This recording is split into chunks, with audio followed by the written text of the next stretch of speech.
someone stepped forward. It was a man out for a jog around the streets. His name was Ju In-gong. It meant protagonist in Korean. His parents chose it hoping he'd become someone important. He walked into a shop where almost everyone recognized him. Ever since he was young, people teased him because of his name. But he never cared. He didn't want to be the main character of anything anyway. It was a game store. He told the blonde clerk to stop messing with him and asked if the new game was available. The clerk had already saved a copy for him. They were talking about the remake of Night Saga titled Night Saga RE. The story is about humans versus demons. The player can choose between the human hero, Locke, or the demon king's eldest son, Zephr Ragnaros. The gameplay revolves around adventuring and completing missions. He had beaten the game more than 10 times as a kid, so he knew everything about it. It was also one of the first games released after VR became mainstream. In-gong then arrived home. He immediately took out the game card. He put on his VR headset and inserted the game into the console. He waited for it to load. He planned to relax that day by playing for just 8 hours. Just a few seconds later, he was transported into the game. Upon opening his eyes, he saw sunlight coming in from the roof. He was already inside the game, waking up in a bed. And there was one thing that bothered him. He didn't recognize the character he was playing. Someone outside the door asked if he was still asleep. An ogre peeked through the cloth door of the tent and yelled at him to come out because they were going to be busy. He was amazed by how real everything looked and complimented the game's graphics. The ogre was confused. What graphics? He realized he could talk to them. That shocked him since the ads never mentioned this feature. He asked the ogre for his name. It looked surprised that he already forgot and said his name was Carrick. Carrick then called him Prince Sutra and said everyone was waiting for him. In-gong finally remembered who Shutra Ignaz was. He was the Demon King's 9th son. He couldn't understand why he was playing as Shutra when there was never an option. He waved his hand to open the status window and it actually appeared. He assumed he was forced to play as Sutra for the first run. Even normal NPCs had at least 10 points in every stat, yet he only had 5 across the board. That was extremely low for a prince. He decided to check his skills. He had Conquest at level 1 and Protagonist Setting Adjustment at level 1. In-gong started to sweat as he wondered if Protagonist Setting Adjustment meant what he thinks it is. Carrick then peeked through the cloth door again and yelled for him to come out. So he did. His jaw immediately dropped. The ogre soldiers were already lined up waiting for him. He asked Carrick why the atmosphere felt so tense, like they were preparing for war. Carrick told him to stop talking nonsense and move. They had to wipe out the Scarlet Lightning bastards. That made him pale. He learned that it would be their first battle. He panicked. He hadn't even done a tutorial yet. Because the Scarlet Lightning tribe's orcs had formed a military force for an uprising, he was expected to help resolve it along with the 7th prince and 8th princess.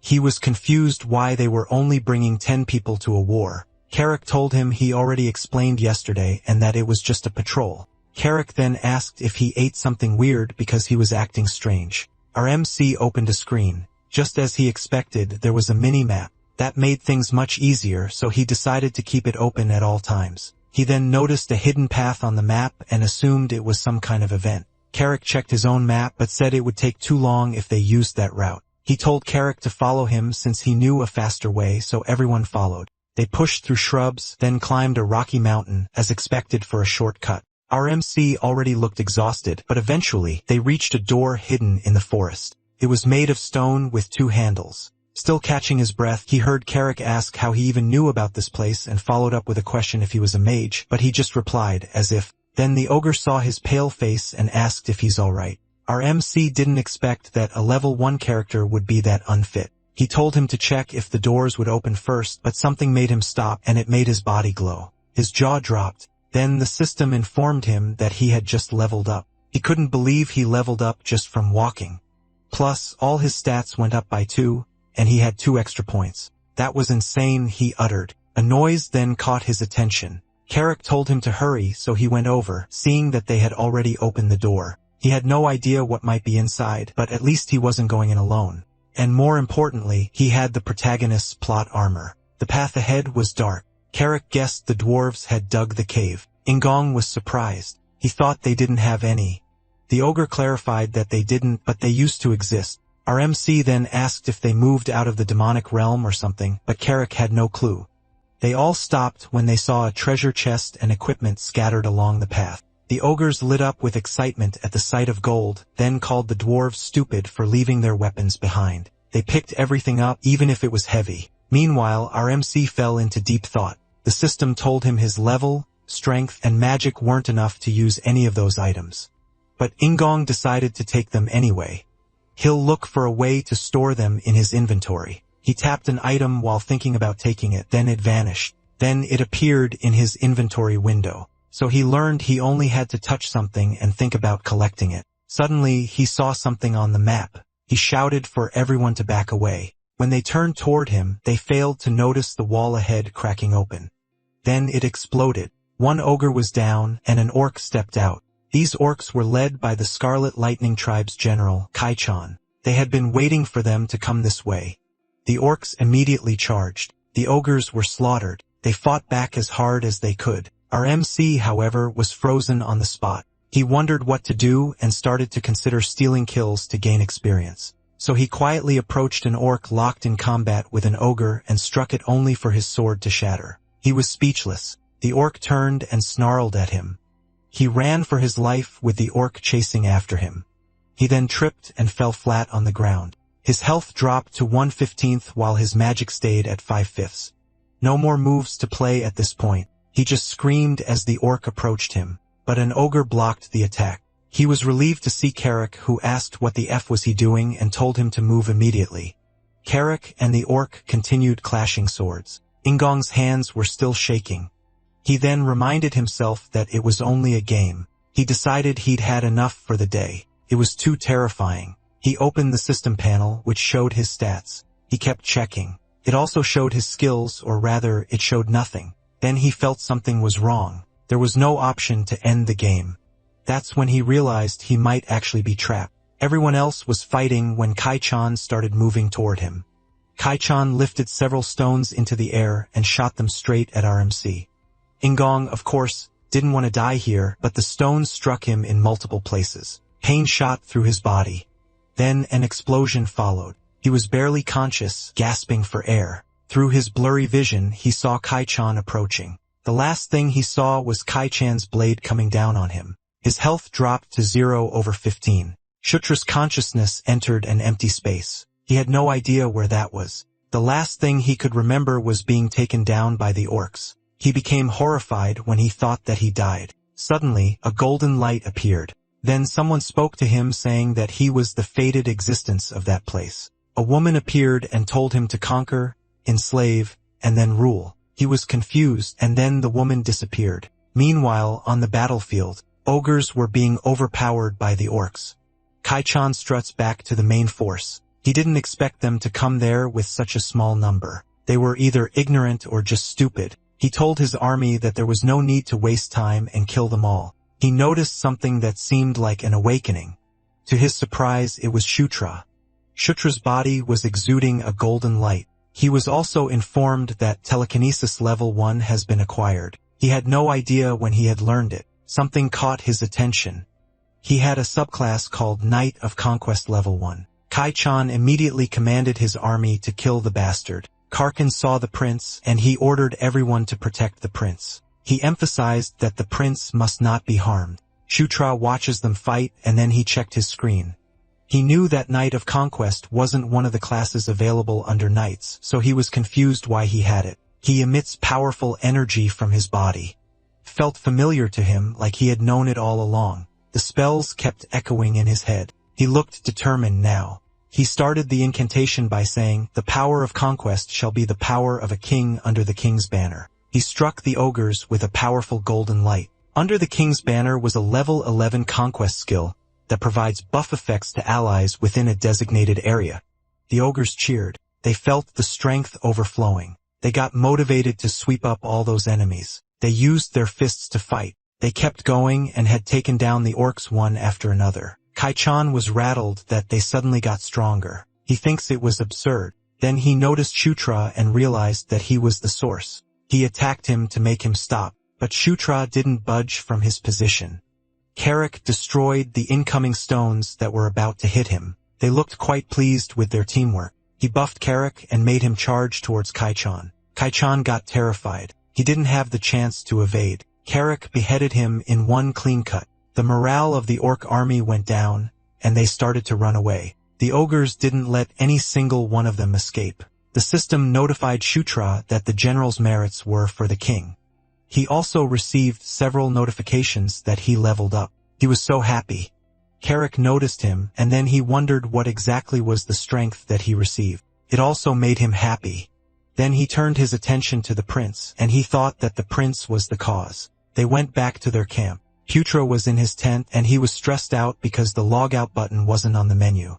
He forced himself to calm down. Two possibilities came to his mind. First was that he was trapped inside virtual reality. He thought a critical bug happened in the real world, and if that was the case, it could be fixed once there's an update. The second possibility, although it sounds insane, was that it wasn't a game but a reality. Just like in novels and comics, he considered the idea of himself entering the world of the game or a world that resembles it. Considering the background that can only be described as real and NPCs who could converse back and forth, and most importantly, there was no mosaic censorship. He confirmed it when he checked his genitals. All of those reasons led him to think that he's really in another world. He got scared of the idea of dying there, but he didn't want to risk that. He just looked at the bright side that at least he's not an orc or an ogre, and he was a prince, born with a golden spoon in his mouth. Carrick entered his tent to ask if he had some time. He didn't expect him. Carrick requested a sparring match with him, and he asked why. Carrick explained that it was because he's going to be his leader, and knowing his swordsmanship level would help them prepare for the future. He asked if that was truly necessary. Carrick threw the sword at him and told him not to worry since he'll hold back as much as he can. Shutra laughed and pointed out that his statement wasn't something to say to a prince. He charged at him and told him to fight seriously. Carrick braced for the incoming attack. When the sword hit him, both of them got confused. He stood there while Shutra kept hitting him. He was getting annoyed since he wasn't able to feel anything from the hits, so he struck back, pushing the prince a few steps away. And then Shutra fell. Carrick got concerned and asked if he's alright. Shutra told him that he shouldn't hit hard all of a sudden. Suddenly, the system notified Shutra of his acquisition of basic swordsmanship. He wondered when. Then he realized something. It was the same way for telekinesis. He started to think that he acquired skills when he directly experienced attacks with his body. Carrick decided to end the match there so they could go eat, but he didn't want it to be over yet. He assumed a combat stance and announced that he's just getting started. Shutra confidently charged ahead. Carrick deflected his attack. He also noticed that Shutra's movements had improved. It made him wonder why he was so terrible at the beginning. He doubted that his skill would suddenly get better, though. Shutra stepped back when he attacked. He looked like he's having fun. He asked Carrick about his attacks, then he also asked for his level. The last time Carrick checked, it was at 21. After learning that Shutra checked his own, he was confident that he'd be able to catch up soon enough. The people of that world all have levels. They couldn't check their levels immediately in the status like he could, so they need to use an evaluation spell. In other words, being able to see all the status and reinforce them using extra points would be a great advantage. Our MC continued his attack. Carrick was slightly caught off guard. Shutra believed he could become stronger, not only stronger but much faster than the others too. The demon arc of the Night Saga follows the story of Zephr and how he surpasses his siblings to become the Demon King. There were many episodes until the ending, but the most important one is the story of Zephr and how he surpasses his siblings to become Demon King. The event happened in the year May 2017. It's when Zephr kills all of his siblings to achieve his goal. The keyword is all, so it means he would also be killed. It was currently in the year May 2012, so he still had time before that event. He needed to prioritize preventing it, and the best way would be to become stronger than Zephr. Carrick approached him and asked what he's doing there. He looked everywhere for him. Shutra asked why and if something happened. Carrick asked if he had forgotten that there's a meeting and everyone has been waiting inside the tent. Shutra had tea with 2 other people, but he looked uncomfortable. He told them they were early. The 7th prince, Chris Moonlight, asked why he's suddenly polite. He was encouraged to speak comfortably since they're siblings. The 8th princess, Caitlin Moonlight, didn't totally agree since that was their first meeting. But Chris insists that Shutra call them by their names. Those 2 were the children of Elaine Moonlight, the 4th queen and the queen of the lycanthropes. They were a real pain in the ass in the game too. However, A year before the day of the massacre, those two died at the hands of Zephr and the Demon King's other children. The reason for that being the secret of Caitlin Moonlight's birth. She's a bastard daughter. She asked Sutra why he fought those guys without following their plans. She told him before to only go on patrol. Sutra explained that it was because he didn't expect them to come from there. Caitlin decided to take a look at him. She asked if he was hurt anywhere. Then she told him that he had to be careful since he was the weakest of them. Sutra was confused why she's worried about him. He wondered since when did the Demon King's children become that close. Chris added that he was in for some real scolding if he does something dangerous again. He couldn't believe that they were actually kind. He thought of something. There were lots of aura users among the lycanthropes, perhaps thanks to all the life force they have. So he thought of using the same method to get skills and easily learn aura too. So he expressed that he had a favor to ask. He asked if they could hit him using an aura. Those two were dumbfounded. Their reply was simply, "What?" At dusk in the mountains, orcs were taken down. The ogres fought mightily.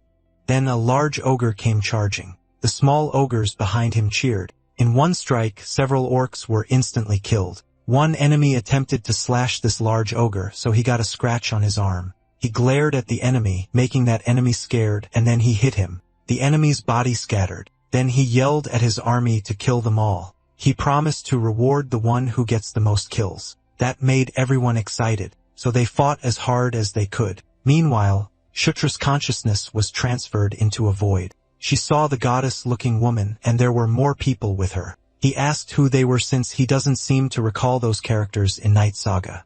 The woman approached him, and then it enveloped him with golden light. Then he woke up in his bed feeling confused. He wondered if it was just a dream. Suddenly, Carrick was in the face to ask if he's already up. That startled him. He complained that he scared him, but Carrick responded that he looks fine. Then Carrick asked him why he asked the princess to hit him. He kept whining, so he ended up like that. Then Carrick noticed him glowing. Shutra had obtained Aura Level 1. He could feel the aura from his body. Carrick inquired if he could awaken the aura if he got hit with it, and he gave a vague reply to it. Then Carrick probed if it was also the reason why he was suddenly full of energy when fighting the Lightning Tribe. He replied yes. Carrick seemed to be impressed. Shutra inquired if anything happened while he was sleeping. Carrick replied yes and reported that the main force won against the Lightning Tribe. Shutra was confused. He thought Chris, Caitlin, and him were the only ones there to take down the Scarlet Lightning Tribe. Carrick replied, there's no way it would happen because the tribe was big. It led Shutra to ask who was in charge. He revealed it was General Bandal. That surprised Shutra. General Bandal was one of the strongest guys out there. Thanks to that, Ingong really liked him as a subordinate when he was playing as Zephr. Then Shutra saw this chance. Bandal becomes Zephyr's subordinate in the year May 2015. So at this time, he wasn't Zephyr's subordinate yet, which means he could take him for himself first. He knew all there was to know about him, the rewards he likes to receive, the food he likes, and his talents. But the most important part to bring him to his side was to defeat him in a duel. If he knew that much, he should be able to take Bandal as his subordinate before Zephr. Shutra thinks it was worth trying, and he still has a lot of time. He aimed for Bandal to be his subordinate at Caitlin's camp. Both Caitlin and Chris were shocked since he reached the first level of aura expulsion in just a day. Shutra had this smirk on his face while thinking that it was a given since he put all his points into his aura. It wasn't a rash decision either. Aura improves one's physical capabilities in general. It was better than having telekinesis. Chris couldn't believe it. He wondered if it was because Sutra was a Gonlerv. He asked him if he could make an underground map too. He couldn't really do it, but he had a mini-map anyways. He requested a pen and paper. Some time passed and he finished the map. Chris saw that it was way more detailed than the map that he has. He called Shutra a genius. Since the Scarlet Lightning Tribe that they had come across were all dead, they wouldn't know that they knew about the underground tunnels. Chris expects to be able to ambush them if they utilize that. On that note, they had something else they needed Shutra to do. After that conversation, Shutra left. He was with Carrick and their army. They were assigned to patrol the area again. Shutra had no choice since he's the youngest out of his siblings. Carrick replied that it was a good thing that they had reinforcements. Shutra acknowledged that it was all thanks to their hard work. Suddenly, two robes appeared in front of them. It was Caitlin and her adjutant. He asked what was up with the robe. She shoo-shed him because she was following him secretly just in case something happened, but she only planned to step in if things got really dangerous since it needs to be his accomplishment. He couldn't believe she'd support him like that. It made him wonder if she's stupid. Then Sarah, the adjutant, introduced herself. He replied that it was nice to meet her. Caitlin told him that they would follow them on their own, so he shouldn't mind them and focus on scouting. They entered the cave. It was dark, but they kept going. The rooms were completely empty. It was a puzzle to them on who moves out without taking their valuables. They assumed the dwarves took all the valuables. It made Shutra ask about the valuables they got last time. Carrick could only assume that it wasn't considered valuable. They continued inside. Carrick sensed that something was coming their way. Shutra heard it too. He checked it on the mini-map. He had an idea on who it could be. Then he opened his inventory. He took the flash spell item just in case that happens. Then he ordered everyone to close their eyes when he gave the signal. They braced themselves for the enemy. Suddenly, several eyes stared at them from the darkness. Then the rock spiders came crawling out. They were monsters that often appear in places like caves. They were always in groups of dozens and possessed a very strong paralysis potion. As soon as he saw them, Shutra commanded them to close their eyes.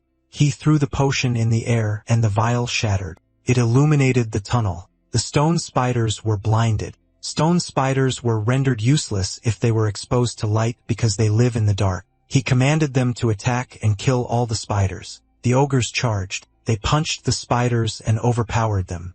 Shutra watched them. He knew that stone spiders hunt in groups, and groups are bound to have a leader. He told Carrick to follow him so they could get the boss. They passed through the battlefield and went straight to the boss. It was bigger compared to the others. Carrick charged at it and hit its head, but he was left confused because the exterior was so damn hard. Shutra forgot about that. Axe won't pierce its exoskeleton. Its weakness was fire, but he can't use fire magic yet. It got angrier and it charged towards Carrick. Shutra instructed him to use fire because it was the weakness of that boss stone spider. He was confused on where he's supposed to get fire. Someone yelled at Shutra to raise his sword, and suddenly it was wrapped with fire. He was surprised to see magic. Caitlin asked if that was enough. He acknowledged her presence, then shifted his focus on the incoming boss. He glared at it as he waited for the right timing, then he attacked it. He moved fast around it while hitting it with the burning blade. The boss stone spider was set on fire. The flame engulfed the boss stone spider. Then Shutra's body glowed. He had leveled up. Now he's at level 9. Caitlin asked if he was okay since she saw light from him. He explained that it seemed like a blessing and there was nothing to worry about. She asked if it was from Gauntlet and he replied yes. Then she asked if he had fought those creatures before because his responses were pretty skillful. He lied and simply told her that he just read about them in books before. But in reality, he fought them plenty of times in the game, so he's familiar with how they work. Suddenly, Carrick pointed at something. It was some sort of a door. It opened and they entered. Shutra saw what was inside, a town portal. Carrick was surprised that he knew what that was. He replied that wasn't so sure, but he had a guess. He could tell that the pattern was a dwarven style. When he played as Zephr, he never got to see one. But when he played as a hero, he saw it a few times. He thought of injecting mana into it so it would activate. He told Caitlin that it could be a portal. Sarah could tell he was right from the design of it. Caitlin asked if they knew where it was connected to. She suggested searching nearby for some inscriptions. Carrick saw the inscriptions and informed the prince about it, so Shutra and Caitlin approached it. It was obviously not a demon script and it looked like dwarven characters. Carrick asked Caitlin if she could read it, but there was no reason for her to know the dwarven script. So he asked Sarah, but she couldn't either. Then someone spoke saying that it was Gishka Mountains portal number 2 and it was connected to portal number 3. The one who read it was Shutra. He was surprised that he could read it. The system notified him that he acquired the Dwarven language level 1. He didn't expect that he could learn languages like that too. Carrick had to confirm with him if he could read that, and he replied yes. Caitlin got curious since when he had read Dwarven. Sarah asked what it says below. He read that it says if they infuse mana, it would activate. He asked Caitlin to inject a little mana there. She asked why he wouldn't do it himself. He simply replied that he's still clumsy with it, but in reality he can't use mana at all. So did it. The orb glowed. The light spread, and it created an image of the Gishka Mountains. The dot on it was their current location, and then the other mark was the portal number 3. It meant that there were dwarven tunnels over there too. Carrick thinks it was a good thing since the main forces of the Scarlet Lightning tribe were stationed right in front of those mountains. Shutra agreed. With that, they can strike them from behind. Caitlin decided to stop there for now as she needs to discuss it with her brother. Back at the tent, Chris couldn't believe that there was a portal in such a place. He was so happy that he claimed that Shutra was a blessing. He told him that if there's anything he wants, he could say it. As long as it's something he could do, he'll grant it. But as his leader and elder, he wanted to reward him. And if he refused, his feelings would be hurt. Shutra asked if it was okay to be a bit unreasonable. That made Chris even more curious. So he asked if he could teach him the beast god fist art. Chris was shocked and he became tense. Shutra couldn't wield weapons properly yet because of his level, but techniques were different. The beast god fist art was a martial art passed down through the lycanthrope royal family. In simple terms, it was a powerful S-rank martial art. He knew it was a pretty ridiculous request. He would understand if he refuses. He started saying that he knew it might be difficult and he figured it wouldn't be possible. But to his surprise, Chris agreed to teach him. Of course, he couldn't teach him the secret techniques, but he could at least teach him the aura. He asked if that was good enough as a gift. Shutra was speechless, and since he wasn't saying anything, he assumed that he didn't like it. Sutra replied that it's absolutely perfect. Then in a serious tone, he called Sutra's name and asked if from then on, he could think of him as his brother. Sutra thought about it. It was a pretty meaningful word. He didn't dislike the idea. Rather, he liked it. He replied yes, and they shook hands. Pleased with that, they all had this smile on their faces. Shutra also looked forward to working with them. The system notified him of the established alliance between Chris Moonlight and Caitlin Moonlight. Their alliance status was normal for now during dusk at Scarlet Lightning Tribe encampment. The orcs were busy. One of them intimidated the person who attacked their place. They knew she had another agenda. They addressed her as princess, so they asked her what brought her there. They had her tied up. It was the 6th princess, Felicia Doomblade. Shutra checked his stats. He has 21 across the categories except for charisma, which was at 17. At first, every time his level went up, all his stats increased by 2. But at some point, his charisma only started going up by 1. He wondered why. In the original Night Saga, appearance and charisma were separate. Appearance simply meant how good-looking a character was. Meanwhile, charisma was about how likable a character is in the eyes of others, but it made sense to him since his growth pace has been so good so far. More importantly, he's about to hit level 10 soon. In the saga, whenever Zephr and Locke reach level 10, their unique skills, Descendant of Darkness and the Chosen One, go up by 1 level. So he expects that once he hits level 10, at least one of his skills will rise. Suddenly, Carrick called him to inform him that everything was ready. He told them to start. Carrick noticed that he was cheerful that day, so he was asked if something good happened. He simply replied, no. Carrick made their way towards the center, then he faced their army and announced that they would get going. In that forest, they entered a cave and engaged in a fight with bipedal wolves. Their target was to reach the door. Eventually, Shutra, Carrick, Chris, Caitlin, and Sarah made it through the door. They asked 2 people in robe if they had finished their investigation. The wolf-like creature in robe confirmed that the portal was connected to the Eska River of the Gishka Mountains. Chris inquired if it appears to be functioning properly. He replied that there were no issues, and as expected of the dwarven craftsmanship, it was sturdy. After hearing that, Chris decided to proceed. Those wolf-like creatures activated it. The orb glowed brightly, then it showed the view on the other side of the gate. Shutra and Kara were in awe. Shutra couldn't believe he's seeing a gate in real life. Chris and Sarah had already walked towards it, so Caitlin had to turn back and ask him what he's waiting for. That's when he came to his senses to follow them. He went through the gate. Everyone made it to the other side, but it surprised him. Below the cliff was an encampment. It was as Chris expected. Judging by its size, he estimated there would be roughly 5,000 troops. If they're striking from the rear, then supplies would be their priority. Chris thought that if General Bandal launches an attack from the front to distract them, then their infiltrating units could burn down their food stores from behind. But Sarah thinks something was strange, because there weren't nearly enough troops in the camp. Since she brought it up, they noticed it too and wondered where everyone went. They thought that they had already started an attack. Then Shutra saw something. From a distance, there was a battle going on. Chris told him to focus aura on his eyes. He did what was told, and now he could see clearly. A woman fought with several orcs. Caitlin knew that the one side was the lightning tribe, but she doesn't know who the others were. Chris replied that they're not General Bandalal's men, since they haven't scheduled any battles for that day. Plus, the scale of the fight was too small. Shura watched it clearly.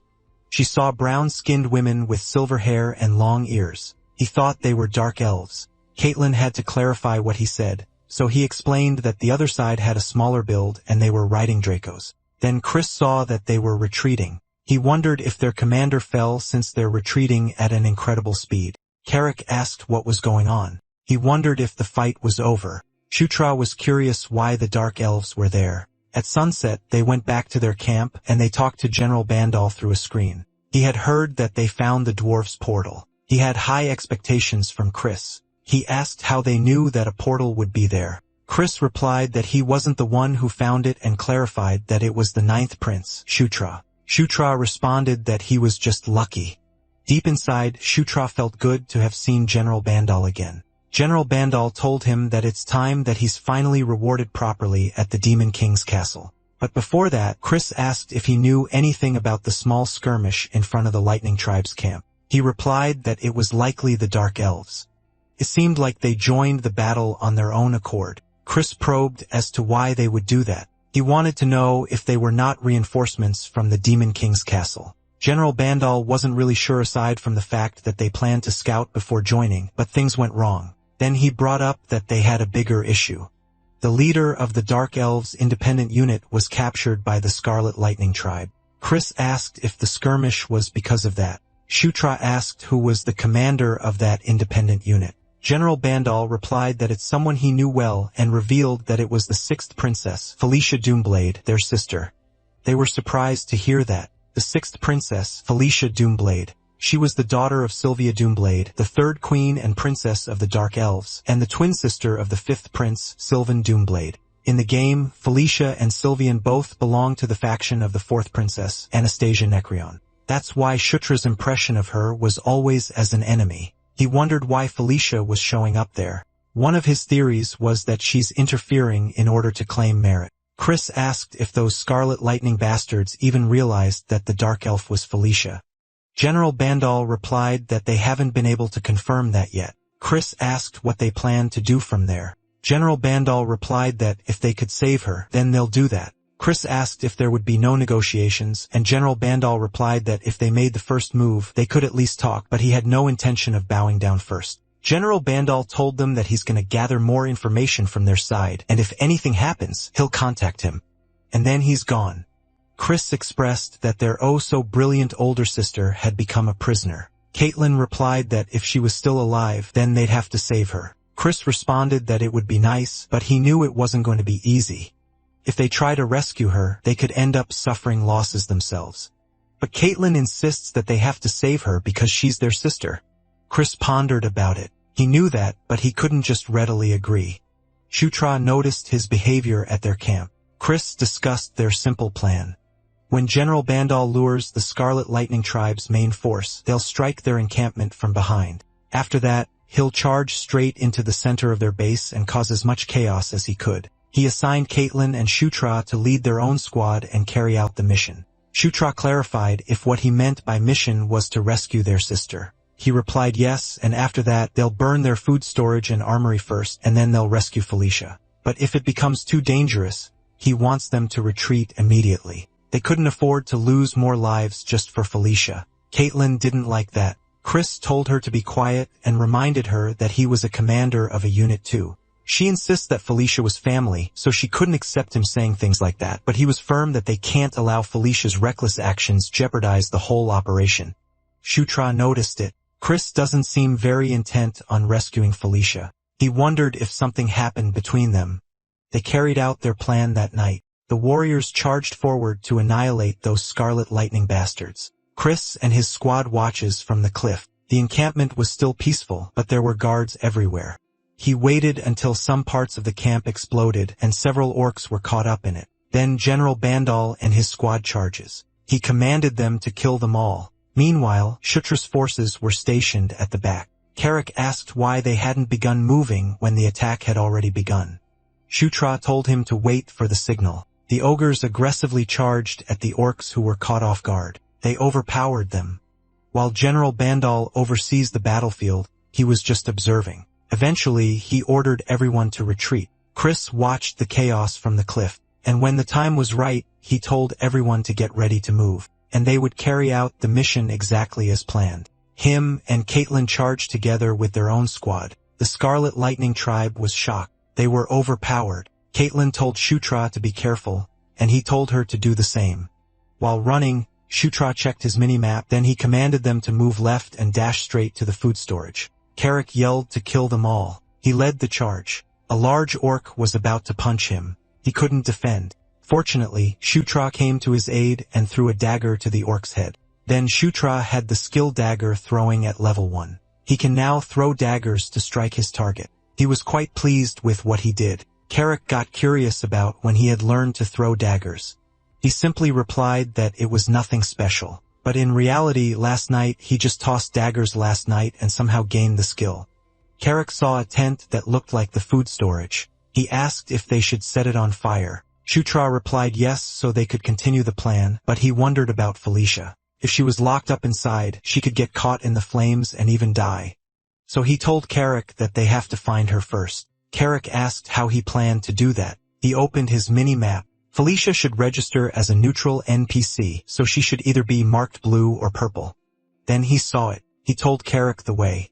He entered the tent. It was the place, but he couldn't see her until someone called his name. At the far back, there she was. She was chained on the ground inside a magic circle. She asked what he was doing there. Shutra told Felicia to continue the talk later. At that moment, he needed her to stay still. The place was dangerous, and they needed to untie her quickly and get out.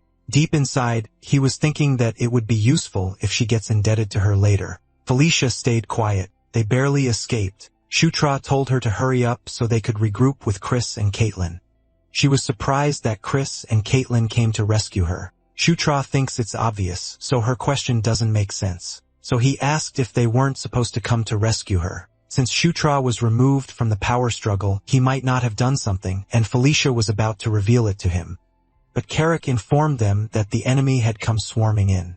He quickly led Felicia. She noticed that he called her by her name, so it made her wonder when he started doing that. She saw him running, and then yelled at him that there's something behind him. Suddenly, something pierced him. He was in pain. Then flames engulfed him. Carrick and Felicia watched the flames. Felicia was worried. Suddenly, an orc charged at her. She got annoyed, but something caught her attention. A fire was thrown to that orc's face. She was confused. She checked behind her and saw a silhouette. Shutra stepped out of the smoke. He had acquired mana control level 1 and fire arrow level 1. He had this confident expression. As he fired flaming arrows to the enemies, he went into a frenzy and shot every enemy around them. Those orcs burned. He was enjoying his use of magic. Even though it's only at level 1, he finds it incredible. Then he noticed something behind him. There was ice. He saw the enemy firing an ice arrow, and he was aiming for Felicia. Felicia was rushing to his side to check if he was okay. He pushed her away while yelling at her not to come closer. She was surprised by his behavior. Then the arrows were fired. He did that to her because he wanted to claim those arrows. He had this excited expression on his face, and so it hit him. Smoke covered the area. Slowly, it revealed his silhouette. Then the system told him that he had acquired Ice Arrow level 1. It was just as he thought, but he didn't expect anything. He fell on his butt. His health points had dropped drastically, putting him in extreme danger. It was only on 13/95. He knew it would be bad if he took another hit like that. Suddenly, someone called him an idiot. It was Felicia. She questioned him on who asked him to save her, but she had this flushed cheeks. And then she scolded him. Among the siblings, he's the weakest, so it should be him who needs the saving. He realized that she must have misunderstood, then he was surprised at what he saw. The enemy at the tower was down. She asked him when he learned magic. He couldn't believe that she just took down that mage. He realized that she misunderstood, thinking that he was trying to save her. She pulled out the ice on his chest, and it made him scream loudly. Then a green glow showed up. She healed him. He watches his wound as she does so. The hole in his chest was closing. With that, he had acquired heal level 1. Also, his wound was instantly healed. As expected of the genius mage Felicia Doomblade, she asked how he was feeling and if he could stand up. He replied that thanks to her, his blood had been replenished. Confused her, so she asked what blood. They were interrupted when they heard die Baratortserben when they heard a loud noise. A large ogre came charging. Felicia asked what that was. He replied that it was a blood ogre, one of the mutated species of ogres. She asked if it meant that they had to get through that thing to escape, and he replied yes. It approached them and screamed at them, which made them run away. Shutra had no idea how they would even fight that. The blood ogre attacked them. Shutra couldn't believe how fast it was despite its massive size. Felicia told him to buy some time and she'd blow it away with magic. He had no idea how he'll do something like that. Suddenly, the ground exploded. He had no choice but to agree to aggro it while she prepared some magic. She had no idea what aggro meant. Then he called for Carrick. Carrick responded, so he told him that they're gonna do it like last time, so he wants him to get ready. He opened his inventory. He hoped to use the dwarven dagger, so he took it out and then he pierced the ground with it. The ground exploded with light and he cast it under the king's banner. The light reached Carrick and it engulfed his body. He felt the power coursing through him.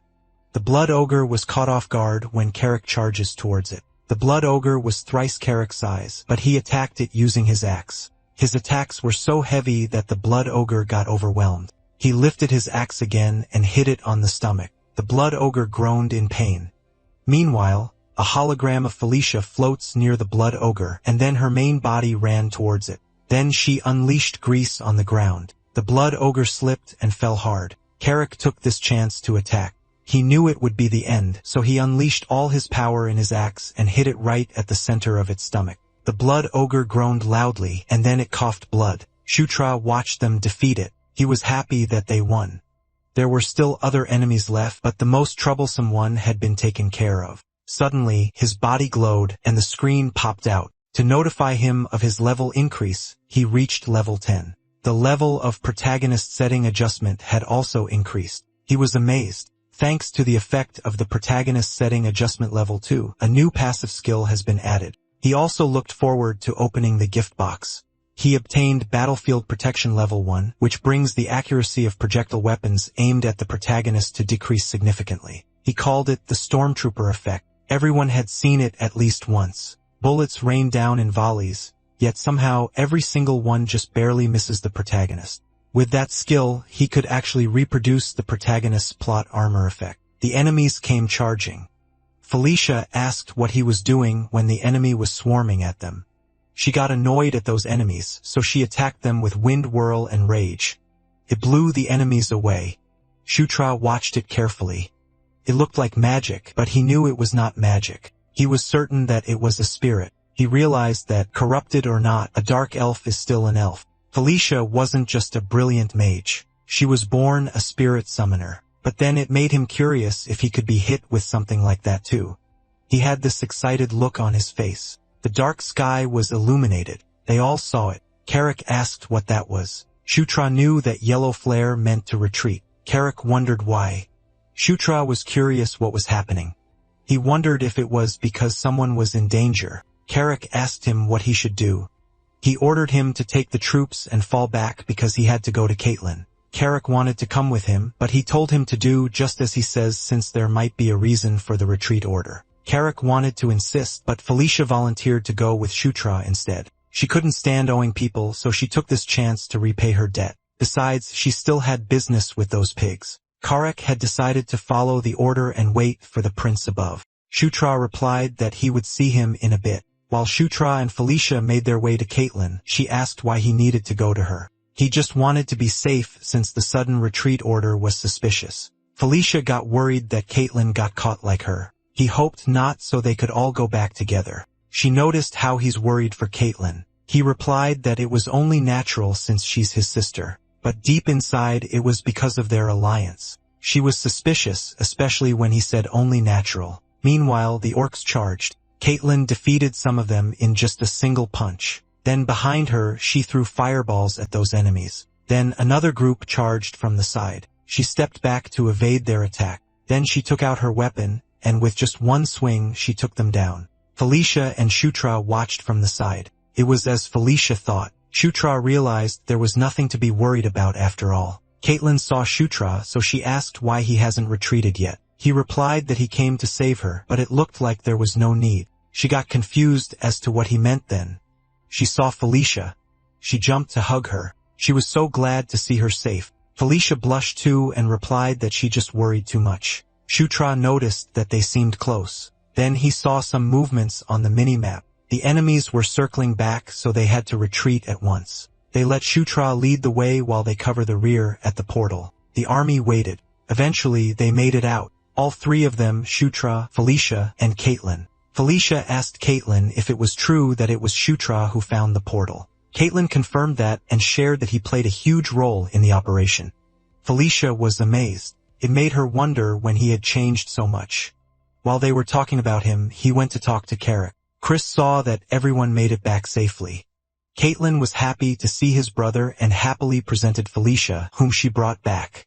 Felicia greeted him that it has been a while. Chris was silent for a few seconds and replied that it had been a while. There was this uncomfortable subtle tension between them at a certain part of the cave. Chris, Felicia, Caitlin, and Shutra gathered. Chris informed them that General Bandal's side won as well. Yakuzan apparently abandoned the fight after seeing their camp burn. Shutra asked about Yakuzan, and Caitlin explained that it was the name of the Scarlet Lightning Tribe's chief. She asked if he had already forgotten. Felicia clarified if Yakuzan surrendered. Chris clarified that it just seemed like he ran off somewhere else, and if he gathered the scattered allies, he could still put up a decent fight. That's why he planned to strike Kaijin's older broker, Kai Ram's forces. If Yakuzan joins them, it would be a headache. After that topic, he probed Felicia on what had brought her all the way there. She explained that she was researching the nearby ruins, and while she was on her way to help after hearing about the battle, she was captured. He asked if it was the truth. She replied with a question, asking if he thinks she's lying.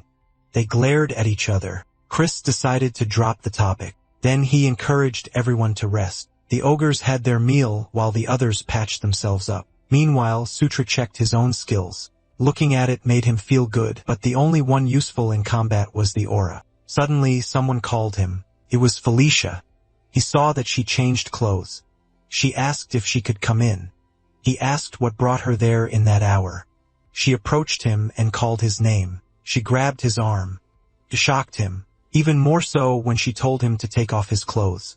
His cheeks turned red. Shutra was confused. He thought he's in Sweet Home Alabama. So Felicia told him again, but he asked why. His eyes wandered to her chest and lips. She asked if he doesn't want to be treated by her. He was dumbfounded. She admitted that what she did earlier was closer to first aid. Since he may have sustained internal injuries, she was trying to cast healing magic on him again.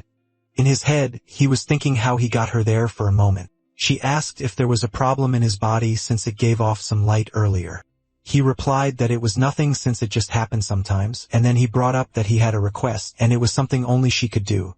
After that, he had obtained Cure Level 1, which recovers status ailments, Cure Poison Level, which helps recover from poisoning, and Cure Disease Level 1, which helps recover from disease. He was pretty satisfied. Thanks to Felicia, who willingly listened to his request, he learned 3 healing spells. On top of that, it was the day that he looked forward to. Caitlin told him that Beast Fist Art has many different branches. Shutra could finally learn the Beast Fist Art, and on that day, he'll learn the Werewolf Branch Beast Fist Art. Beast Fist Art is a martial art symbolic of the lycanthropes. Among them, the Werewolf's Beast Fist Art was considered the foundation of Beast God Fist Art. That must be why Caitlin decided to teach him that martial art. Beast Fist Art utilizes both external aura and internal aura, and her plan for that day was to teach him the basics of internal aura usage. So she told him to close his eyes and focus on the aura. He could feel it. Aura, the power of life. Aura was very close to the power of the soul, and when taken to the extreme, it becomes the power of the soul itself. The bright light blinded him. Eventually, he was notified that he acquired the passive skill called Protagonist's Physique Level 1. He didn't expect that. Protagonist's Physique Level 1 greatly boosts training efficiency for physically learned skills. When the skill levels up, traits for that level are unlocked. It was another broken skill. He has the Protagonist's Physique Level 1, which greatly increases efficiency in training skills that were mastered physically. Then he also has the Extreme Demon's Body, level 1, which slightly increases efficiency in magic training. And lastly, the Hero's Blood level 1, which slightly increases efficiency in divine power training. It doesn't fall short of Zephr or Locke's passive skills at all. And the fact that special traits unlock by level means that the system adds entirely new functions as the level rises. It made him grin. He realized that it is what it means to be the protagonist. He was thrilled. Caitlin scolded him for being distracted. She told him to concentrate. For that, he apologized. It was about time they properly began learning the Beast Fist art. Eventually, he acquired the Beast Fist art level 1. He was impressive. He performed the basic movements of the Beast First art so quickly and accurately. Even when bare-handed, he feels like he's wielding deadly weapons. She planned to teach him the next technique when suddenly a wolf called out to her and reported that something terrible had happened. Chris announced that Chiron's unit had vanished. They were all surprised. It seemed like Chiron had caught wind of their plan. Caitlin asked what they're going to do. According to General Bandal's intelligence, Yakuzan and Kairam were expected to rendezvous in the area marked in their map. Considering the terrain and location, the probability was quite high. Shutra could sense that they had to gamble. Chris announced that from then on, they would be joining General Bandal's forces. Along with the main army, they would enter a full-scale battle against the Scarlet Lightning Tribe. Meanwhile, at the Scarlet Lightning Tribe Subjugation Army main base, General Bandal welcomed Prince Chris. Chris greeted him back and noticed that he hadn't changed a bit. Bandal greeted the princess too, since it has been a while since they last met. Felicia asked how his subordinates were and replied that they were all doing fine. Shutra watched Bandal with a smile on his face. He was the man he favored the most back in Night Saga. Maybe that was why, even with a stern face, he felt strangely familiar. He approached him and introduced himself. Bandal watched him and eventually accepted his hand for a handshake. Meanwhile, in another realm, the goddess that Shutra met before had appeared, and so was another woman in armor. She had curly golden hair. Her eyes were blue, and she wore a mask on her nose and mouth, and the armor covered her entire body, while flames swirled around her. They looked at each other, and they looked at Sutra, who was in front of them. Sutra was overwhelmed. He thought of conquest and war, and then he woke up. He sat on his bed, puzzled about his dream. She was certain that she met the woman with blue and red eyes before, but he had no idea who the woman in red armor was. Carrick opened his tent and told him that they would be heading out already. They left the tent. Their squad was busy moving things. In that battle, he was placed on the left flank. Bandal commanded the center, while Chris and Caitlin took the right. The swift dark elves formed a separate unit to guard the rear. The march began and time flew. Before he knew it, he was standing in the middle of the battlefield surrounded by thousands. He was short, so he was barely visible in the sea of ogre soldiers. General Bandal commanded the army to prepare for battle formation. He hyped them up by saying that they should teach those bastards the true meaning of pain. All troops had advanced. The enemy had their defense formation. The enemy leader in front smirked and called them fools. Suddenly, explosion happened in the rear. Bandal was caught off guard. The shock made him freeze. It was because the enemy had a large mammoth with them. He called it a swamp mammoth. After seeing that, simultaneous explosions happened in different areas. Many of their troops were caught in it. They were blasted left and right without the chance to defend themselves. Even Carrick and Shutra were shocked. Shutra realized that they fell into a trap. Those assholes knew everything from the very beginning. Swamp mammoth. As its name suggests, it resembles a mammoth, but its sheer bulk cannot even be compared to some mere mammoth. In short, it was true monstrosity.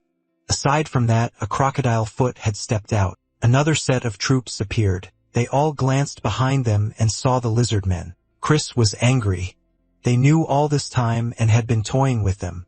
Caitlin suggested that they retreat and look for another opportunity. But Chris argued that if they don't pull back successfully, they might suffer even greater loss or even total annihilation. She pointed out that if they continue like that, casualties would only keep piling up. So they needed to make a decision at once, and she pushed to retreat. Chris caught the attention of their forces. He commanded the mages to form a defensive line at the rear and hold them off as long as possible. While the rest quickly form ranks and prepare to retreat, the lizardmen slashed the ogres. One jumped to Shutra, but Carrick was able to hit it from behind before it reached him. Then he yelled at Shutra to come to his senses because of a wrong move, and they would all die there. He realized Carrick was right and that it wasn't a game anymore. Chris was surrounded by enemies, and he fought them. He gave an order to survive and return alive no matter what. He doesn't want his men dying on him. Back at the camp, the ones who made it back were getting treatments, while Chris, Caitlin, Felicia, Shutra, and General Bandal had a meeting. Chris admits that it was his fault. He knew he should have suspected something. General Bandal told him that it was already done, and at that point their only options were either to completely withdraw or request reinforcements from the Demon King's castle.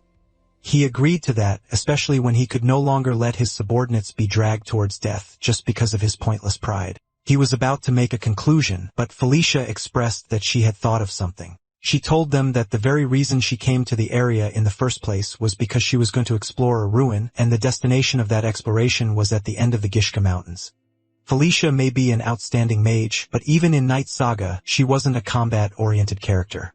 Her character traits were focused on research and ruin investigation. She opened the map and told them that for a long time, she had been studying a ruin said to exist within those mountains for 1,500 years. It was called Enkidu, the Earth Dragon's lair. Enkidu, a dragon born from magma, employed numerous treasure guardians to protect his lair and his hoard. Among those guardians were the dwarves who once lived in the Gishka Mountains. Enkidu bestowed weapons upon them in order to protect the lair. It was the anvil that gives birth to thunder. It was a relic that not only allows one to be able to control the chimeras created to serve as treasure guardians, but it also allows them to cast army-scale magic. With great emphasis, she slammed the table, and she told them that if they want to win, their only option is to find that. She revealed that it was the reason why she came there in the first place. General Bandal asked if she knew the exact location of the anvil. She replied no, and it was the extent of what she knew. Chris commented that, in the end, it wasn't helpful information.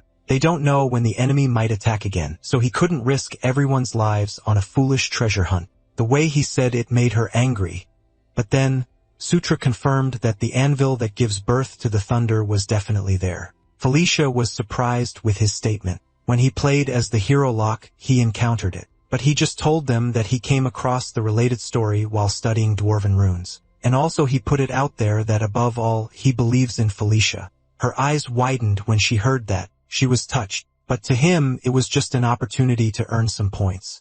Chris pointed out that it's not about who he trusts or doesn't trust. He doesn't want to further waste time on that. Internally, Shutra was getting annoyed at how persistent he was.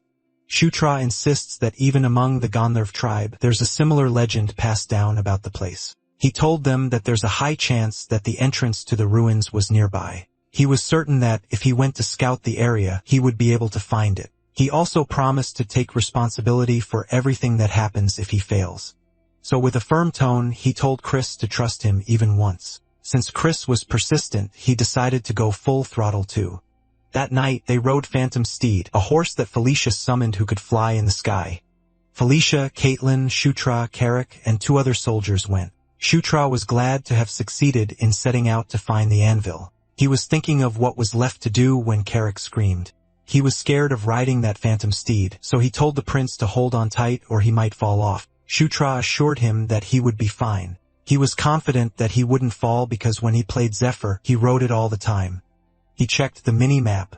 At that speed, it should take them about an hour to reach the ruins entrance. And with his mini-map, finding the ruins themselves won't be difficult. The problem was how he'd guide them without making it obvious. He tried to think of something, but nothing came to mind. He decided to think about it until they arrived. He trusts that it would somehow work out. And when they arrived, he just randomly explained that when he activated the portal, he studied the tunnel maps carefully. There was a certain consistency to them, so if he combined the terrain of the place with the characteristics of the tunnels, he thinks he could roughly determine the anvil's location. Then he looked at their faces to check if his rambling worked. They simply asked what that means. He wished for them to just let it slide. Felicia told him to just lead the way.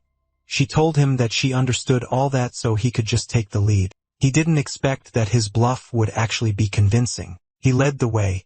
Little did he know Felicia was pouting, so they followed the prince's lead. But the path was blocked. Carrick asked him if he's certain that it was really the entrance to the ruins. It didn't look right, but he clarified that he didn't say they were heading to the entrance. He asked Caitlin if she could break through there. She was slightly off guard that he requested her. He told her to give it a good hit, so she tried.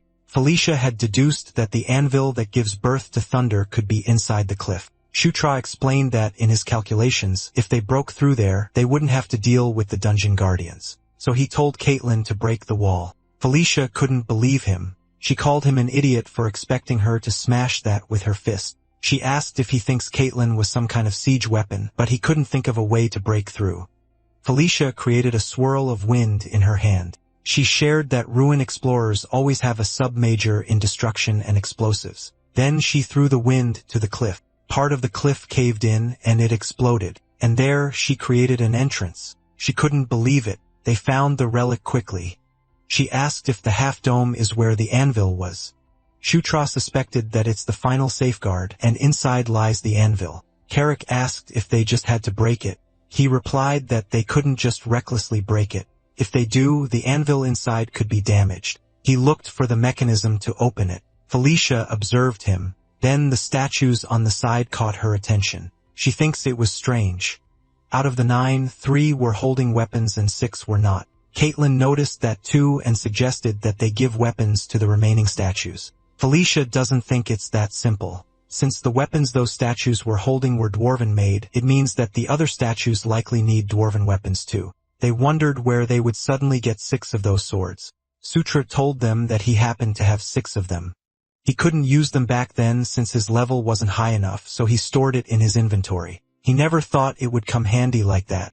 He explained to them that he picked up weapons during the last tunnel expeditions as backups. Carrick was surprised. He couldn't even imagine carrying 6 of them in his bag. He was perceptive, and internally Zephr was starting to hate ogres with good instincts like him. He simply dismissed the question and told Carrick to take it because it was heavy. Carrick complained how frail he was. They set up the swords on the statues. The statues' eyes lit up and the light spread. Then the half-dome opened. They all anticipated what it was going to reveal. Zephr was surprised. He couldn't believe it was the anvil that gave birth to thunder. Felicia told them that, on the records, the final procedure to activate the anvil was still needed. She instructed Zephr and Carrick to remain where they are, and the rest must take positions at the 3 o'clock, 6 o'clock, and 9 o'clock marks on the circle. From that moment, they would infuse mana into the disc. The order would start from her, then they would proceed clockwise. The amount of mana infused must gradually increase. They were in position. She told them to focus as they begin. They released the mana. She told Zephr to push his mana a bit stronger. When it was at a good level, she told him to hold it there and not lose his concentration. They continued to do that. The anvil was struck with mana. Zephr did his best to hold the position. He was starting to struggle, when suddenly the light shot up to the sky. The room was filled with smoke. Zephr got confused because he saw some warriors around him, and there was a monster too. Different creatures were all marching in the same direction. He had no idea what was happening. Suddenly someone spoke. "My vassals. Heed my words." Zephr heard the voice and looked at the sky. A shadow loomed over him. It was a large flying creature. This creature ordered everyone to protect the sacred nest of the great Enkidu. They were to become the gatekeeper who stands between the demon realm and human realm. After that, Zephr was back. He was gasping for air. He was certain that what he saw was a black dragon. So it was a black dragon. He suspected it to be the earth dragon and Kidu. Felicia asked him if he saw it too. She also didn't look well. She talked about a massive black dragon with its body flowing with molten lava. Carrick shared that he saw it too. He asked if they saw the same vision. Felicia suspected that, but she wasn't sure what it meant yet. She looked at the anvil and spoke that using the anvil would reveal the truth. She thought about it, then she touched the anvil. Suddenly, a strong purple light came out from it. She struggled as black mist swirls around her hand. It was getting tough. Zephr approached her. He wanted to stop her. He was surprised. Suddenly, Felicia screamed loudly. Caitlin and Carrick got worried for them. Zephr screamed loudly. He was told to conquer the earth dragon and Kidnu's mana. Trial was cast upon those who were not granted any permission. To conquer was to dominate. Caitlin and Carrick just stood there. They saw how the Zephyr's body emitted the light and he was holding a black hammer. But it looked like he wasn't himself. His right eye was black. Meanwhile, at the temporary camp, an enemy spied on them from the edge of the cliff. The camp was stationed between 2 cliffs. The enemy thought of them as fools for hiding there and thinking that they wouldn't be able to find them. This orc asked what they should do. He was waiting for the order of Lord Yakuzan. Yakuzan checked his army and told them to prepare themselves because they would clean up the stragglers at the temporary camp. The ogres noticed a bright light on the sky even if it was nighttime. Apparently, they were being rained with fireballs. Those fireballs hit the camp directly. Many were instantly killed or injured. Then the enemy, along with their swamp mammoth, charges in. They were ready to crush them. Chris and everyone were caught off guard. He got angry and worried. It was such bad timing since neither Caitlin nor Felicia were there. They would be annihilated at that rate. Successive explosions happened while Yakuzan watched from the edge of the cliff. He laughed at those demons for rushing in without knowing their place, and they got what they deserved. He told his army to finish them all. Suddenly, a mage couldn't move his hand. The swamp mammoth glowed, and its eyes changed, and it attacked their allies. Yakuzan saw it. He asked what was going on and why they were being attacked by their own swamp mammoth. Chris saw it from afar. He was dumbfounded. It was because of some black hammer. He couldn't believe they found the anvil. Earlier, Shutra held the anvil. He was confused at first, so he asked what it was. Felicia answered that it was the thunder hammer, the pair to the anvil, and it looked like Enkidu had chosen him. She didn't look well, and the elf with her helped her up. Shutra couldn't believe it. Then Felicia urged him to use it. He looked at the thunder hammer. Enkidu's mana had shown him how to wield it. He remembered him saying to conquer, subjugate, and enforce obedience. It was the method of using the anvil that gives birth to thunder. He raised the thunder hammer. He chose to dominate the swamp mammoth first. Purple light shot up from the anvil, and the swamp mammoth had been covered with it, and they went on a rampage. The orcs couldn't understand why they were suddenly attacked. Aside from that, they were surrounded. Bandal had attacked them all. Seeing how the swamp mammoth was attacking the Scarlet Lightning tribe, he suspects that the prince and princess pulled it off. So he told his army that it was the time to kill them all and not let anyone escape. They charged at them. The enemy tried to fight back. Yakuza watched it all happen. He asked why the swamp mammoth was acting like that. His adjutant had no idea. He was puzzled on who could be controlling such overwhelming mana. He suggested retreating and waiting for another chance. But Yakuzan didn't like that. Unexpectedly, an explosion happened behind them. It was Chris. He told Yakuzan that it was the end for him. If he surrenders, he'd make his death less painful. Yakuzan cursed at him and attacked him. Chris' brows furrowed, then he used the beast god fist dart. In a blink of an eye, Yakuzan's head rolled off. The adjutant and the mage ran away while announcing that their chieftain was dead. They were so scared. Now all that was left for Chris's army was to finish off the stragglers. He realized that if it weren't for those two, they would have been in serious trouble. He watched the sky and hoped that nothing happened on their side. Meanwhile, the screen displayed the battlefield. Karat couldn't believe they're seeing the scenery the swamp mammoths were seeing at the moment. Felicia explained that with the anvil, it was possible to control all the treasure guardians. She was saying that with the power of anvil, the Scarlet tribe would be done. She had gotten weaker. Then she fell, but fortunately, the elf caught her. The elf asked if she's all right. She assured her that she just needed some rest and she would be fine. The other soldiers suggested that they find another place to rest, but they noticed that Shutra had disappeared. Meanwhile, Shutra was relieved to have finally taken a breather. The system notified him of his level up. His level had risen quite a lot. He wondered if it was because he controlled the relic of Enkidu. Also, the system notified him that the level of conquest had risen. He opened the screen and saw that even the Under the King's banner had leveled up. He realized that it levels up with the conquest at the same time. He doesn't fully understand it, but if his main skill grows stronger, then that is good for him. He also wondered what kind of skill was King's Knight. Judging by the name, it sounds like a summoning type. Suddenly called out to him. It was Caitlin. He remembered that he left without saying goodbye. He was about to apologize, but she hit him on the head. She scolded him for disappearing like that. He apologized. She let it go since he was safe, but they had to hurry back. It seemed like they would have to camp out for the night. He thought they were going straight back to the temporary camp. She replied that it was the original plan, but a problem came up. He got curious about what it was. Then he found out that Felicia lost consciousness. She had just been released after being captured by the Scarlet Lightning tribe, but she must have pushed herself too much. Caitlin also shared that before she collapsed, she would be fine with just resting, but they had no idea when she'll wake up. And without her, they couldn't summon the phantom seed. So for now, they'll just have to watch over her condition. Shutra was worried about Felicia. That night, everyone was asleep except for Shutra. He wondered if his stamina had fully recovered from just leveling up because strangely, he doesn't feel tired at all. He thought of waiting until morning just like that, but he remembered that they were in a ruin, which means that there must be some hidden weapons or treasures inside the dungeon. He also expected some traps or guardians. He pulled out the thunder hammer and considered the possibility that he's the ruler of the ruin because he has that. The power of the anvil only works while in there, but within the ruin it manifests as absolute power. In other words, he already obtained a free pass to the entire place. Carrick was laying on the ground, sleeping peacefully. He woke him up. He wanted him to come with him. The pathway was lit with a torch.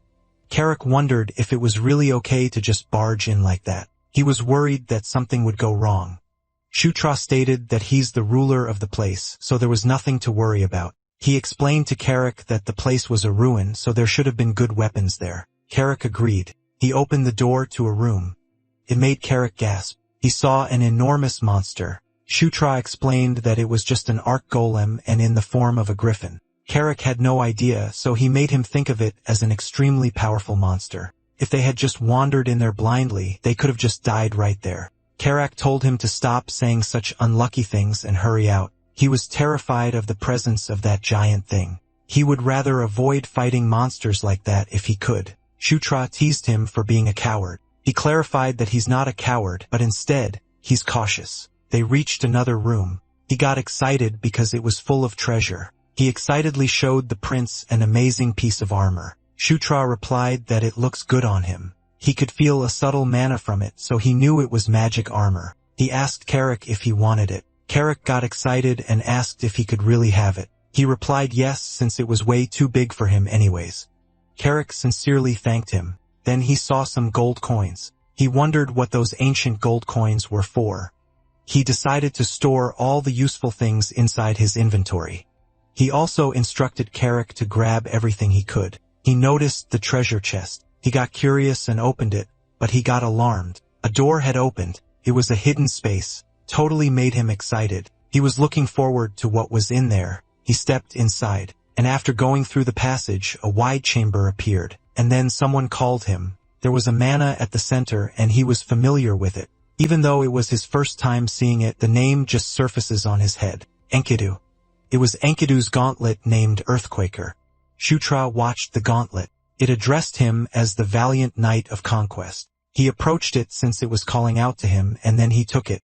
As soon as he touched it, the system notified that his level, mana, strength, and mental strength was insufficient. He realized that he can't wield it yet. The gauntlet glowed, and it granted him permission. The system notified him that Earthquaker acknowledges him as its master. The system changed the user of the Earthquaker to Shutra. Shutra's hand glowed.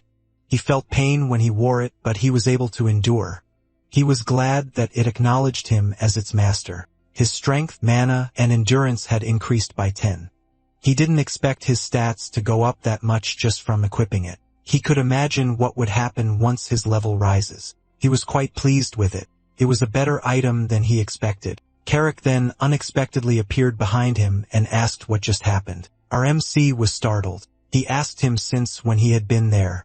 The ogre replied that he saw it all, that he made some gauntlet appear out of nowhere. He didn't expect him to see everything. If something like his inventory gets exposed, he knew it would be a hassle. Carrick knew that whatever it was, it would only bring trouble if people found out, so he promised that it would just be between them.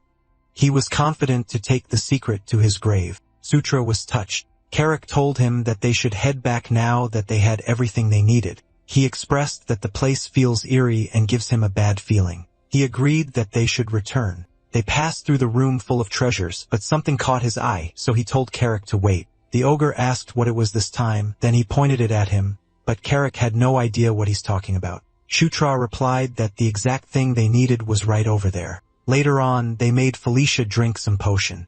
Her body glowed, and she regained consciousness. He asked if she's awake. Caitlin was so relieved. Felicia asked what happened. She explained that Shutra brought back a mana recovery potion. She asked where it came from.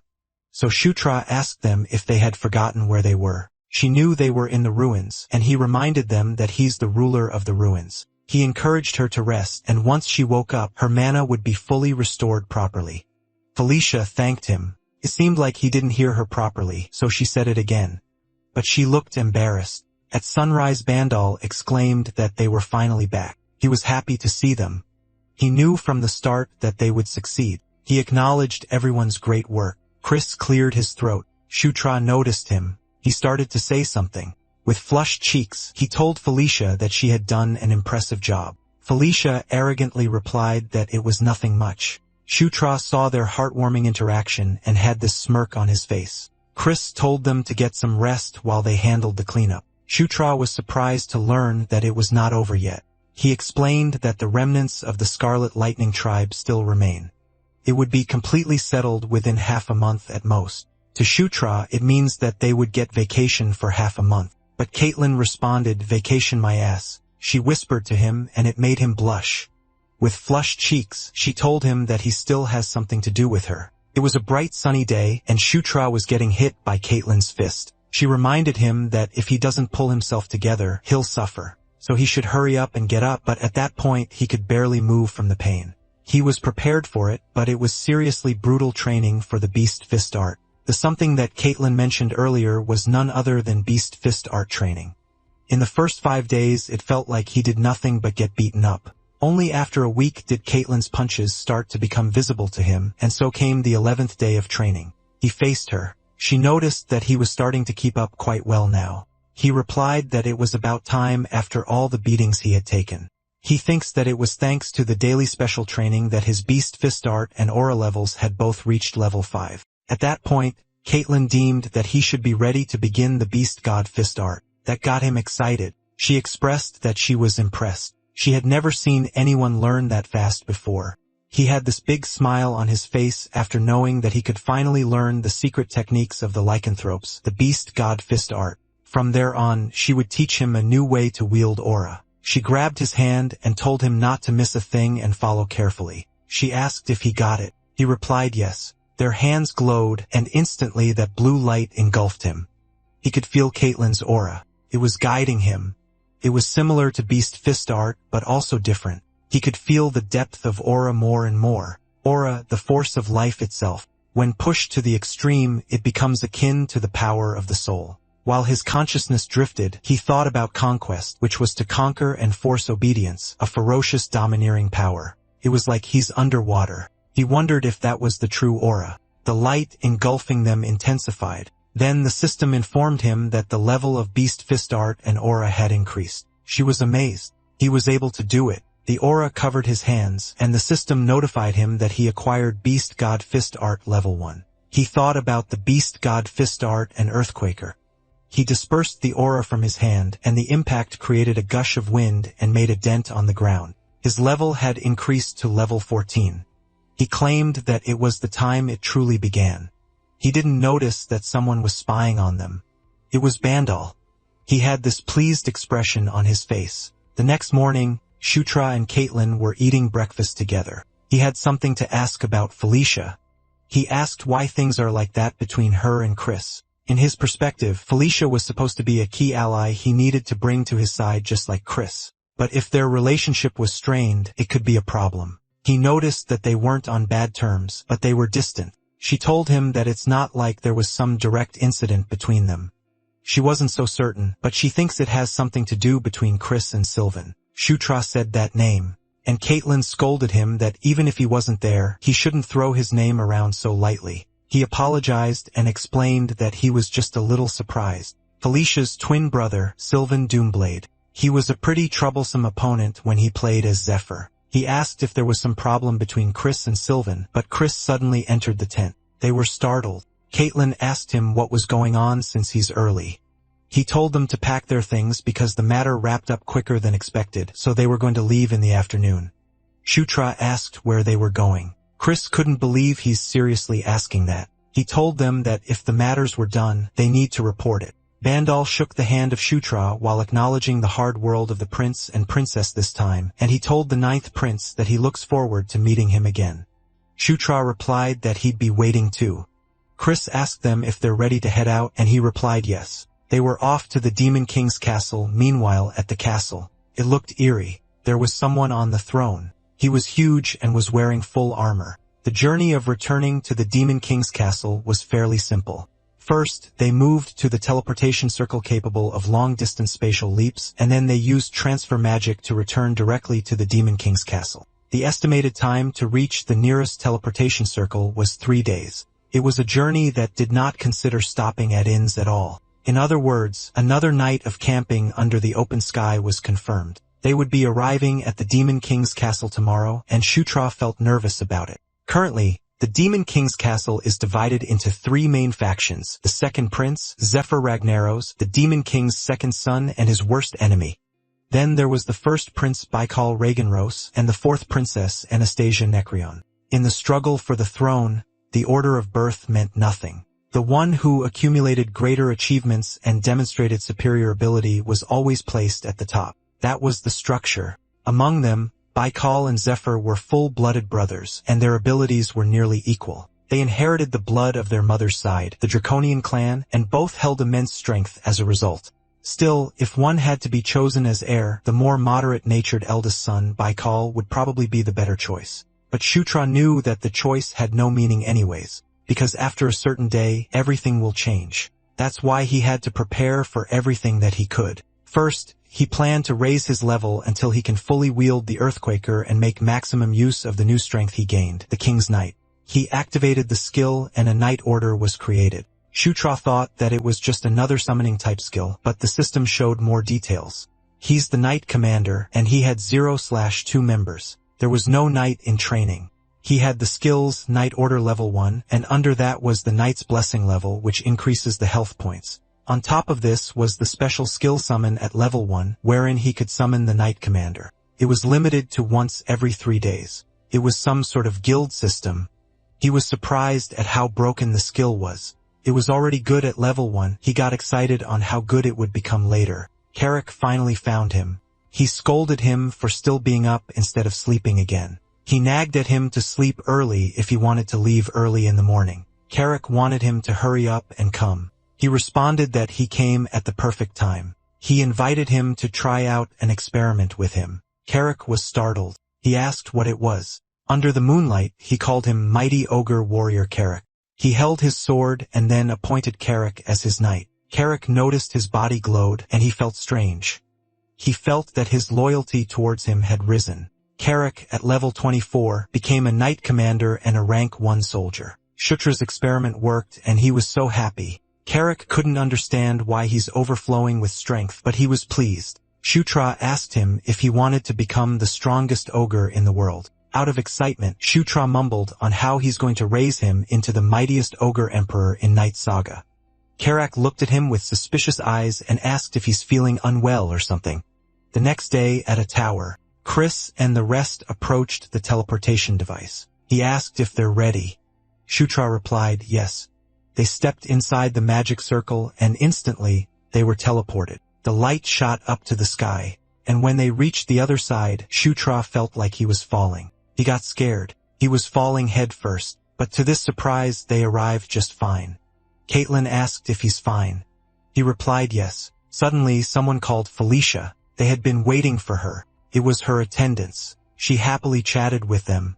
Shutra saw it as a fan club. He asked if those were her attendants and subordinates. Then someone approached and welcomed Chris and Caitlin. He noticed that there was no one for him, and the dark elves started gossiping about him. They laughed at him. He now understood where he stood within the Demon King's castle. He was fine, though, since it was all within his expectations anyway. He asked if Carrick was ready because from there on they would start changing things one step at a time inside the Demon King's castle, particularly in an old room that seemed like a storage area. It was Shutra and Carrick's dwelling. Shutra was just thankful that there was a room for them. Carrick thought of unpacking their things there. Then he remembered that the official event schedule starts tomorrow. Until then, they are allowed to spend their free time however they like. Shutra replied that it doesn't feel any different from being left to rot somewhere. Suddenly, someone knocked. Flora Sevensword from the Demon King's Castle Real Estate Management Bureau greeted him. Shutra asked what brought someone from such a high office to a rundown place like that. She told him that it was because his public merit level has increased, so he's now eligible to choose a new residence. Isabella from the Office of Public Merits came to meet with him too. Sutra asked her if it was true that he could receive a new residence there. She replied that he had come to the right place. She displayed a screen. With his latest conquest complete, his merit level officially rose to level 5, bringing his total merit to 15,000 points.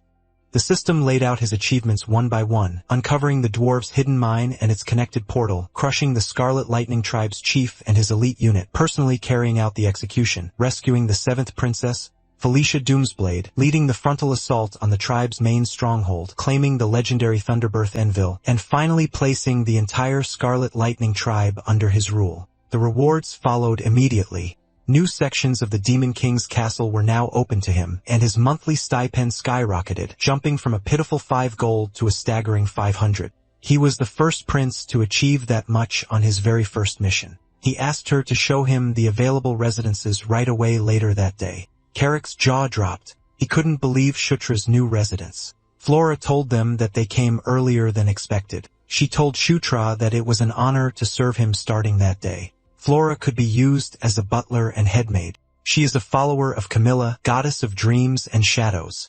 Carrick was confused because earlier she said she was from the real estate bureau.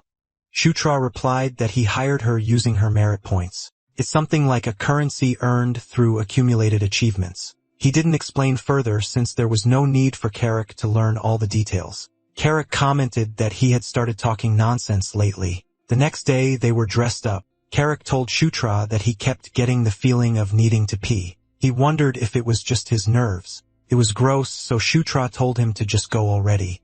He also made him nervous by saying that someone arrived and told them that they look amazing. Felicia was the one who picked their outfits. Caitlin responded that she's the best. She replied that all her efforts paid off. Caitlin told Shutra that he looked good. He got embarrassed, but he thanked them and told them that they look amazing too.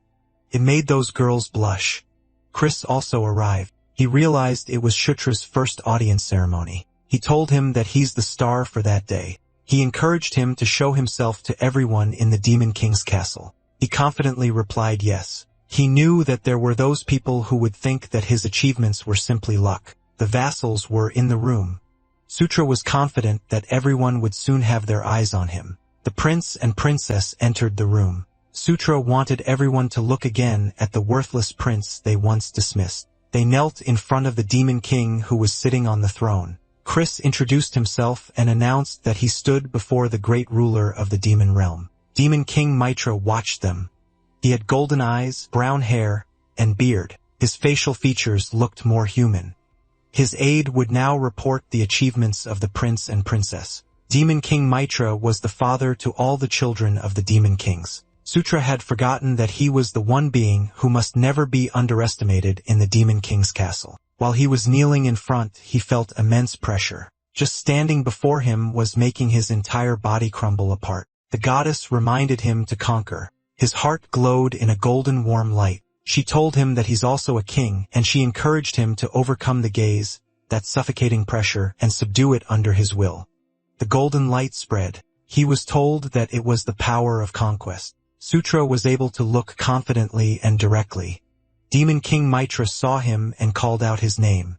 Everyone's jaw dropped when they heard it. Sutra simply met his gaze, though he was slightly taken aback. Then Demon King Mitra told him that he looked forward to seeing his future achievements. Everyone in the throne room was shocked and confused because the Demon King had never once called any of the princes or princesses by name during an audience before. They questioned why he would mention the 9th prince who barely even has a presence. It was an utterly ordinary statement, but it was a statement no one had ever heard from the Demon King before, and that made it invaluable. Shutra replied that he'll do everything he can to live up to his expectations. And that was how Shutra Ignace finished his first audience while leaving a powerful impression on all who witnessed it. At dawn, Shutra was being woken up. He asked Carrick what was the matter since it was still so early in the morning. Carrick informed him that a letter from the Office of Public Merits just arrived. Shutra received the letter while wondering why, and he was surprised when he opened it. Carrick was curious about what it said, so he encouraged him to read it out loud. Shutra wasn't sure how to feel about it. It looked like the Demon King, his father, had given him a personal mission at the castle. Shutra shared the letter to Chris and Caitlin. It contains the mission to subjugate the Cassius herd. Basically, it was a monster extermination task. Caitlin told him that he would be heading to the Anger Plains. Shutra remembered that it was where the centaurs live. She shared that Chris and her went there for training once. Cassius herd subjugation pretty much became an annual event. Chris wanted to go with him, but they also have their own schedule to follow. Caitlin was positive that Shutra would manage on his own, but Chris was worried. People would start paying attention to him, and some would try to approach him, and others would be wary of him, so he'll have a lot to keep an eye on. Shutra knew that. Even Zephr himself said he was never once called by name during an audience. Chris told him to come to him if he needs any help. He thanked Chris for that. Then he told him to go see Felicia before he leaves because she said that she has something for him. It was still dawn. When Shutra prepares to leave, Felicia knew he would need a good pair of legs to travel around Centaur territory, and so she gave him some mounts. Shutra thanked her, but she had more to give. It was a dark elf's tear. He couldn't believe that she's giving him one of the dark elves' sacred treasures. Normally, the only way to obtain it would be to kill Felicia herself. She shared that the dark elves are a proud race, so they never forget either kindness or vengeance. She hugged him and told him to take care and return safely. He never expected Felicia to act like that, so it made him blush. As he was about to answer, she pushed him away, which surprised him.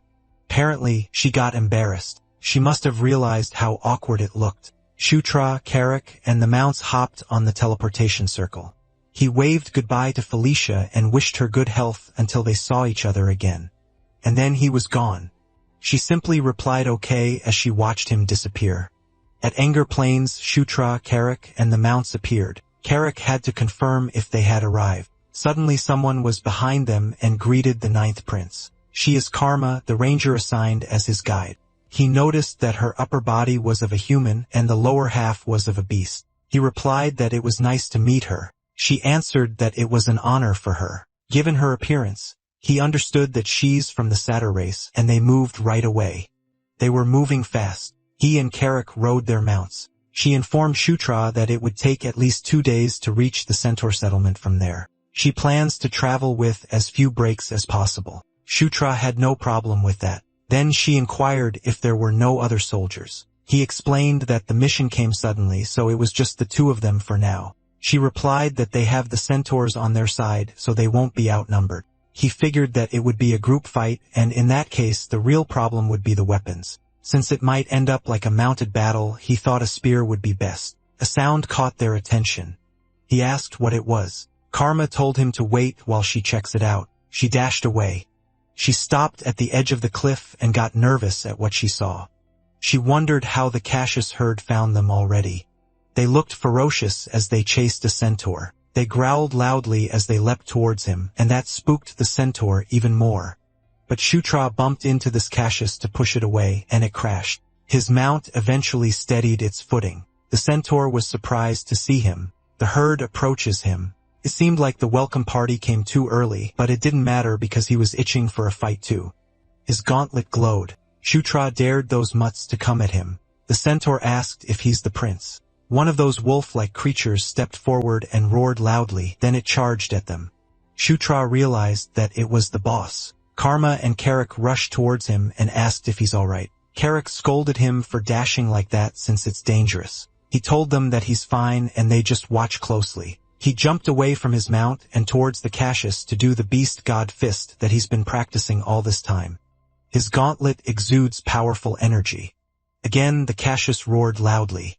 He attacked it with the skill called Fist of Explosion. That was surprising for Carrick and Karma, and the Cassius boss's corpse was decapitated. It was defeated so easily, and that made the other Cassius terrified. They escaped as fast as they could. Shutra was also surprised with his recent attack. He wondered if the Earthquaker, his gauntlet, amplified his aura.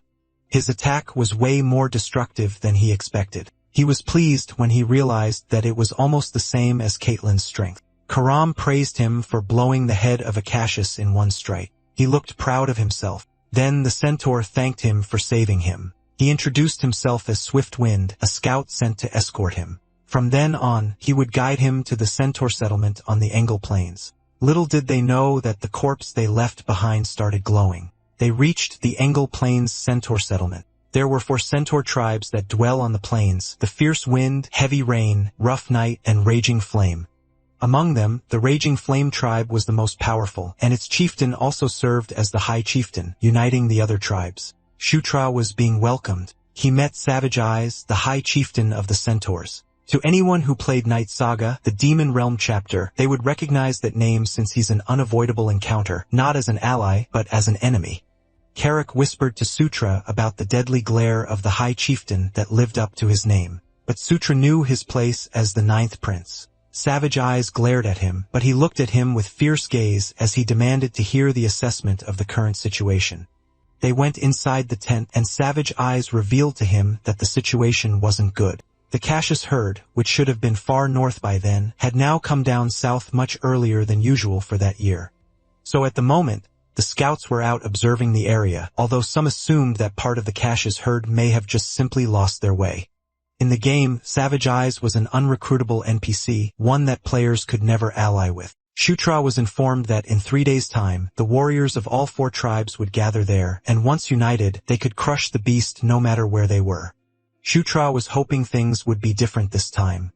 He responded that he'll wait, and he asked if there's anything else. Savage Eyes addressed him as the 9th Prince and verified if it was true that he smashed the Cassius skull with a single punch. He smirked and replied that it was true. Deep inside, Shutra was hoping that this time Savage Eyes would be an ally too, just like how Chris and Caitlin became his allies. Then he told him that if he wanted, he could show it to him later. Savage Eyes observed him and responded that he'd be looking forward to it. When they left the tent, they caught the attention of the other centaurs. They talked about him since they heard that he crushed the Cassius skull with a single blow. Carrick noticed that similar to General Bandal's incident, Shutra became popular once again.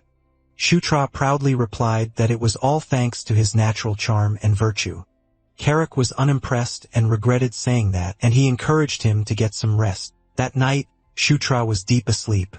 There was a faint glow over him, and that woke him up. To his surprise, it came from Earthquaker. He had no idea when it got into his arm. But suddenly someone appeared and called his name. He turned his attention to that person.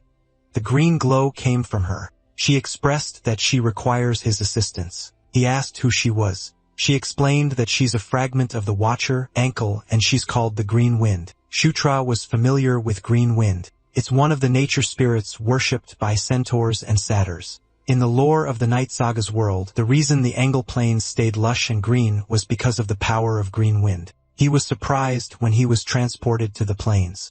She brought him to her home, where the fragment of her creator, the Watcher Ankle, resides. Hearing about the fragment of Ankle, he remembered something.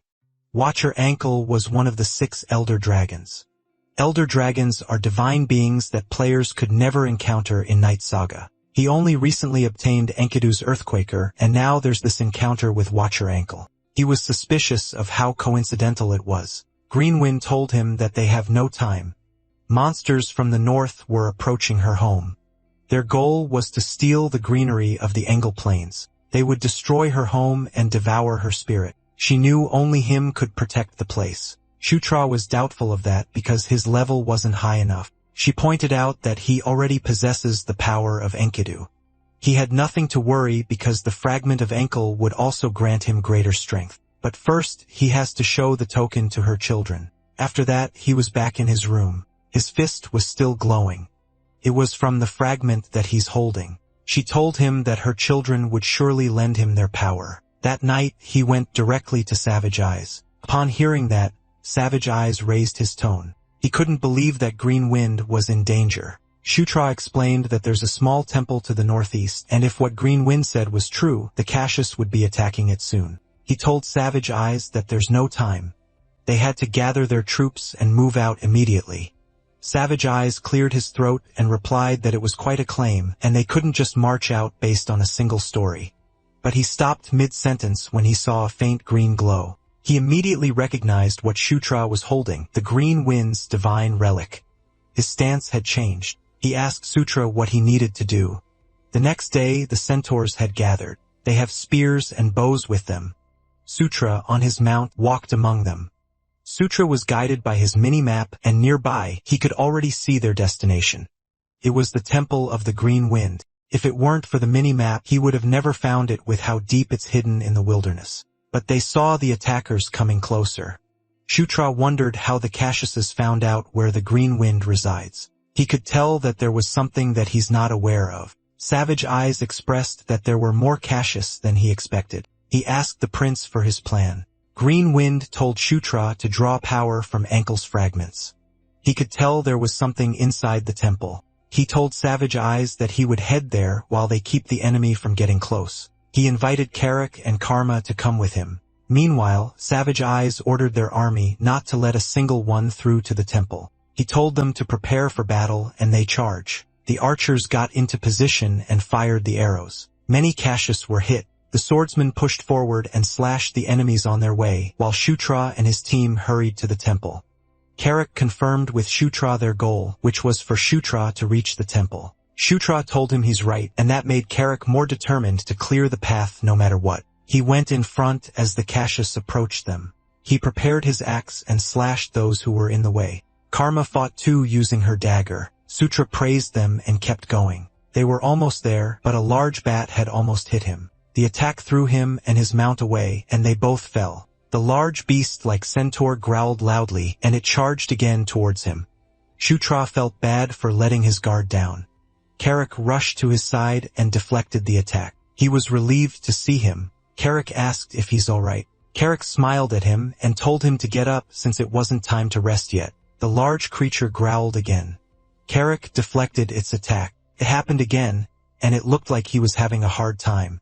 Sutra teased him for acting cool earlier, and now it looked like he's done. He activated the skill under the king's banner and boosted Carrick's strength. This time, they're going on the offense. Carrick struck the creature and caught it off guard. This creature staggered backwards, and Carrick chased after it. He gathered his strength and slashed it at the chest. The large creature vomited blood. Carrick went for the head. He hit it with all his strength. The dust in the area scattered.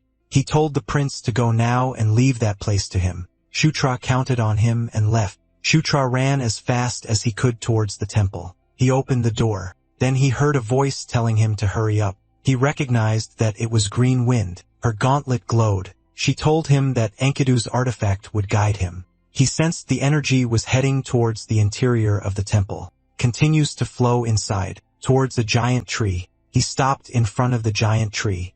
Then the tree's vines started to move. That startled him, but it gently stopped in front of him to give him something. His eyes widened at what he saw. It was a dragon heart, the source of mana that every dragon possesses. Dragon heart. Now he realized that the fragment of ankle was pertaining to that. Green Wind appeared and informed him that the Angle Plains have maintained peace for a very long time through the magic of the Watcher Ankle, and the temple was the center of that magic. It was born from the fragment of ankle, and if the place was destroyed, the peace would shatter. She instructed him to awaken the old magic of ankle left in the temple and stop that from happening. Meanwhile, outside the temple, Savage Eyes commanded their army not to retreat. They mustn't let the enemy enter the temple. Carrot continued to fight. The same goes for Karma. Green Wind begged the ninth prince to protect Angle Plains and her children with the magic left behind. Sutra accepted the dragon's heart, and he was transported into a different place. He was confused at first because there was a dragon in front of him. He knew it was Watcher Ankle. Her eyes glowed, then she offered her powers to him. It made the temple shine brightly, and that light even shot up to the sky. It caught the attention of the centaurs even during mid-fight. Their jaws dropped. Carrick thought of his prince. Thick large vines had emerged from the ground, and it grew taller and larger. It was forming into something. When it was done, it formed into bipedal wood creatures, and it targeted the Cassius. It attacked without hesitation, and the Cassius were caught off guard. They didn't have the chance to evade or run. Those wood creatures continued to thin their numbers until Green Wind sensed that the magic of Ankle had awakened. She sincerely thanked the prince. But Sutra was still holding the dragon's heart. It made Green Wind step back. She had no idea what was happening. She questioned why the mana of Ankle was flowing into Sutra. She asked him if he's trying to absorb Ankle's power, but it looked like Sutra wasn't himself. She told him to stop. If he keeps going, his body won't be able to stop it. Shutra was notified by the system that his level increased. His cheek was cut, but it healed instantly. Green Wind saw it happen. The system continuously notified him of his level up, and Shutra heard once again that he should conquer, to subdue and make them kneel in obedience. Even if it was the lingering remnant of an elder dragon, it would still kneel before him. The dragon heart merged into his heart, and that caused a blinding light to appear, and eventually, it subsided. Sutra rested his arms on his things to support himself. The glow from his body slowly dims, and when he opened his eyes, he was called the Knight of Conquest, and he had obtained a passive skill called Dragon Body Level 1. He also acquired the skill Dragon Blood and immunity to all poisons Level 1. He gained another subclass, which was the Dragonborn. It is a being who has awakened the dragon gene and can wield dragon magic. Despite being a hybrid of a draconian and Azura, Zephyr's recessive inheritance allowed him to awaken the dragon gene. Green Wind told Shutra that he obtained both the spirit and body of a dragon. She could feel the power of the Watcher ankle within him, but she wasn't disappointed because after all, this was a power that no one could use. It was sealed away and kept in slumber for a millennium. She addressed him as successor of Watcher Ankle and expressed that she had one wish. She asked if he could protect the Engel Plains and her children. Shutra smiled and replied yes. Outside the temple, the wood creatures continued to fight. Many Cassius were taken down, but they sensed something. A large Cassius had cut one wooden creature in half, and it intimidated the centaurs by roaring loudly. Shutra saw it from the roof of the temple. He realized that it was the one commanding the Cassius, so he jumped down and approached Carrick, for there was something he must do. The commander of Cassius continued to take down the wooden creatures. He growled at them. He sensed something, and suddenly, it was punched by Shutra. Counterattack, but Shutra stepped back to evade it. For its size, it was surprisingly agile. Chased after Shutra, so Shutra positioned himself for another punch. He used Fist of Explosion. The impact made his arm tremble. He complained about how thick its skin was, and then it attacked him. He realized that it was tougher than he expected. Even the Fist of Explosion doesn't work on it. He decided to use his new skill. He activated the exclusive skill for Dragonborn, the Dragon Blood. It made the Earthquaker releases part of its true power. He risked everything on a single strike. The commander was about to attack him too. He told Carrick that it was his turn. He summoned the King's Knight, and Carrick appeared from behind the commander. Carrick had hit it on the side of the head, and it became angrier. While it was distracted, Shutra rushed towards it. It noticed him approaching. Shutra's attack was completely different from before. He used Earthquaker's secret art. It was such a powerful move he called it a gigantic piston. His punch made a large hole on the commander's chest. Savage Eye's jaw dropped. Carrick looked proud of him. The enemy fell, and Shutra leveled up. The system notified him that he had defeated the boss Drake Ogre Mustafa, and he had acquired the title Drake Ogre Slayer. He wondered how much aura he had just used. If he hadn't leveled up, he would have collapsed for sure. To use the ultimate skill embedded in a weapon, he would need a special move control skill, but he doesn't have that yet. In other words, the gigantic piston wasn't even Earthquaker's true ultimate move. He realized that there was an even greater technique within Earthquaker. Carrick reported to him that some were running away after the guy fell. Savage Eyes slashed some of them, then he ordered his men to chase them down. If they let them escape, it would just come back to attack them again someday. They chased after them as they were determined not to let a single one escape. The nighttime came and the battle was over. The centaurs relaxed at their camp. They even had some drinks. Carrick and Karma had a toast with their drinks. Everyone was having fun. So Green Wind asked Sutra what brought him to her when they were having the time of their life. He came because he had a few questions he wanted to ask her. Since he granted her request earlier, she was willing to answer whatever he asked. But before that, she requested that he release her from his control. He had no idea. She explained that because he absorbed Ankle's mana, she, who was born from Ankle's magic, became bound to him. Now he learned what she meant.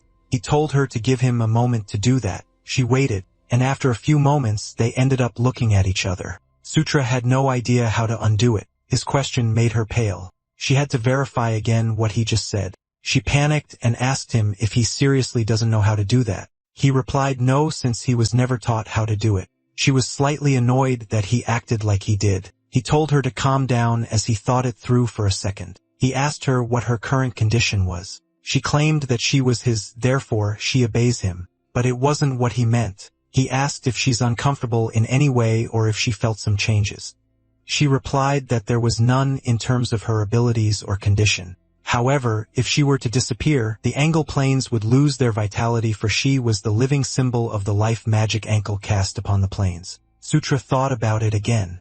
He suggested that she simply remains there in ankle planes instead of leaving with him. She was dumbfounded with his suggestion. He further explained that there was no need for her to go with him. That made her sad because to her, it was like he's abandoning her. He clarified that it's not what he meant. He asked her if she wanted to come with him. She yelled at him that he's her master, so it's natural that she accompanies him.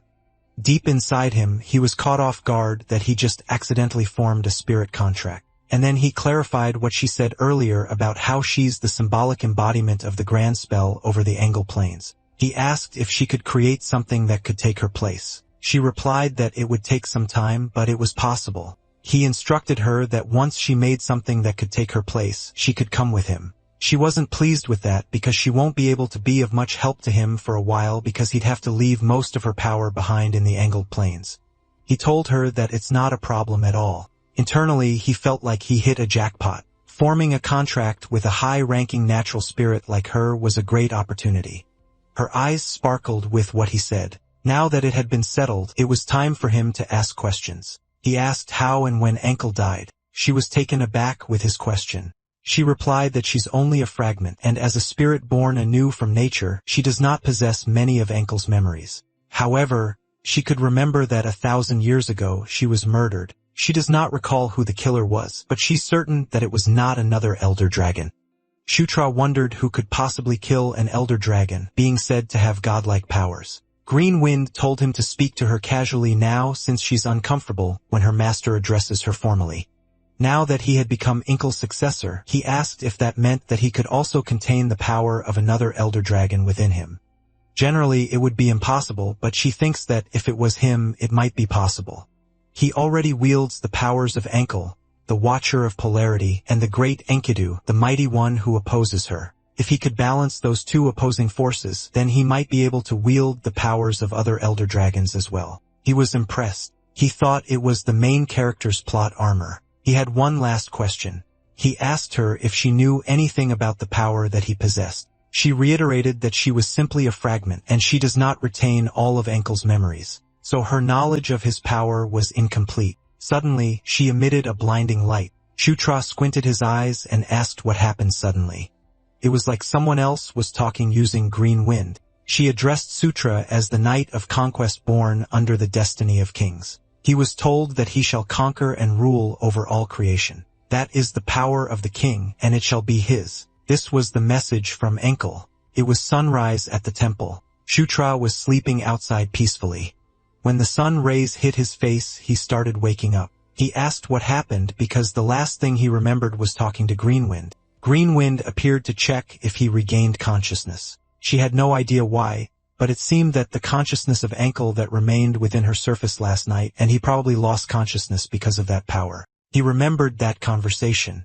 He was told to conquer and rule over all creation, for that was the power of the king, and it should be his. He realized that Ankle already knew about his power. Green Wind declared that he was now her master for eternity.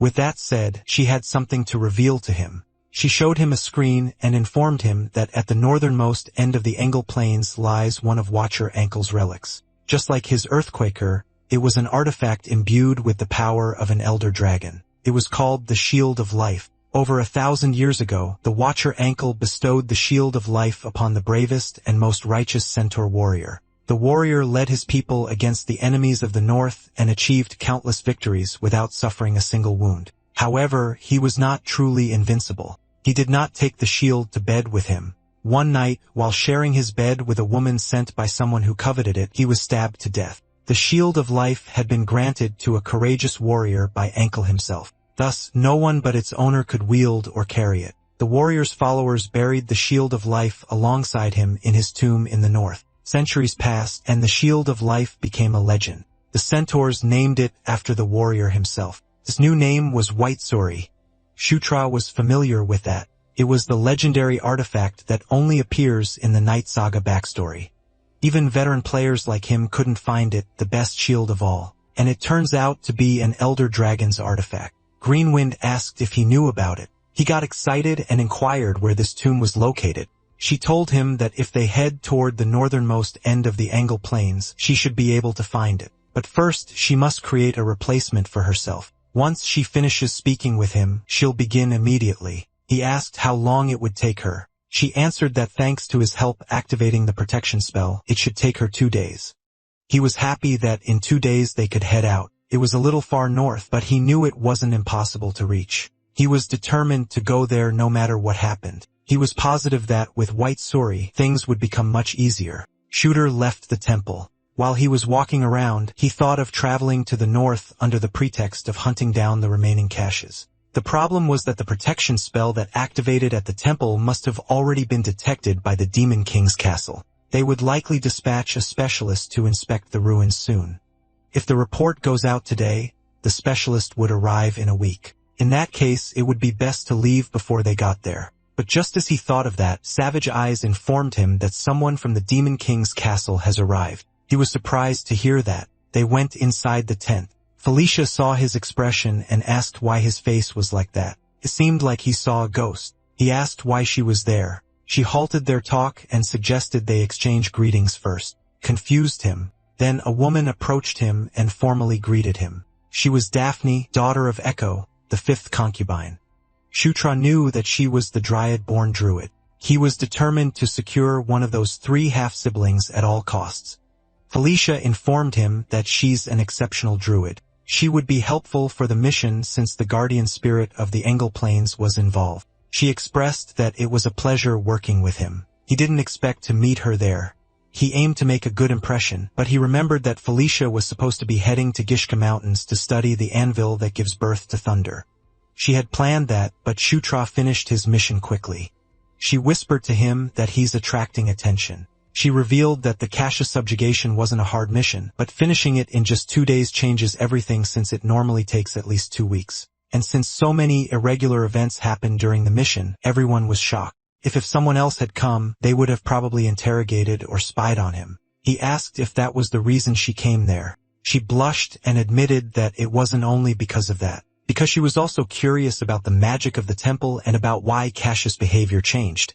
Shutra could tell that beneath her cold exterior, she has surprisingly a warm side. He thanked her for worrying about him. She asked what his plan was now. He told her that he's going to scout the northern region to see if there were any remaining caches and to find White Suri. Savage Eyes volunteered to go with him because it was their duty. It made no sense for him, the tribe's chieftain, not to go himself. Shutra agreed that it made sense. But to his surprise, Felicia wanted to come too. She reasoned that it was better to study the living caches than the dead one. He just agreed to it, but deep inside, he was bothered because looking for the remaining caches was supposed to be just an excuse. Carrick expressed he had a feeling that things were going to get complicated. A few days later, they had seen the caches. Carrick along with the centaurs fought with it. While on the battle, he had seen something which proved his instincts right. The centaurs fought. Akashi's almost got Shutra from behind. He had no idea where those things suddenly came from. He was getting annoyed since he thought they already killed them last time. Some flying monsters shrieked. He asked if they were gazed. It was such a troublesome bunch that showed up, but they weren't the only ones who could fly. He used the blessing of the wind level 1, which makes the user's body become light, allowing them to move with the speed of the wind. Greenwind asked how he could use her magic. He charged towards those gazed. Those gazed were caught off guard. He used Fist of Explosion on them and threw them away. He told them to stop getting in his way and just disappear. Upon seeing that, Greenwind was left whining about her purpose of existence. Meanwhile, Daphne was surrounded by Cassius corpses. She was terrified. A monster leapt towards her. Fortunately, someone grabbed her and cut the monster's head. It was Carrick. Felicia was engaged in a fight too. It worked in her favor that those monsters showed up because she planned to find them anyway. They finished at dusk. Corpses were scattered on the plains. Felicia told Chutra to look at the faint purple aura surrounding the corpses. Now that she mentioned it, he could vaguely see it. She suspected that it was a type of curse magic. The stronger they become in front of that purple aura, the more their life force is consumed. On top of that, their emotions seemed dulled, almost severed, so she called it a curse, and she knew that someone was controlling them. Shutra was confused because they defeated the commander that manipulated them before. He asked who it was this time. Carrick told him to wait and informed him that Daphne was tense the whole fight. He thinks that it was her first real battle. Upon seeing her condition, Shutra realized that she was far less experienced than the Daphne that he knew. She was trembling when she expressed that she could feel the spirit's fear. There was an ominous power that grew stronger the further they go north. Green wind was in the form of a firefly. She told Shutra that she could sense a sinister energy coming from the north. She suspects that there was an entity that was the source of the purple aura. Felicia expressed that they might learn more if they go all the way to the northernmost point. Savage Eyes suggested that they check from the observation tower at the northern border. Shutra's original plan was just to retrieve the white Suri, but things had gotten more complicated than expected. He agreed to head there for now. It was already nighttime when they reached it. Felicia pointed at the direction where she could sense the sinister energy. They saw a massive gathering there. Even at a glance, they could tell there were about 200 or 300 of them. The only thing that could gather that many of them was an undead, and she could tell that they were high-ranking ones, at least a lich level. Daphne's knees had weakened, and she fell on her butt. Carrick asked her what was wrong. She replied that she's fine. Felicia explained that the ominous energy felt too direct. As she said before, Daphne was half-spirit, so it affected her too deeply. If the enemy really was a high-ranking undead, then their current forces won't be enough. Felicia suggested that they pull back for now until she felt something strange. She panicked when she felt someone coming to them. Shutra asked who, but he got distracted when the system screen appeared. They were surrounded. Then Carrick pointed at something. He told them that a fireball was flying towards them. Shutra cursed. He realized it was a trap. He yelled at everyone to get out of the tower. The tower collapsed. They screamed as they tried to run as fast as possible. Some of those emitting an ominous aura had flown to the sky. While they were escaping the tower, Felicia used her powers. She activated wind control to make everyone fly and safely get out from the exploding tower. When they landed on the ground, she checked if Shutra was fine. Savage Eyes thanked the sixth princess. They all survived because of her magic. She answered that it's not time to thank anyone yet. Just from a glance, the numbers of the enemy were overwhelming, and so they have to escape at once. But Shutra could tell they were already surrounded. She requested that they buy her some time so she could find a way to break through somehow. Shutra was touched by her gesture. He promised to hold them off as long as he can. He used Under the King's Banner to the centaurs. They felt the strength surging through their entire body. Savage Eyes asked what it was. Green Wind asked her master if he truly intends to fight. He replied yes. All they could do now was to trust Felicia. He balled his fist, then commanded everyone to prepare for battle. Everyone became serious. Shutra was determined not to be pushed back. Carrick fought on the battlefield along with Savage Eyes and Karma. Shutra defeated so many undead using his fist of explosion. The bones scattered, but the skull still floats. He was already exhausted. The undead assembled their body back. He knew that if they continued that way, it wouldn't end. The skeleton warriors charged at him. They had to find the leader controlling those monsters quickly. If they killed them, they might still have hope. Suddenly, he saw bright lights illuminating the sky, and it struck the centaurs. Carrick used an undead as a shield. He asked what that was. Among the sea of corpses, there was one who groaned as death came upon him, and a large skeleton warrior rose from them. It wore armor and a crown. Shutra finally found this leader. Savage Eyes attacked it from behind, but to his surprise, he was blocked and was shoved away. Carrick attacked next. His weapon hit its armor, but it just sent shivers through his body. Then the undead leader shoved him away. He crashed on the ground with a powerful impact. Then our boy leapt to attack it. He was thankful that this bonehead came straight to him. He was determined to end the fight now. He used Fist of Explosion, but he was left surprised. It had no effect, and he was just thrown on the ground. He couldn't believe that guy. He was so strong. Shutra knew that he's not someone that they could handle. Felicia told him that it was enough and he could rest now. The undead leader got curious on what she was planning. It was the same for Shutra, but she told him that she would take over. She challenged this bonehead to come at her. Felicia charged with a powerful magic on her hand. Her blast attack hit the undead leader. It groaned loudly. It got annoyed, so it counterattacked, but she was able to step away from it. She used wind control next. The undead leader tried to grab her, but she activated blink, which makes her vanish and appear behind this bonehead. And then she fired 2 beams at it. It made this undead leader groan. Shutra watched the fight, and he realized that Felicia was more incredible than he thought. He didn't expect that she would overwhelm that monster alone. He noticed a faint glow from behind him. It was from Daphne. She asked if he's alright. She used wind control to control the centaurs. Savage Eyes felt her power. Carrick too. He lifted his head as he gained strength. Shutra got excited since this was the Dryad's unique area buff. He was glad that Daphne was now contributing properly. The system notified him that boost level 1 had activated, and his power swirled around him. The power erupted from his body. He was confused as to why he's suddenly learning skills. The system notified him that he acquired Spirit Bloom level 1. This makes a spirit's power dwell within the user, and all abilities are increased. He could feel the power surging through his whole body. In Night Saga, normally only one spirit could dwell within a person at a time. But now, the spirit of life and the spirit of wind were dwelling on him simultaneously. As he expected, it was thanks to his protagonist's physique. Felicia rained a barrage of attacks on the undead leader. But she's getting exhausted. She was attacked, she used blink, and she vanished. She was getting annoyed at this persistent bastard. She wished for it to die already. The undead leader expected her to show up at the back, and that caught her off guard. Meanwhile, Carrick felt the power course through his body.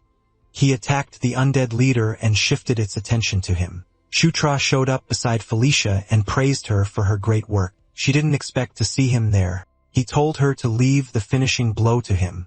He attacked using Fist of Explosion, and that made the undead leader fall. Carrick was hopeful that they would win now. Sutra teased him that it was actually his fist that defeated it. He realized that it's how Sutra wants to play, so he attacked the undead leader with the intention of cutting its head.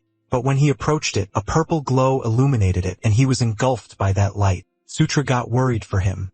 The light also rained down on him. When it touched his cheek, the purple mark spread, and he felt immense pain, which caused him to fall. Felicia saw what happened to him. The undead leader approaches Sutra, and she gets worried for him. Meanwhile, in a different part of the forest, Green Wind was roaming around until she noticed something. It was a grave. She was searching for that tomb of the warrior. The undead leader was about to strike Sutra.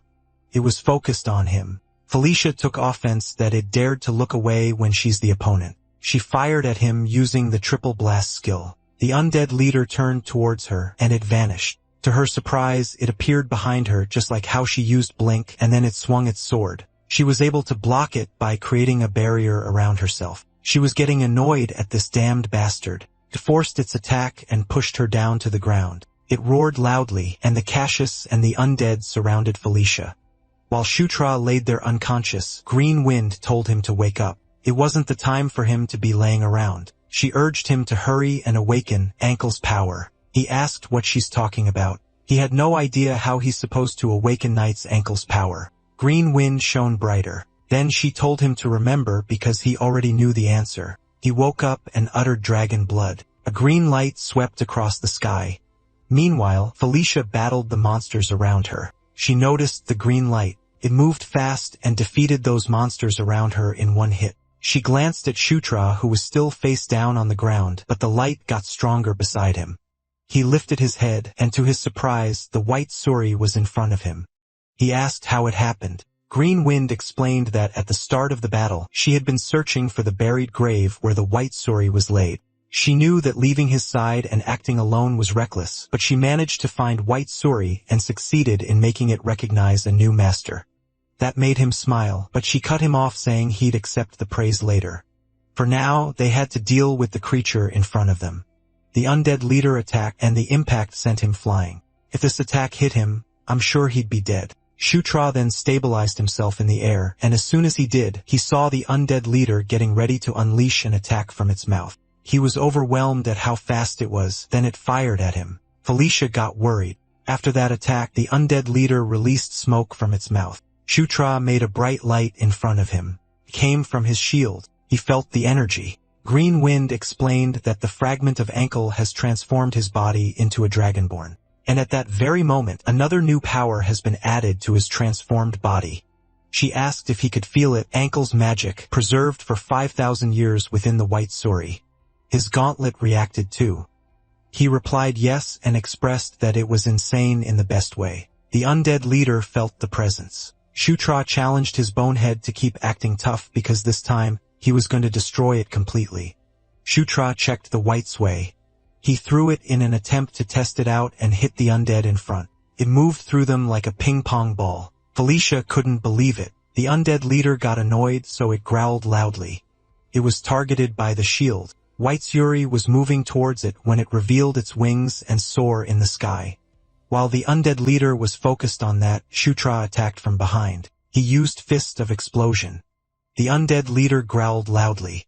It unleashed large fireballs and rained it down on Shutra. Shutra evades it and throws his shield. It hit the undead leader right on its jaw. White Suri made its way back and continuously hit the undead leader. It growled angrily. Shutra charged ahead, determined to hit it using his fist.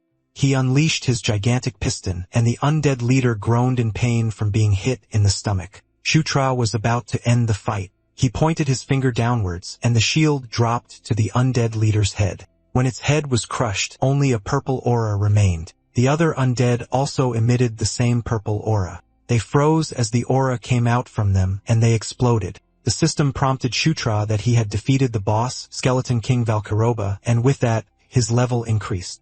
He laughed at him for acting high and mighty despite being nothing special. Shutra had acquired the title Kingslayer level 1. Felicia rushed to him and reported that the curse had been completely removed. She suggested they leave while the monsters fight among themselves. He agreed with her and left. A few hours later, they camped nearby. Shutra was holding his shield when Felicia asked if that was the White Suri. Savage Eyes was amazed. He didn't expect that the legend of White Suri was true. Daphne shared that a powerful force could be felt from the White Suri. If her senses were right, it's still not revealing all of its power. Sutra realized that the White Suri was limiting its power to match him, just like the Earthquaker. He's excited to see how much stronger it will become. Felicia told him that it would belong to him, so she won't report it to the Demon King. She advised him to take good care of it. He happily thanked her. Savage Eyes approached him and told him that from that day on, they recognized him as the successor of the great warrior White Suri. If he calls, they would join him when needed. He replied that he would be counting on them. He was glad that it seemed like everything wrapped up nicely again, but he almost forgot. He would still have to go farming, which was fun. Not that he got the loot from the great warrior White Suri's tomb, he thought he was done. But Green Wind said that he's not finished yet, and it was because he hasn't praised her yet. She was annoyed that he had forgotten something so important. When Carrick saw her, he thought she was a ghost. Shutra apologized, then he pats her head and tells her that she had done well. Thanks to her, they were able to win, so he really appreciated her. She blushed, and then she told him that she would only forgive him just this once. In exchange for more praises, he thought of her like a dog, so he rubbed her head even more, and then he told her that she's the best. And so the incident in the northern region came to an end. However, something still bothered him deep inside. He doubted if Valkyroba was truly the cause of the purple death energy. If so, he wondered why he would try to attack the north and how he even learned the secret of the small temple. Nothing was certain yet, but someday.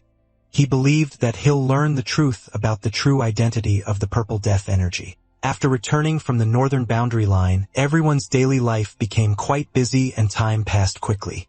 Savage Eyes was preparing to lead the warriors of his tribe and set out for the north. Somehow, it was only now that the mission to wipe out the Cassius herd was properly underway. Shutra also headed north with Savage Eyes, and it took about half a month to eradicate the Cassius herd at the teleportation site. Felicia wondered if it was just her imagination, or Shutra had gotten stronger again.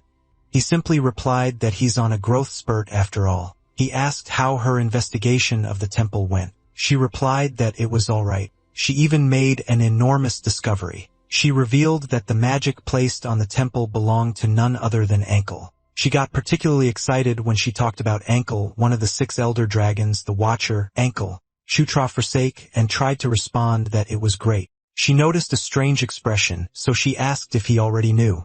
He lied that it was his first time hearing about it. Green Wind pointed out that he's acting awkward. He ignored her and told Felicia that they should hurry and report. At the Demon King Castle, Felicia was warmly welcomed. They gathered around her and made small talk, and once again there was no one to welcome Shutra. Carrick couldn't help but comment that the place was still the same. Shutra agreed. Green Wind expressed that her heart is pounding. She asked if it was truly okay to leave the Engle Plains like that, but Sutra ignored her and continued to say that they were the only ones that changed. When someone approached them, Carrick asked him if he had done something wrong because they were being glared at. He recognized that those were succubi. He wondered if they were Anastasia's people. They are from one of the major factions, and it was led by the fourth princess, Anastasia Necreon. During the day of the massacre, Anastasia's faction had the largest power base. Even Felicia and her twin brother, Sylvan, were part of that faction. Shutra simply stated that since they were paying attention to him, it seemed like what happened on the Engle Plains had already reached Anastasia. He told Carrick to get used to it because they would be getting more attention from then on. At the Office of Public Merits, Sutra was informed by Isabella that his merit level has risen to 10. His monthly support payment has increased from 500 gold to 900 gold, and the number of facilities he may use within the Demon King Castle has expanded. He also now has access to a treasure vault. He was pleased with it. Now it was time for him to spend some money. He went to the armory. He was told that because his merit level was 10, he may use the first treasure vault. Normally, purchasing weapons requires merit points, but he may also buy them directly with gold. Igor, the armory supervisor, assisted him. They entered inside, and he was told to enjoy his time there. He told Carrick to pick anything he needed. Carrick couldn't believe it. He explained that the stronger his equipment is, the more useful he would become to him. That energized Carrick to go get one. Shutra knew not to skimp on equipment. He chose something good. It was an armor that has resistance to all elemental type attacks. Most importantly, it's lightweight and doesn't interfere with using the Beast God Fist art. Now that the armor under his clothes was handled, he just needed one last thing. He went to Kator, the blacksmith supervisor. He asked for greaves. Since the Beast God Fist art uses a lot of footwork, ordinary protective greaves get in the way. He asked Keter how long it would take to make it. The structure was simple, so he could finish it in 2 days. Shutra asked for his recommendations about the materials. He suggested crafting them from dragon leather and scales. It seemed like a joke to Shutra because he had no way of getting something so rare. Then Kater informed him that some materials arrived under his name, so he was thinking of using those. Shutra was puzzled. He asked what he meant. Kater realized that he didn't know, so he told him that Lord Ishigard ordered that the dragon leather and scales be delivered directly to him. Shutra knew Ishigard. He's the greatest swordsman of the demon realm, the Sword Lord. He's also an elder of the most powerful race, the Azura. Plus, he's also the legendary warrior who taught Demon King Mitra the sword. Outside, Carrick asked him why that legendary figure would help him. He also doesn't have an idea. Carrick was surprised that he also doesn't know, but he expressed that if the Sword Lord becomes Shutra's supporter, it would be reassuring. Shutra admitted that it would be nice, though he can't help but wonder why. In the Night Saga, the Azura side never gave support. He wondered if he was simply reacting because the Demon King showed interest in him. Someone rushed towards him to deliver urgent news. He asked what was wrong. The man was panting as he tried to say it, that there would be an audience ceremony tomorrow morning. Sutra was surprised that it was happening again. The messenger informed him that his achievements on Engle Plains were tremendous, and the audience was meant to commend all 3 contributors. Hearing that there's 3, he asked who else would be there other than him and Felicia. He was told that it would be the second prince. Zephr Ragnaros has returned. This guy, according to the story of the game, was said to be the strongest among the demon race and will soon become the next demon king. Carrick noticed his expression when he heard that news. Fear and anger was evident on his face. Second Prince Zephr Ragnaros was the man who would slaughter everyone and eventually kill him. He looked worried and nervous that he would be seeing him there. The next day, at the waiting chambers, Carrick asked him if he's alright. Carrick noticed that he had been unwell since yesterday. He simply sighed. His hands were shaking.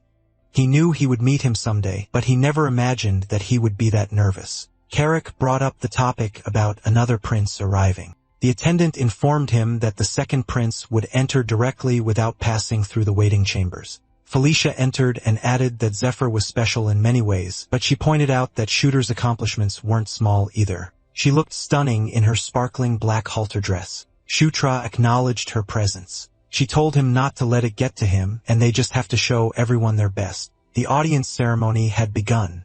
Demon King Mitra sat on his throne. Felicia and Sutra entered. Their presence had been announced. Sutra knew that if he was already that nervous, there was no way he would be able to handle what comes next. He walked towards the throne. A woman on the second floor watched him, but she didn't say a word. She just blankly stared at RMC. Shutra kneeled in front of the Demon King. He forced himself to overcome his feelings because this was always a mountain that he would have to cross. The next prince to enter was announced. It was the second prince, Zephr Ragnaros. He stepped inside. Shutra finally met him. Zephr had a stern expression on his face. This man was the protagonist of the Night Saga Demon Realm arc, Zephr Ragnaros. Isabella announced the review of the achievements of the princes and the princess. She started with the second prince. As Shutra expected, Zephyr's achievements were overwhelming. His accomplishments alone were enough to justify an audience ceremony.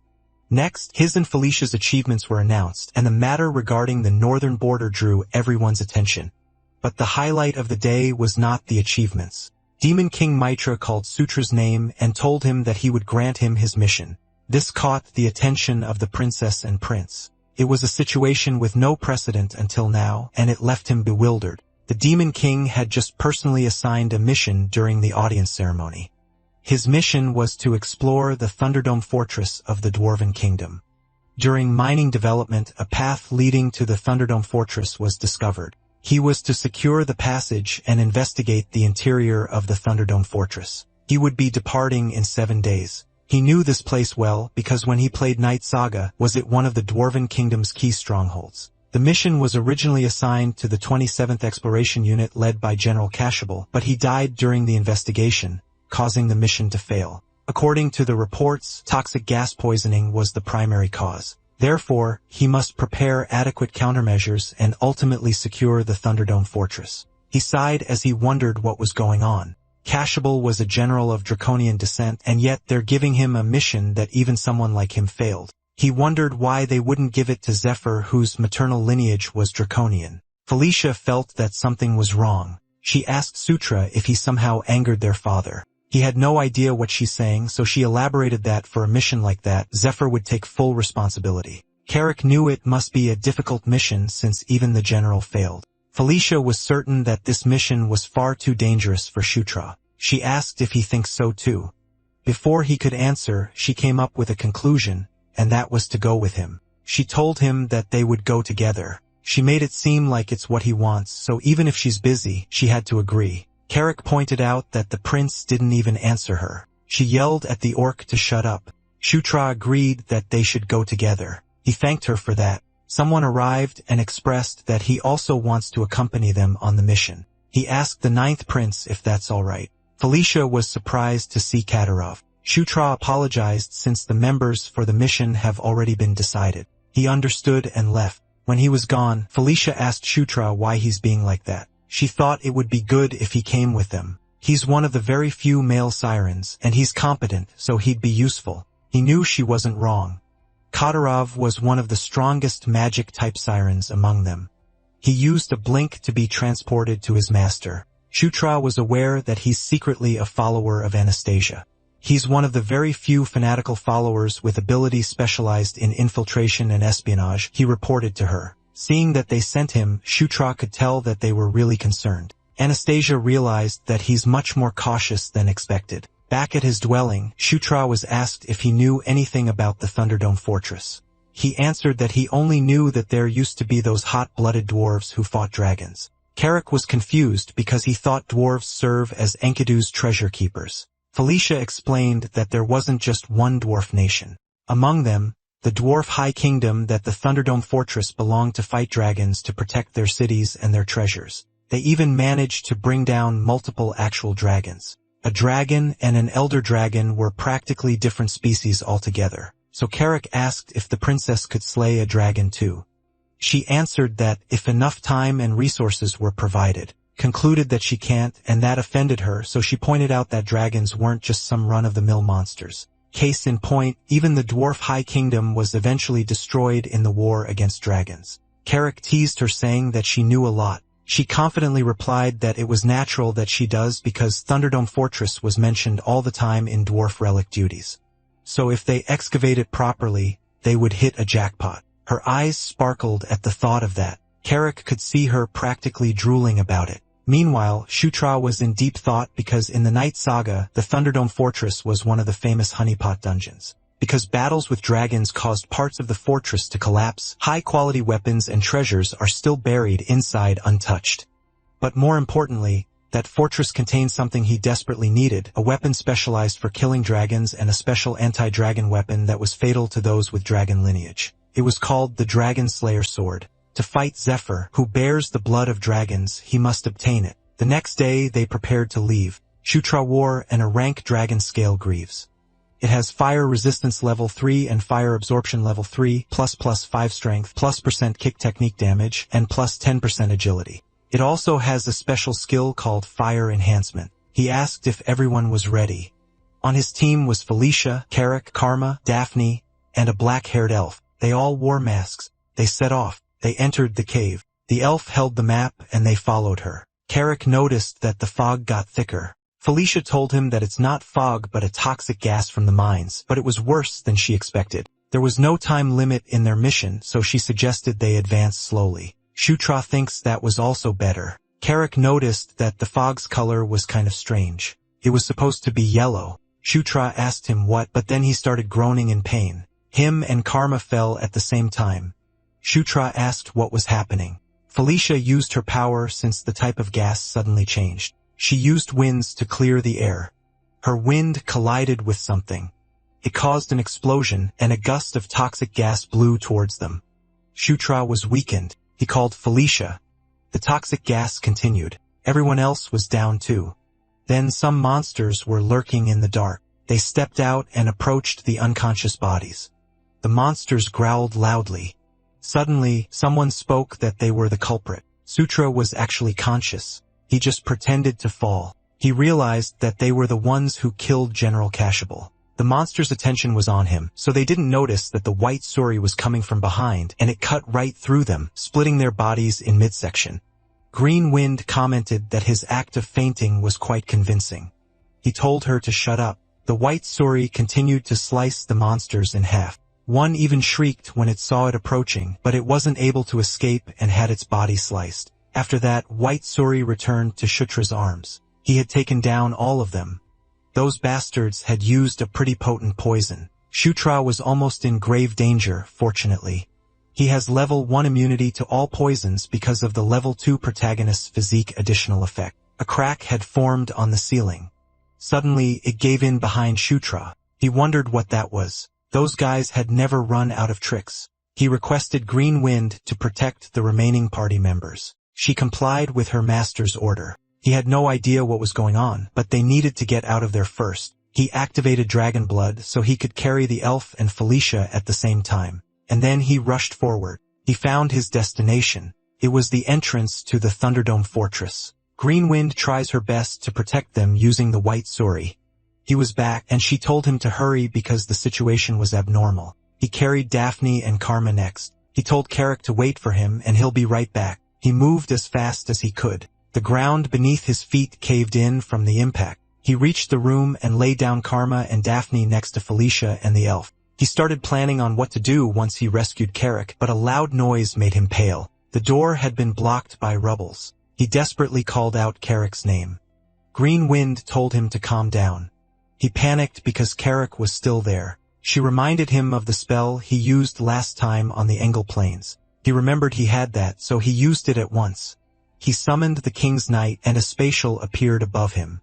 Carrick's head started to peek through it, and eventually, his whole body was transported. Then he fell on the ground. Shutra got worried. He rushed towards him. Fortunately, it doesn't look like he's severely injured. Shutra was relieved. The whole situation was a mess. He wondered what exactly happened. Also, he was curious what those weird things were. He had never seen such creatures in the entirety of the Night Saga. Felicia started coughing. He let out a sigh as he focused on the urgent matters first. He had to detoxify them before it was too late, but more weird creatures showed up again. He could only curse. One monster from the swarm attacked first. He used Fist of Explosion and knocked back that monster. Shutra was pissed off. He was already busy enough, and there was another pain in the ass. Those monsters growled loudly. He glared at them as he told them to shut their mouths and attacked all at once since he doesn't have time to waste. When they charged at him, he prepared his fist and then he struck them with Fist of Explosion. The White Suri also attacked by his side. He slashed those monsters. The ones closest to him were instantly killed. Shutra went on a rampage. When he was done with that, he started detoxifying them. Felicia gained consciousness. He asked if she's okay. She saw the corpses of monsters around her, so she inquired what happened. He told her not to worry about it since nothing much happened. After they finished the detoxification, they began their full-scale assault on the fortress. Their first target was the control room of the Thunderdome fortress. To reach the control room, they had to choose one of two branching paths. One was a long path with few traps, and the other was a shortcut packed with countless traps lying in wait. Felicia asked him what path he would be taking. If they want to play it safe, they really should take the long way around. Suddenly, they heard loud noises. He realized that it wasn't the time to be taking it easy. Carrick asked what that sound was. The black-haired elf replied that it was a signal that appeared when the most important facility in the ruins was under attack. In short, someone was basically attempting the dungeon at that moment. Velsha wondered who else would do that. Shutra showed Carrick the way and instructed him to raise his shield and take point. He didn't expect that. Shooter told him to trust him and do exactly what he says, and nothing would happen to him. There was a dragon's head on the wall, and as they stepped forward, it breathed fire towards them, but Carrick's shield blocked it while they stayed right behind him. The next trap was a pit with spikes, which made Carrick shriek because he almost fell. After that, he deflected spears from left to right, and he faced more traps while the rest just followed behind. Later on, he already looked haggard, and he was panting. Shutra praised him for his good work, but he was just annoyed because he almost died. Shutra pointed out that thanks to his hard work, they got to the control room quickly. The black-haired elf expressed to Felicia that something was off. The gargoyles that should be guarding the place weren't there. They decided to just go inside for now and see. The room was messy. Shutra saw something familiar, and he told Felicia about it. Leaning on the wall was the skeleton of the last city lord of the Thunderdome fortress. He probably stayed behind alone to operate the fortress so the dwarves could escape. The black-haired elf reported to Felicia that there was something strange there. It was a huge black round object. She inspected it while wondering if the dwarves made it. She had a theory that it would need something to activate. Shutra found something at the corpse that could be the answer to it. The last city lord was wearing a key around his neck. They tried it, and it activated the black round object. It emitted electricity, and then it showed holographic screens. They were all in awe. As Felicia expected, the more she sees the dwarven technology, the more it leaves her impressed. They were just so far ahead. Suddenly, there was a loud noise. Carrick asked what it was. Daphne showed them a screen. It displayed a battle happening not far from where they are. The gargoyles were fighting the weird creatures that Shutra faced earlier. They're swarming like crazy. Shutra realized that it was those black bastards who were attacking the fortress. He was intrigued on what on earth they were after, and then Carrick saw a huge thing that looked like a dragon. Shutra asked where. His eyes widened when he saw it. A weapon that was struck on a dragon continued to glow brightly. He couldn't believe it. They finally met. It was the masterpiece of the Dragon Slayer series, the Dragon Slayer Spear, Ascalon. Black Dragon Partisan is greedy and wicked in proportion to his immense size.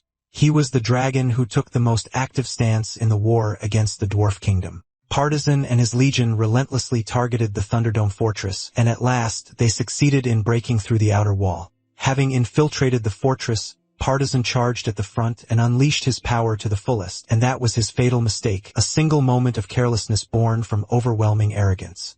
Tiny Spark, the strongest warrior of the Thunderdome fortress, did not miss that opportunity, and he drove the Dragon Slayer Spear, Ascalon, into Partisan's chest. However, when Partisan died, his legion went berserk, and the dwarves ultimately had no choice but to abandon the fortress and flee. Thus, the Thunderdome fortress became one vast grave where Partisan and countless dwarves were buried together. Carrick asked if the dragon on the screen was Partisan, and the spear stuck on his chest was the Ascalon. Shutra replied, yes. They saw those gargoyles fighting those creatures. Seeing that they're fighting over there, Felicia suspects that those pitch-black bastards were after Ascalon. Shutra thinks the same way too. She was angry that they dared to attack them, and then they thought they could just go ahead and achieve their objective. Shutra asked if there was really no way for them to take control over that gargoyle. As much as it sucks, she answered that there was nothing they could do about that. A large guy wields his hammer and blasted those black creatures. He's the one in control at the moment. They watched from behind the wall. It seemed like right before the fortress died, he transferred all authority to that dwarf golem, probably because it's the highest rank guardian. Felicia suggested that they wait and see at the moment. They came to get Ascalon, but the situation doesn't look good. But Shutra refused to do that. He saw this as their chance. She couldn't believe him, but he explained that there were too many uncertain variables for them to just sit around and wait. Shutra rushed towards the battlefield while telling her to stay there and he'll be right back. He followed his map. As long as he secured Ascalon first, they could profit no matter how the tide of battle turns. If the dungeon guardians win, they don't even need to fight. They could just rack down the remnants of those pitch-black bastards. If the pitch-black bastards win, they could just gauge the situation and either fight or bail. He kept going since he was almost there. Eventually, he saw Partisan. Having a mini-map sure was convenient for him, but little did he know that the dwarf golem was already behind him. It struck the ground, causing him to be blasted away. Continued to chase after him. He tried to reason with it, but it just unleashed another attack. The dwarf golem waited for the dust to clear. It got confused when it saw that no one was squashed in the last attack, and instead something passed through it. It was Shutra. He rode the shield like a surfboard. He told GW that she had nice timing. Greenwind told him not to call her that, but he argued that shortening names was the trend these days. She yelled that she didn't care about such a trend. They were almost close. Shutra got down from the shield. Being in front of it, he realized that it was more dazzling in person. It was the Dragon Slayer spear, Ascalon. He thought he already had it, but to his surprise, he couldn't pull it out. It was so heavy. That led him to dumping every remaining point into strength, and he tried pulling it out again with all his might while screaming loudly. The dwarf golem was alarmed at what he was doing. Shutra continued giving his all while screaming, and eventually he got it out. As soon as he did, a golden light shot up to the sky. It blinded the black creatures, while Felicia and the others had their jaws dropped. Even those watching from the screens were shocked. They didn't notice that there was a hooded person nearby. Ascalon is a masterpiece of the Dragon Slayer series. It was a gigantic lance that destroyed the heart of Black Dragon Partisan. It was imbued with the grudge, determination, and rage of all the dwarves who dwelt in the Thunderdome fortress. Shutra was glad that he had achieved his objective. Unexpectedly, the dragon rose. The hooded person used his powers and had the dragon under his control. Black Dragon Partisan roared loudly. Even an undead dragon now joined the party. Shutra couldn't understand how Partisan, who died hundreds of years ago, was still alive. He saw the hooded man, and he wondered who that was. Suddenly, he was falling since the dragon flew, and it gathered energy in its mouth. Shutra realized that it could be the work of the purple death energy. Partisan unleashed a powerful attack, which hit all the pitch-black creatures and made the ground crack. Shutra used the white Suri to defend himself. He wondered what was happening. He couldn't understand why the purple death energy was coming from Partisan. He was startled when he saw the dwarf golem close to him. Unexpectedly, it just went past him. His target was Partisan. It hit it with its hammer. Shutra was now even more confused. He had no idea why they were fighting among themselves. Felicia, Carrick, and Karma rushed towards Shutra. She asked him what happened when the dragon was supposed to be dead. He suspected that someone revived Partisan with some kind of sorcery. She asked who and why, but he had no idea either. The only thing Shooter was certain of is that it was the same purple death energy that they encountered back on the Engel Plains. It wasn't the time for them to be idle around. They had to kill it fast while it was still incomplete. Felicia could feel that its mana was unstable, but still, she had no clue how they could take it down. He told her that since it was a zombie dragon, there would have to be a core that controls the flow of mana. And if they destroy that core before Shutra could finish his sentence, the dragon was about to release a powerful attack. Shutra knew it was bad. He told everyone that a dragon's breath was coming, so they had to get out of the way. The attack was so powerful that it obliterated everything in its way. It even shot out of the fortress, leaving a hole through several layers of wall. It had also destroyed the ground on its path. Seeing that kind of damage, Carrick, Karam, Felicia, and Shutra were glad to have evaded it. Carrick was left stunned, especially when he was under the impression that it was incomplete based on what Shutra said. Shutra apologized and admitted that he didn't think it would be that strong either. He knew they're in a bad situation since the longer they drag this out, the stronger it would get. He tried his best to think on how they were supposed to defeat that, when suddenly, Ascalon glowed brightly, a swirl of golden text wrapped around it and around the dragon until its blade became Shutra's hand. With that, Shutra's right hand became like a drill. They were surprised when the shape of Ascalon changed. Shutra asked Felicia if she could draw Partisan's attention for a second, since he had a feeling he could put an end to it. The dragon was alerted. When it got hit with several fireballs simultaneously, Felicia called more flames to continue to rain fireballs on it. It made the dragon roar angrily while Shutra sneaked behind it. He could feel Ascalon's will. He so believes that if he could just get one shot, he'd be able to finish it. But he didn't expect that the dragon would use its tail to hit him, and that sent him to the opposite side of the room. Felicia and Carrick rushed towards him. It made him annoyed. Now he wondered if he was rash. The dragon attacked him again, causing the ground to crack. He just braced himself. When he didn't feel anything, he opened his eyes. There, he saw the dwarf golem blocking the dragon's claws. The dwarf golem gripped its hammer tightly and shoved the dragon away. It followed up with another swing and unleashed lightning attacks towards the dragon. Partisan roared angrily. It counterattacked using its dragon's breath, while the dwarf golem continued to attack it using the hammer. Greenwind asked Shutra if he's alright. Felicia reached his side too. She healed him while scolding him. He told her that he could put an end to it, but he ended up getting hurt. He admits that he had no excuse for that. She suggested that they pull back since the dragon wasn't something they could handle. But despite his state, Sutra believed that they could still make it. She yelled at him to stop being stubborn, especially in his condition. He acknowledged that he rushed earlier. He told her that the more urgent it was, the more that they couldn't go back. He requested her assistance again. He promised that he won't make any mistakes this time. She was about to say something, but he already returned to the fight. He rode the shield like a surfboard and got into the middle of the battle. He planned to circle around it so it won't notice them. Greenwind followed his order. Partisan broke the dwarf golem's arm and then prepared to unleash another dragon's breath. The dwarf golem took a direct hit and its body was obliterated. Just right after that, the dragon was attacked. Felicia called her flames again and made an explosion. Even while burning, the dragon noticed something flew past it. Shutra flew to it at different angles to continuously hit it. He circled around it to gain some momentum. Partisan was starting to get annoyed. It prepared another dragon's breath. Greenwind deemed that it was the perfect time. The dragon got distracted. Shutra came from a different side and used dragon blood. So while the dragon was looking up at the shield, he was charging towards it from below. Shutra knew he didn't have to rush, and he had to be careful since he only has one chance. The dragon started to take notice of him. Shutra imitated what Tiny Spark did a long time ago. In that one chance that they got, a violent burst of power erupted from below, ripping straight through the dragon's body. The beast roared in agony as the overwhelming force shattered it from the inside. This attack was called Gigantic Piston. Felicia was left in awe when she saw that Shutra had really done it. Partisan fell. The system notified Shutra that he had defeated the zombie dragon Partisan, and that boosted his level.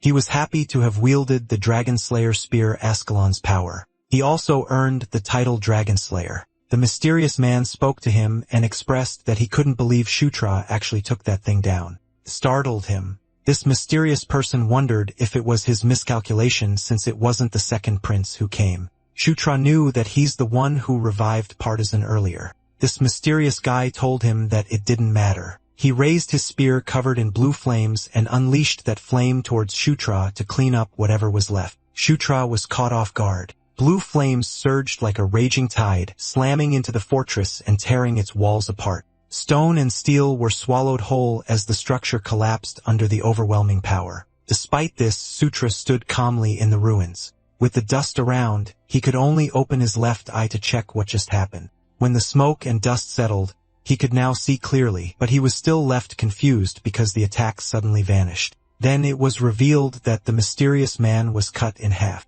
To his surprise, the man fell. Shutra was left confused. Out of the blue, someone showed up and said that he came at the right time. Shutra's eyes widened when he saw him. He recognized that it was the Sword Lord. This man smiled at him and greeted him, the ninth prince, the final bulwark that protected the sanctuary of Azura, the master of the demon king Mitra. Sword Lord Ishigard was a being in Night Saga comparable to an elder dragon. He was a powerful and extraordinary figure, but he existed only in the background story, so there was no chance to encounter him in the actual story. He's a being that existed merely as a background, even when Zephr Ragnaros became the demon king. And even when Locke invaded the demon realm, he never revealed himself. Basically, he's a powerhouse of a Night Saga that's shrouded in mystery. He's a monster whom even the demon king had to seek teachings from. Sword Lord Ishigard commented that the sixth princess had grown a lot. He suddenly lifted her up in the air and told her that when he had seen her before, she was just a tiny little brat. Embarrassed, she screamed at him to put her down. He was amused with her reaction and teased her even more, saying that she's throwing a tantrum, making her a child after all. Shutra couldn't believe that this Sword Lord Ishigard was standing in front of him. Meanwhile, Felicia was left annoyed and embarrassed. Then he asked the ninth prince if he liked his gift. Shutra realized that he was talking about the dragon hide. He replied yes and thanked him. Because of it, he was able to make some good equipment. He didn't realize that some monsters were behind him while he was talking. A bright light caught our boy's attention, then he was surprised when it suddenly emits a surge of power. Several explosions followed. Carrick asked why they were exploding. Shutra also doesn't have any idea. He suggested getting away first. The guy earlier glowed and he exploded. Only ruins were left. Luckily, Ishigard created a barrier. He asked if everyone was alright. Shutra replied yes thanks to him. Felicia couldn't understand the explosion out of nowhere. It made her wonder what their objective truly was. Shutra remembered the guy mentioned the second prince, and he finds it strange.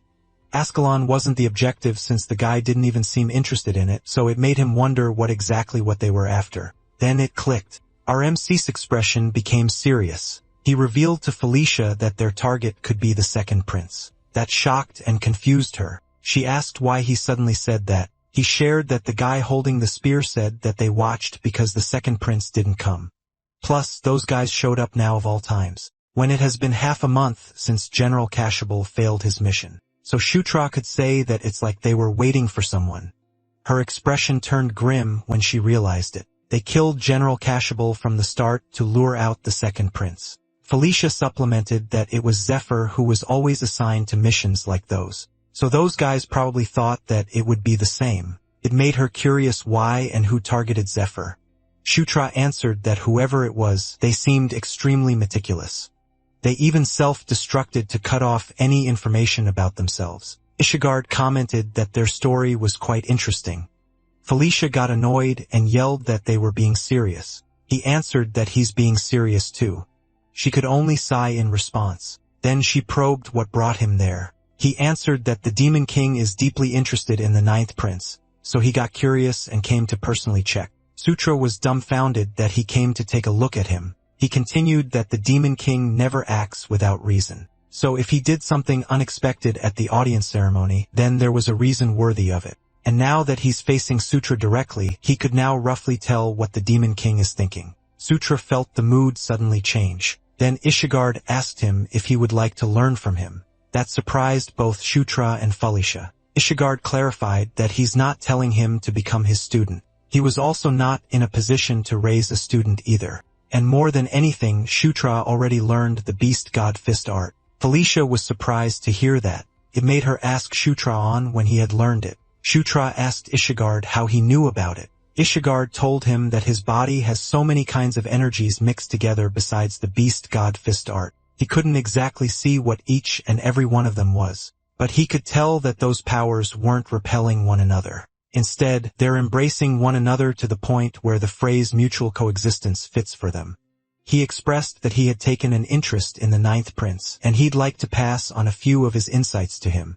He asked what he thought. Shutra knew this was a first. Other than Demon King Niatra, the Sword Lord had never been the one to offer his teachings first. He replied yes to him because there was no reason to refuse. Ishigard was delighted with his response. He planned to teach him one method of aura manipulation and a few techniques, and how Shutra applies them would change greatly depending on his skill. He placed a hand on Shutra's shoulder, and suddenly, Shutra emitted golden light. It signaled the start of the instruction.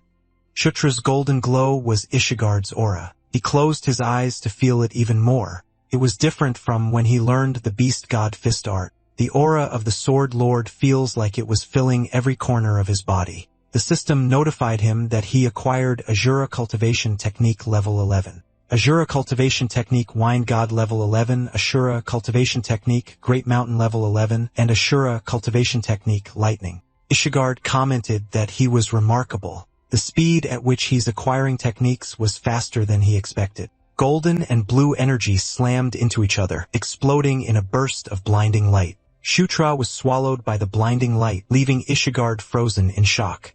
Felicia and the others were shocked and worried about Shutra. Ishigard couldn't believe his eyes.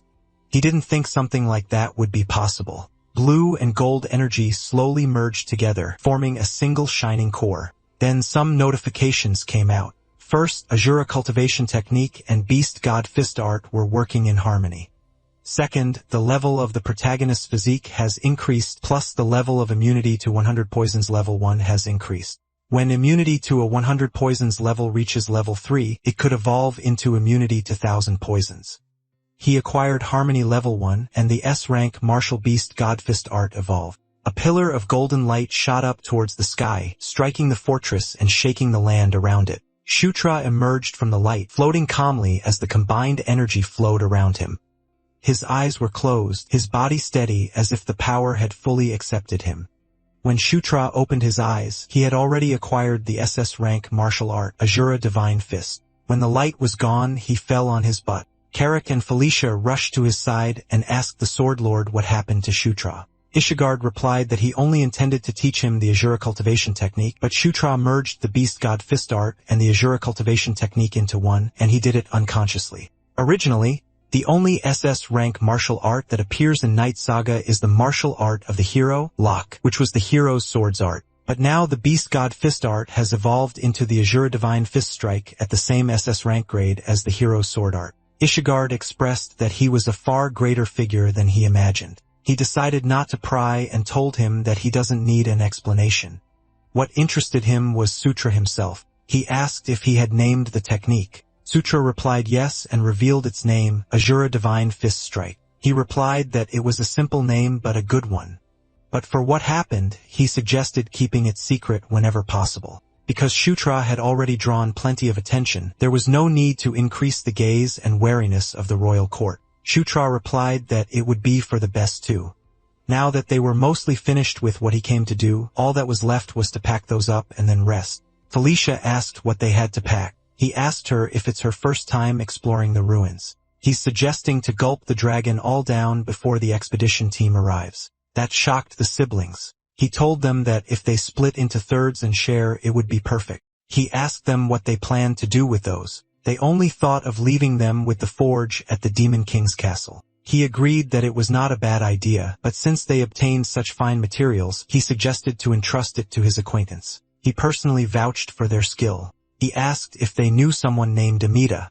Felicia replied that it was her first time hearing that name. But Shutra got thrilled and yelled, Amida Ignatia. He's the greatest blacksmith in the demon realm who uses the last flame. Ishigard realized that the ninth prince knew. Shutra was confident that he knew him because meeting him was a true hidden even in Night Saga. Amida Ignaja. Sometimes he's a man and sometimes they're a woman. There were rumors that they were a shape-shifting mage who could transform freely, and also rumors that Amida wasn't an individual at all, but a name shared by a clan or a group. Meeting Amida was literally being super lucky, even if he only managed to meet them 3 times over 10 full clears. Ishigard was glad that he didn't have to bother explaining. He planned to tell him where they had been staying lately. That made Sutra happy. Ishigard told him that there's someone who changes residence often, so once he's ready, he should go find them right away. They were the reclusive type and didn't like meeting people, but if he mentioned his name, they would meet him at least once. Sutra was glad that not only did he obtain SS rank martial art, he even got Amida's whereabouts. He ended up with an incredible haul in such a short time. They eventually descended a staircase. After resting, they thoroughly searched the treasure vault. And the next place they headed to was the archives, which Felicia insisted that they absolutely had to stop by. Sutra started coughing because there was too much dust in there. She challenged his thought by asking if he meant that his curiosity loses to mere dust. Carrick responded that, in the first place, the ninth prince doesn't have even a shred of curiosity about dwarf culture. They reached the room. Feltia's eyes sparkled as she shows Delia, the black-haired elf, a book. She was thrilled that the records were kept well. She acknowledged how meticulous the dwarves are. Shutra watched her have the time of her life. Delia brought more books while Carrick slept in the center of the hall. Shutra looked around and got curious on how old the archive room was. He saw that they even preserved records on a stone tablet. One tablet fell. He picked it up. The picture on the tablet showed some people led by a woman meeting some dragons. To Sutra it looked familiar. He was able to recognize Ankle and Enkidu, and on the other side were the 6 elder dragons. He checked the opposite side. He recognized the woman. It was the one who told him to conquer, that all would kneel before him. It made him nervous. It was conquest. He wondered why that woman was there. Sutra was confused why the woman was there when it should be a painting more than 1,000 years old. There were 4 people and 6 dragons. It made him curious on what kind of connection they could possibly have to be gathered in one place. Green Wind suddenly appeared upside down, which startled him. She asked what got him so serious. He asked where she suddenly came from. She wanted him to follow her because she had done something praiseworthy. Shutra stood by the table, calmly checking the book. He was surprised at what it was. Green Wind was proud to show him the book. It was a record about the elder dragons. The elder dragons each had a nickname that suited their personality traits. Enkidu, who possessed the power of destruction, was a tyrant. Ankle, who was benevolent to all, was a gentle mother. Gwyn, wise and thoughtful, was a sage. And Kaltine, fierce and intense, was a warrior. However, unlike his trait of being fierce, he was closer to ice than fire. He's like a cold flame. He's a silent warrior who does not draw his sword easily. But once he does, his ferocity would burn the world to ash. He noticed that the records were mainly about Kaltine, things like the legend of Kaltine or the location of his lair. Something caught his attention. He saw something marked on the map. It was the location of the Lake of the Sun. He never imagined that an elder dragon with a fire attribute would have its lair under a lake. Now he understood why the veterans couldn't find it. Green Wind became impatient that he's not praising her yet, and then he realized something about the place. It was close to Amida's residence, which the Sword Lord told them about. He said they were staying near Spider Forest. It was close to the Lycanthrope region too. He was already thinking of finding Caitlin and Chris on the way, so it worked perfectly. He pats Green Wind on the forehead and praises her for doing well. It made her happy. Now his plans were to meet Amida, then obtain the armament of the elder dragon Kaltine. If things go well, the next leg of the journey would be a complete gift set for him. They stayed 4 days at the Thunderdome Fortress. Felicia's passion was beyond impressive. Shutra finds it astonishing since right up until the day before they left, she never showed a hint of fatigue staying in the archives. He also spent most of his time in the archives searching for information about the elder dragons, but unfortunately, he couldn't find information on any dragons other than Kaltine. Still, there was one small consolation. Carrick had grown stronger. He used the promotion of the King's Knights and asked him if he felt stronger. He replied yes and punched the air to demonstrate. Carrick also expressed that all the hard work he had put him through paid off. Knight Captain Carrick rank was Barrack's commander. The next morning, a new mission plan sent by Felicia arrived at the Demon King's castle. A report was also delivered stating that there was a high possibility General Cashable's death itself had been a trap meant to lure out Zephyr. The sun was high in the sky. Shutra was ready to depart, but Felicia told him to wait. She suggested looking around a little more before they go. There was still a ton that she hadn't seen yet. He refused her since the Sword Lord said they have to find Amida quickly before they disappear. They didn't have much time, so he urged her to get in the carriage. When everyone was inside, he told Carrick, who took on the role of a coachman, that they could go, and so they left. While on the ride, Shutra looked back and realized that there were plenty of dangerous moments, but this was a mission where they gained even more than they risked. He's looking forward to seeing how Caitlin reacts when she sees the Azura Divine Fist strike. He wanted to see it soon. 3 days later, a new expedition party was formed to investigate traces of those who had targeted Zephr. He stepped up to take command. Zephr went to the archives room. In there, he saw the stone tablet that Shutra had previously picked up. He recognized famine. There was death too and war, but he had no idea who the woman in front was. This was the woman whom Shutra identified as Conquest. Meanwhile, in a volcano, a dragon and a woman met. The dragon told her to begin. She was addressed as Knight of Conquest. It was also the same warrior that appeared on our MC stream, if you guys could remember. Back to our MC, he fired an arrow. Only a small fire came out of his hand, and it switched direction and burned him. Carrick expressed that he had never seen training like that before in his life. He was worried that Shutra would mess up his body doing that. Felicia answered that, surprisingly, he's completely fine. Shutra healed the burn on his body. His fire arrow level, heal, and proficiency in mana control all had increased. Shutra was panting, but he looked excited. He tried it one more time. Carrick commented that no matter how he looked at it, it didn't seem normal. But since his ability in magic was improving, Felicia suggested leaving him alone for now. They trained at night and traveled during the day. Their destination was the spider forest where Emida Ignatia was. To reach there as quickly as possible, they were cutting across lycanthrope territory. Suddenly, we're told to stop. The road was currently closed to traffic. Carrick asked what was going on. They were told that it was the official business of the lycanthrope royal family, so they were told to withdraw. An official business of the lycanthrope royal family in the middle of nowhere seemed strange to Felicia. The guard once again told them to withdraw. She told the guard that she had enough and opened the road as she wanted to talk to whoever's in charge. The guard got angry and asked her if she thinks she's some kind of royal. She simply replied, yes. The guard asked, what? So she repeated what she said. It made the guard nervous as he clarified what she said. She glared at him and repeated yes for the third time. A few moments later, the guards were punished back at the camp by making them kneel with their hands raised up high. Caitlin was happy to see Felicia and Shutra. She ran towards them while Chris followed her. She asked what they were doing there. Felicia answered that it should be the question for her. She asked what they were doing in a place like that, and they even blocked the road. Caitlin hesitated to answer. Chris brought up what he heard, that Shutra turned the Demon King's castle upside down. He asked him what on earth he has been up to. Shutra replied that the timing was perfect because he was just about to show him. He told everyone to come out for a second. At a distance from the camp, there was an explosion. It was caused by the sparring between Shutra and Caitlin. Caitlin was serious. Shutra was the same. He concentrated power on his fist, and when their fists met, it caused a big explosion. The impact made the ground crack and the trees around them were obliterated. Caitlin could tell that Shutra's technique was different from Beast God Fist art. She asked what it was. He revealed that it was the Azura Divine Fist Strike. Felicia shared that it's a martial art that combines Beast God Fist art with the Azura cultivation technique that the Sword Lord taught him.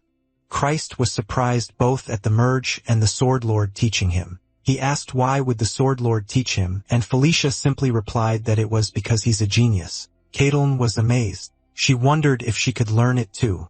He apologized since he didn't create it as a structured technique, so he doesn't think he could pass it down. Given that it's a marital art that even its creator couldn't even transmit, Chris commented that Sutra was really absurd. Sutra wondered if that was a compliment. Deep inside, Chris thought how frightening his growth rate was. If he doesn't want to fall behind, he'll have to train even harder. Now that they had seen how much Shutra had grown, it was time to talk about themselves. They went inside the tent and sat down. Chris had a disclaimer that what he's about to say from there on must be kept under wraps. Felicia wondered what it could be for him to get so serious. He revealed that a prisoner who was locked up on the lowest floor of the Grey Tower escaped. Shutra knew that the Grey Tower was the prison where they keep only the most vicious among the lycanthropes criminals. And if it's someone imprisoned on the lowest floor, he already had an idea on who it was. Chris revealed the name of the prisoner, Gerard Moonlight. He's their maternal uncle. Felicia was surprised to learn that those two had a maternal uncle. Explained that Gerard was imprisoned in the Grey Tower 20 years ago, so it's natural that she doesn't know. They say he was originally a mighty warrior of the lycanthrope royal family. If he hadn't gone insane, the throne would have gone to him instead of their mother. He pursued strength without end. Unsatisfied with beast god fist art alone, he even turned to all kinds of heretical methods. In the end, he went completely insane. And Gerard's insanity was a disaster itself. Hundreds of lycanthropes were sacrificed just to subdue him.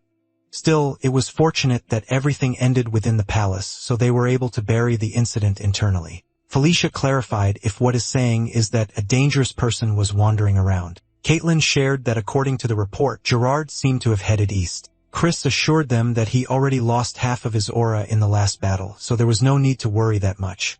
East was in the opposite direction from there. Shutra asked how he escaped. Chris answered that they were still investigating, but it looked like he had help from the outside. There was a sub even from Night Saga when the player played Zephr Ragnaros. It was to free Gerard from the prison to weaken the lycanthropes. It made Shutra wonder if that had been triggered. At nighttime, a man was being choked. A rugged man advised him to speak if he wished to live. This man had already killed the others. He wanted to know where the moonlight herb was.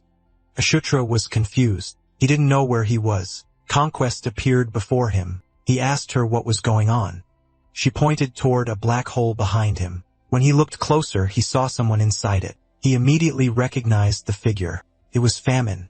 Suddenly, Shutra jolted awake, gasping for breath. He couldn't shake the image of that black aura. The hostility he felt from it lingered, leaving him deeply unsettled. Worse, he couldn't understand why the name Famine kept resurfacing in his mind. Before he could think further, Carrick burst into his tent with urgency written all over his face and announced that he had bad news. Shutra demanded to know what it was, and Carrick frantically reported that an enemy had broken into the camp. He described a man with a long scar across his left cheek radiating strange black energy, slaughtering soldiers with his bare hands, no weapon in sight. Shutra already knew who it was from that description alone.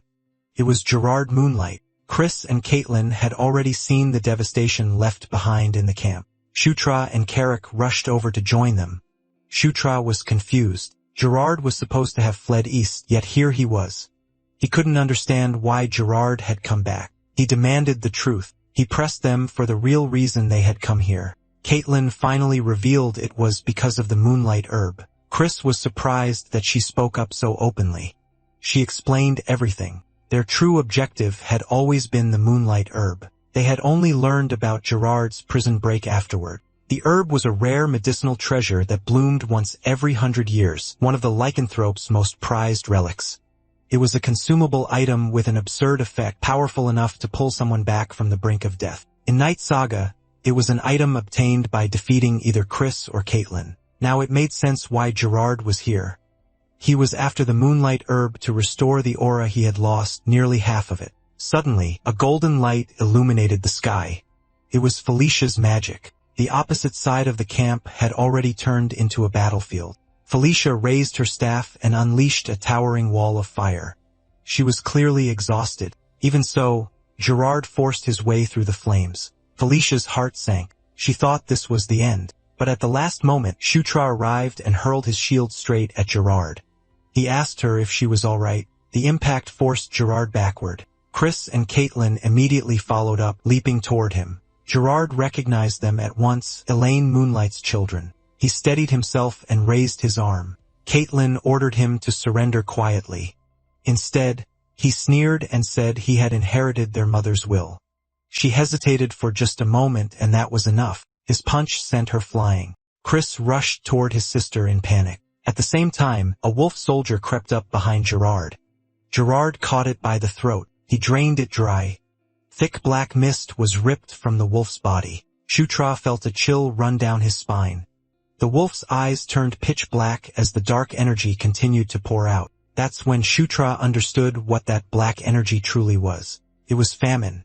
Once Gerard was finished, the wolf soldier completely vanished. He slammed his fist into the ground, shattering it and throwing Chris off balance.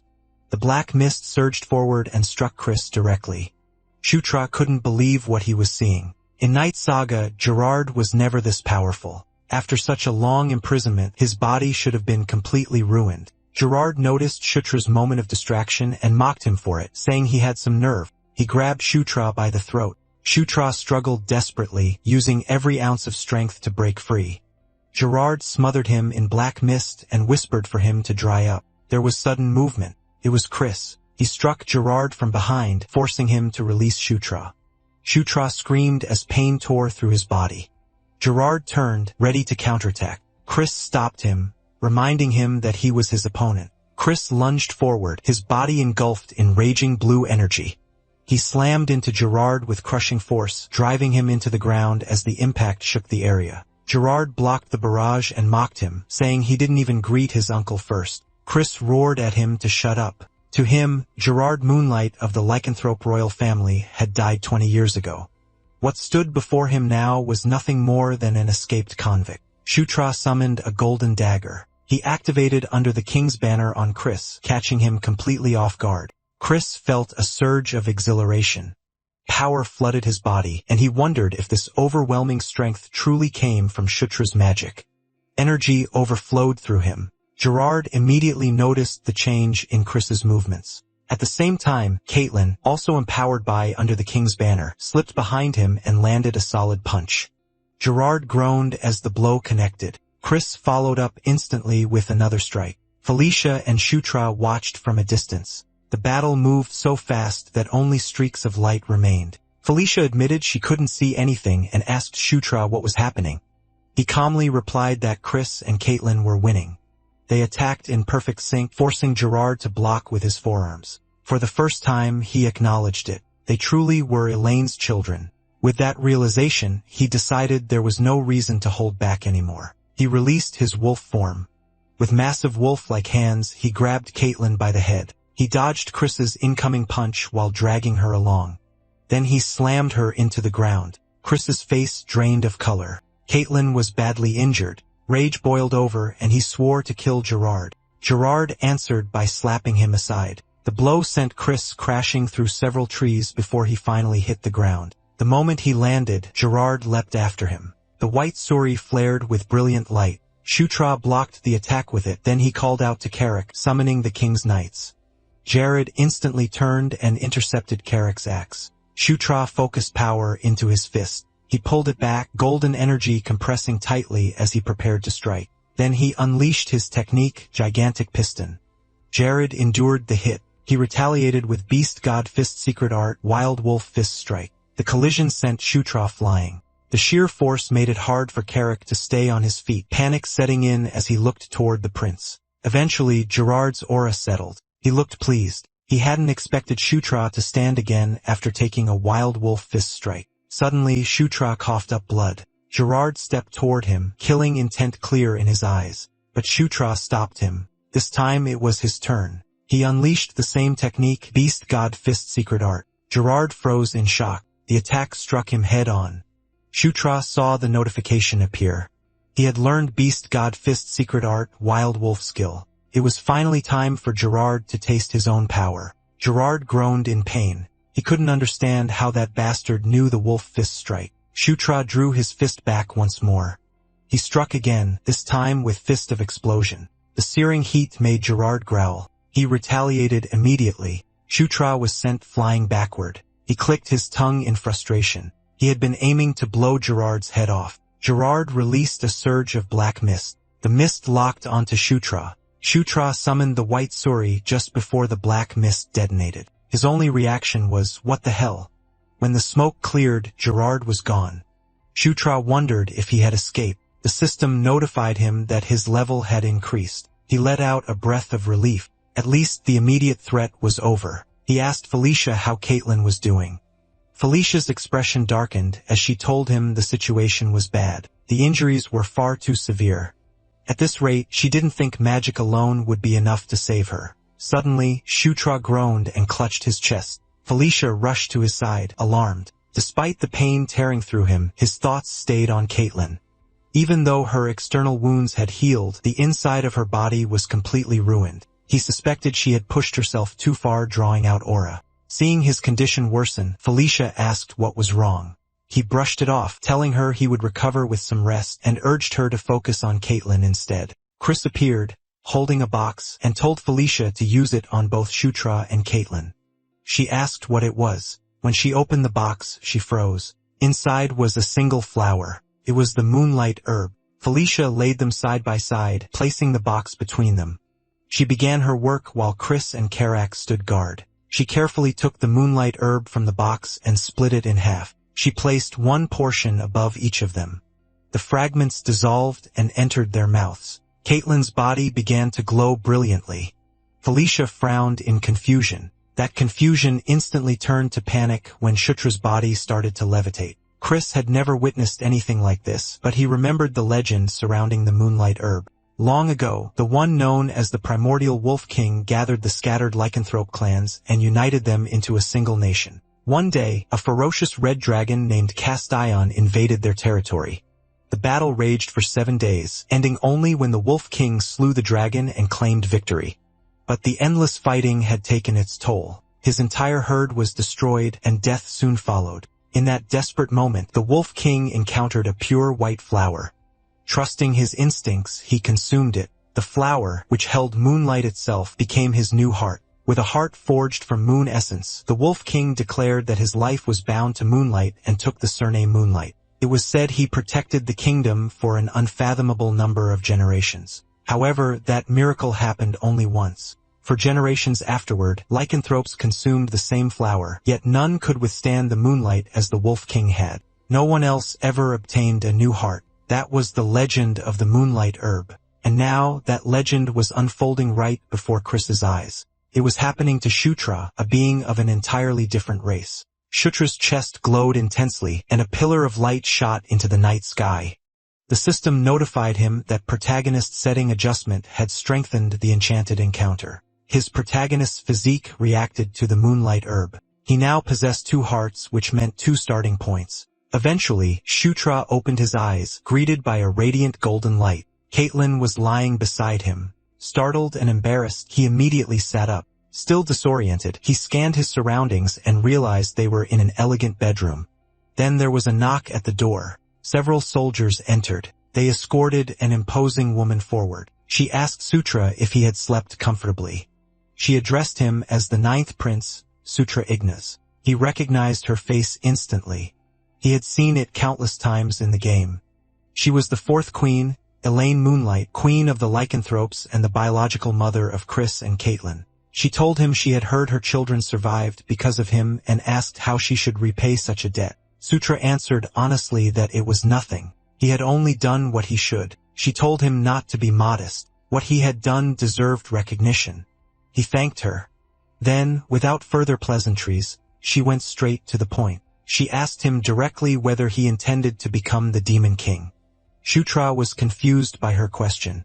She quickly realized that the thought had never even crossed his mind. Given his position up until now, that reaction made perfect sense. Still, she pointed out that his circumstances had changed and that he needed to start thinking seriously about it. She advised him to consider every action carefully from now on and to think about which choices would benefit him the most. Shutra learned that he had been unconscious for 4 full days. Greenwind was the one who told him, she added almost casually, that she had stayed by his side the entire time. Now that he understood, he urged her to continue explaining the situation. They were currently staying in a villa reserved for the lycanthrope royal family. The reason he and Caitlyn had been placed in the same bed was to maximize the healing effect for both of them. Shutra asked what she meant by that. Greenwind asked if he truly didn't remember using the moonlight herb. Shutra was stunned to learn that he had consumed it. He immediately confirmed it through his status window. He could also feel something new, an unfamiliar power layered over his existing aura. It felt as if a second heart of aura had formed. Greenwind explained that Chris had told her the closer the two of them were, the more his life force would activate. If he tried holding Caitlyn's hand, he would understand. So he did. Power surged through his body in an instant. The sensation overwhelmed him. Greenwind told him that thanks to the moonlight herb, the two of them were now connected, just like he was with her. Later, in the hallway, Shutra learned that no one knew whether Gerard was alive or dead. Chris explained that there had been casualties during the pursuit. They had found Gerard's lower body as well as part of his upper body. Even so, he intended to keep searching until he was absolutely certain Gerard was dead. Shutra agreed. It was the safest course. Then Chris brought up what he had heard, that his mother had made Shutra an offer. Shutra immediately understood he meant the question about becoming the Demon King. Chris admitted that while he himself was strong, he wasn't overwhelmingly so. At best, he was only around Sylvan's level. Even after nearly 10 years, he still couldn't close the gap with the first prince, Baikal. As for the second prince, who could only be described as a monster, the difference was so vast there was no point in comparing them. But he believed Shutra could catch up to both of them and even surpass them to become the Demon King. Shutra was taken completely off guard. Chris continued, explaining that unlike him, Shutra could earn the support of other races. On top of that, he had the backing of the Sword Lord. And if his public achievements continued to stack up, even the Gandharvs, who were currently imprisoned, might be granted amnesty. That was when Shutra finally realized why he hadn't seen a single Gandharv until now. He couldn't help but wonder what they had done to deserve such confinement. Chris clarified that he wasn't telling him to make a decision immediately. He only wanted Shutra to think about it because of the huge difference between giving it some consideration and not thinking about it at all. Shutra stared out the window, silently contemplating the path of becoming the Demon King. Meanwhile, a carriage moved through the night. Ludwig Moonlight, captain of the Blood Wolf squad, asked Her Majesty Elaine whether she truly believed the ninth prince had the potential to become the Demon King. She replied that the Demon King always acted with purpose. There was never a reasonless action. She was certain he wasn't the type to do something as spontaneous as intervening twice, especially at an audience ceremony, without a deeper motive. She suspected he had seen something in the ninth prince that everyone else had overlooked. After all, they were father and son. Ludwig admitted that he didn't quite understand what made the situation so drastic. Elaine simply called him naive. She explained that to the Demon King, even if his own son killed him and inherited the throne, he would rejoice because it would mean a Demon King stronger than himself had been born. That was the kind of man he was. Of course, it was a dangerous gamble. But it was also true that a future where the ninth prince became the Demon King was the best possible outcome for them. Ludwig finally understood. In the demon world, strength ruled above all else. Everything flowed according to the will of the strongest. Elaine admitted that it unsettled her, and yet, at the same time, she found herself liking it. That night, wolf soldiers continued their search. In Gerard's condition, he couldn't have gone far. One of the wolves noticed something. They found him. A voice spoke to Gerard, telling him that he must have had enough time to sort out his thoughts. A shadowy figure asked whether he would accept. Gerard placed his hand on the ground. Black mist erupted outward, washing over the approaching wolf soldiers as he ordered them to dry up. And just like that, he had defeated all of them. Since he's in a desperate position, in the end, he agreed to accept it. The mysterious figure smiled, revealing sharp teeth. It declared that it was time to begin again, to reach an ending different from the one before. A few days later, Caitlin finally woke up. Because of Jared, Chris returned to the main palace. The very next day, they set out for the spider forest to find Amida. A man named Robin guided them. He told them that once they reached the twin bridges ahead, they would need to dismount and proceed on foot. Robin was a boar lycanthrope introduced by Chris before their departure. Shutra asked him what the spider forest was like, whether he had been there before. Robin replied that he had visited once about half a year ago, and that it had been quiet, just as expected. According to him, it was a peaceful place, so peaceful that there weren't even wild beasts or monsters. To Shutra, that sense of peace felt wrong. It was the first time he had experienced calm in a long while. When they finally reached the forest, they were met with bones scattered everywhere. Robin asked what could have happened. Shutra wasn't surprised. He already knew this place wouldn't be peaceful. He just wondered what kind of trouble awaited them this time. The group stood spread out in a forest clearing, all facing the same direction with their guards up. Broken branches and scattered bones covered the ground. Green Wind could sense the presence of the forest's guardian spirit, but its power had become extremely weak.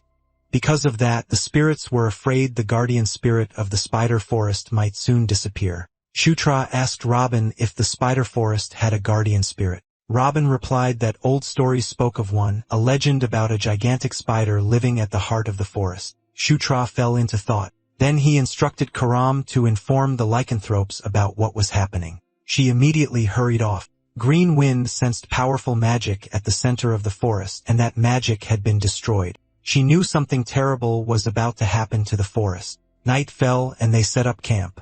Shutra relayed what Green Wind had told him. The guardian spirit's energy was weakening. He asked what would happen if the guardian spirit disappeared. Felicia explained that there were two ways a guardian spirit could vanish.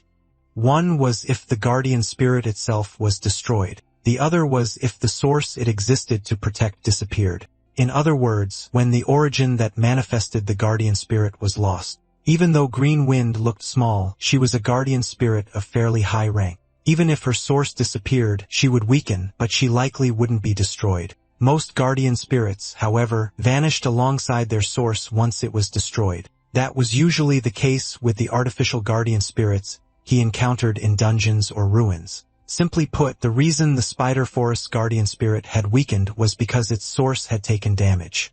Felicia suddenly paused, distracted by something in the sky. She noticed that the moon's color looked strange. They were startled when Caitlin suddenly attacked. Shutra reacted instantly and subdued her. He demanded to know what had gotten into her. He shook her, calling out, forcing her to snap out of it. To their shock, the other lycanthropes also began acting strangely. This time, Carrick was their target. He panicked, shouting at them, asking what was wrong. He tried to make them remember who he was. Felicia released a burst of blinding light that momentarily stopped the lycans from attacking. Even she didn't understand what was happening. Daphne spoke up, explaining that it was the spirit of madness. She cast a spell. The purple mist covering the lycanthropes was stripped away. They collapsed unconscious to the ground. Shutra checked Caitlin and confirmed that she had returned to normal. Carrick demanded to know what had just happened. Daphne explained that they had driven the spirits away for now, but it wouldn't last. They had to find the source as soon as possible. A sudden loud sound shook the area. Carrick asked what it was. Daphne told him that the defensive barrier had fallen. Something serious was happening over there. Green Wind warned Shutra that illusion and reality were beginning to overlap. The spirit's power was so overwhelming that it was becoming impossible to tell what was real anymore. Shutra could only curse under his breath. Out of nowhere, monsters emerged. He ordered everyone to prepare. For now, all they could do was fight. He smashed a charging bear with fist of explosion. Carrick and Delia pushed back the encroaching monsters. Felicia unleashed magic that struck multiple enemies at once. Everyone was locked in battle. There were too many monsters. Shutra called out to Green Wind, shortening her name to GW, and told her to get airborne and report what she saw. She complained that her name wasn't GW, but still went anyway. She shot upward. Green Wind leapt into the air, her body glowing green, just as a blue beam erupted from the ground below. The collision of energies illuminated the night sky, and standing before that beam was a massive figure. She froze. It looked like a giant. The ground trembled. Shutra wondered what kind of problem this was now. Carrick shouted that it looked like even more were coming. Then, without warning, the monsters retreated. Everyone stared in confusion as they withdrew, but relief followed quickly. Shutra sensed something approaching. He demanded to know who was there. Something struck Carrick in the head. As it rolled across the ground, Shutra stared in disbelief. It was a raccoon. The raccoon stood up and spoke, clearly offended. It demanded to know if Shutra couldn't see how incredible it was. Daphne, Shutra, and Carrick all froze, jaws dropping. The raccoon puffed out its chest and shouted that his name was Amida. He was the artisan who protected the last flame. Shutra couldn't believe that he was Amida. Amida looked offended. He asked if it bothered him that he was a raccoon. Shutra quickly clarified that it wasn't like that. Amida's appearance always changed in the Night Saga anyway. Sometimes he was human, other times an animal. Amida then asked who they were supposed to be. Seeing that he was a raccoon this time, he doubted he'd ever get used to it. Shutra politely introduced himself along with Felicia. They explained that they had come looking for him at the Sword Lord's recommendation. Felicia apologized for not recognizing him earlier. Then, politely, she asked him to explain what was going on. Amida scoffed. Yet despite that, he was blushing and clearly willing to explain things to her. He said that a few months ago, he had begun staying in the center of the spider forest. He needed to gather materials for his work there. He planned to stay for another half a year before moving on. That was when a group wrapped in purple death energy barged into the spider forest. Shutra froze when he heard about the purple death energy. Amida asked if he knew who they were. Shutra said he had fought them before, back when he was protecting the guardian spirit of the Angle Plains. Amida replied that it sounded like that was their job. Shutra asked if he was protecting the Spider Forest's guardian spirit as well. Amida admitted that he owed the forest guardian spirit more than a few favors. Besides, a lycanthrope regularly patrolled the area. Amida figured that if he set up a barrier and held out for a while, the lycanthrope would handle the rest. Shutra asked what kind of barrier it was. Green Wind suggested they take a look at what she had seen. A powerful beam shot into the sky in front of a giant. The giant clenched its fist and punched the beam of light, freezing it solid. Shutra's jaw dropped at the sight. Green Wind told Amida that the barrier had broken. Amida replied that there was still one barrier left. The real problem was that those who had been chasing the last flame for a long time had begun joining forces. The Green Moon and the berserk spirits in the forest were all caused by them. Daphne asked who they really were. Amida explained that they had once been guardian spirits but had turned into mad natural spirits. They believed that if they absorbed the last flame, they could return to who they once were before they lost their origin and went insane. They had teamed up with the Purple Energy Group, and whatever they did together made them far stronger. So the Spider Forest Guardian Spirit drew on the power of the ley lines to strengthen the barrier, but the result was disastrous. The last flame fused with the ley lines. Now escape wasn't even an option. Felicia asked what would happen if the last flame went out. Amida said he didn't know. It had never happened before. He guessed that the world would end, just like the rumors claimed. Shutra was stunned by that. Amida told them that they had to help him, which left Shutra completely dumbfounded. Carrick stepped forward, spreading his arms in front of Shutra. He told Amida that there was no such thing as a free lunch. He demanded that Amida make them a piece of equipment in return. Amida was shocked. He scolded Carrick, saying he didn't understand how serious the situation was. This was an unprecedented crisis. The last flame could go out. Carrick shrugged and said, maybe it would and nothing would happen. He pointed out that they were risking their lives too, so Amida should think carefully. Amida burned with anger. In the end, he had no choice but to agree to make equipment for all of them. He told them to follow him. Carrick reminded him not to break his promise. Green Wind added that he shouldn't forget hers either. The next day, Shutra explained everything to the three of them who had been unconscious the entire time. Caitlin and Ciro were both shocked and frightened by what they had done.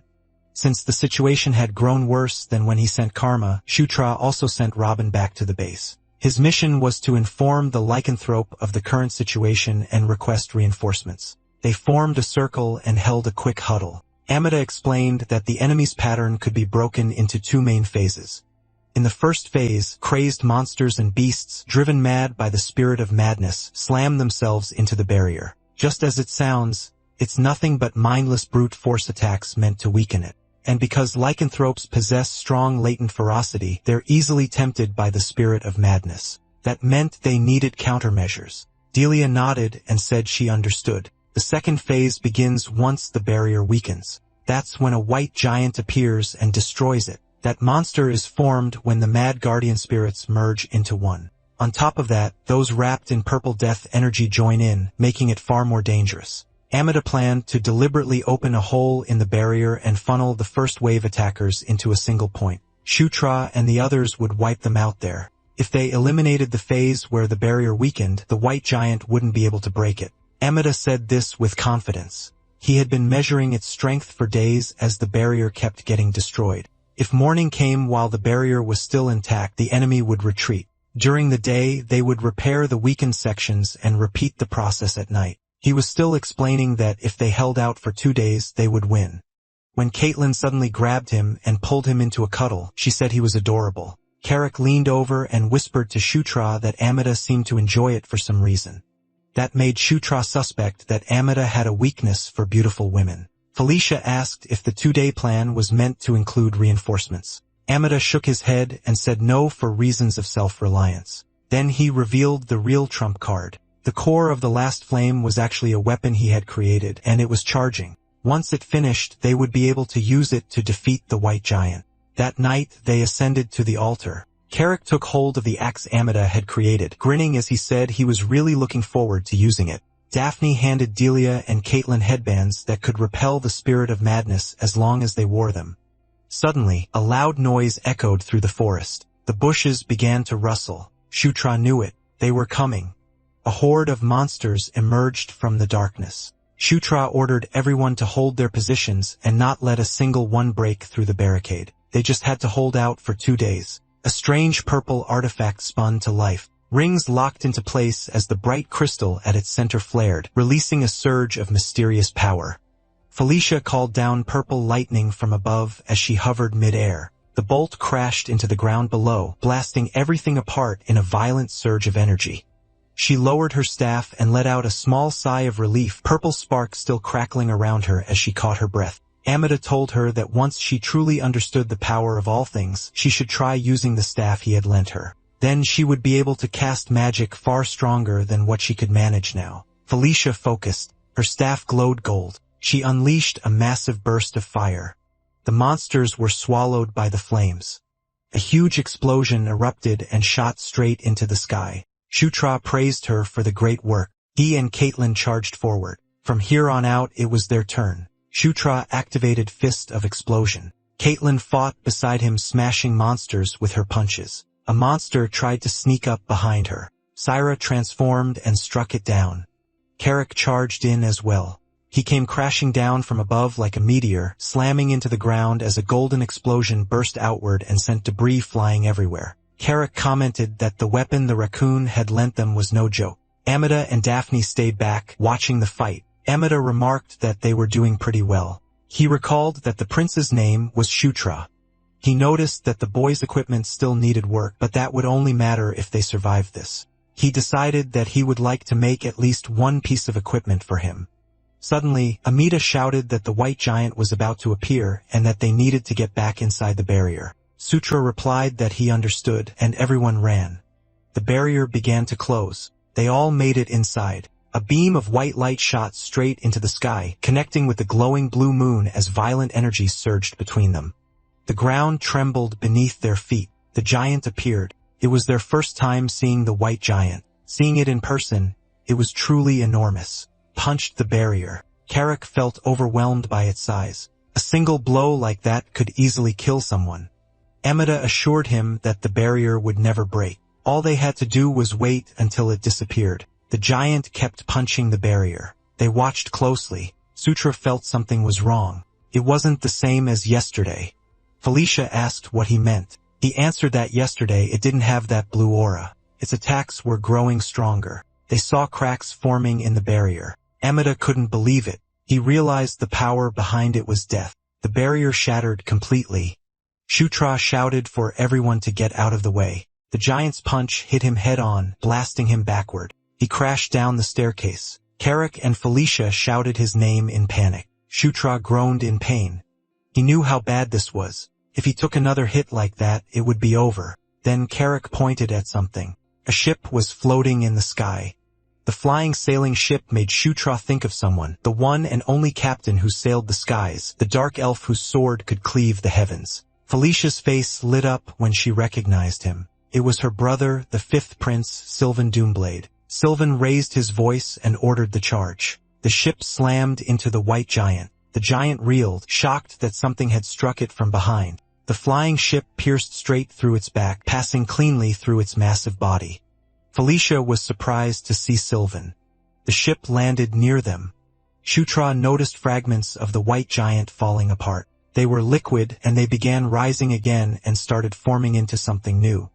Amida stated that every single one of those was a guardian spirit. They had gone mad and fallen into ruin, but there was no doubt they were once natural spirits. He praised everyone for their hard work. They had finally reached the end of it. Shutra saw that the illusion was gone.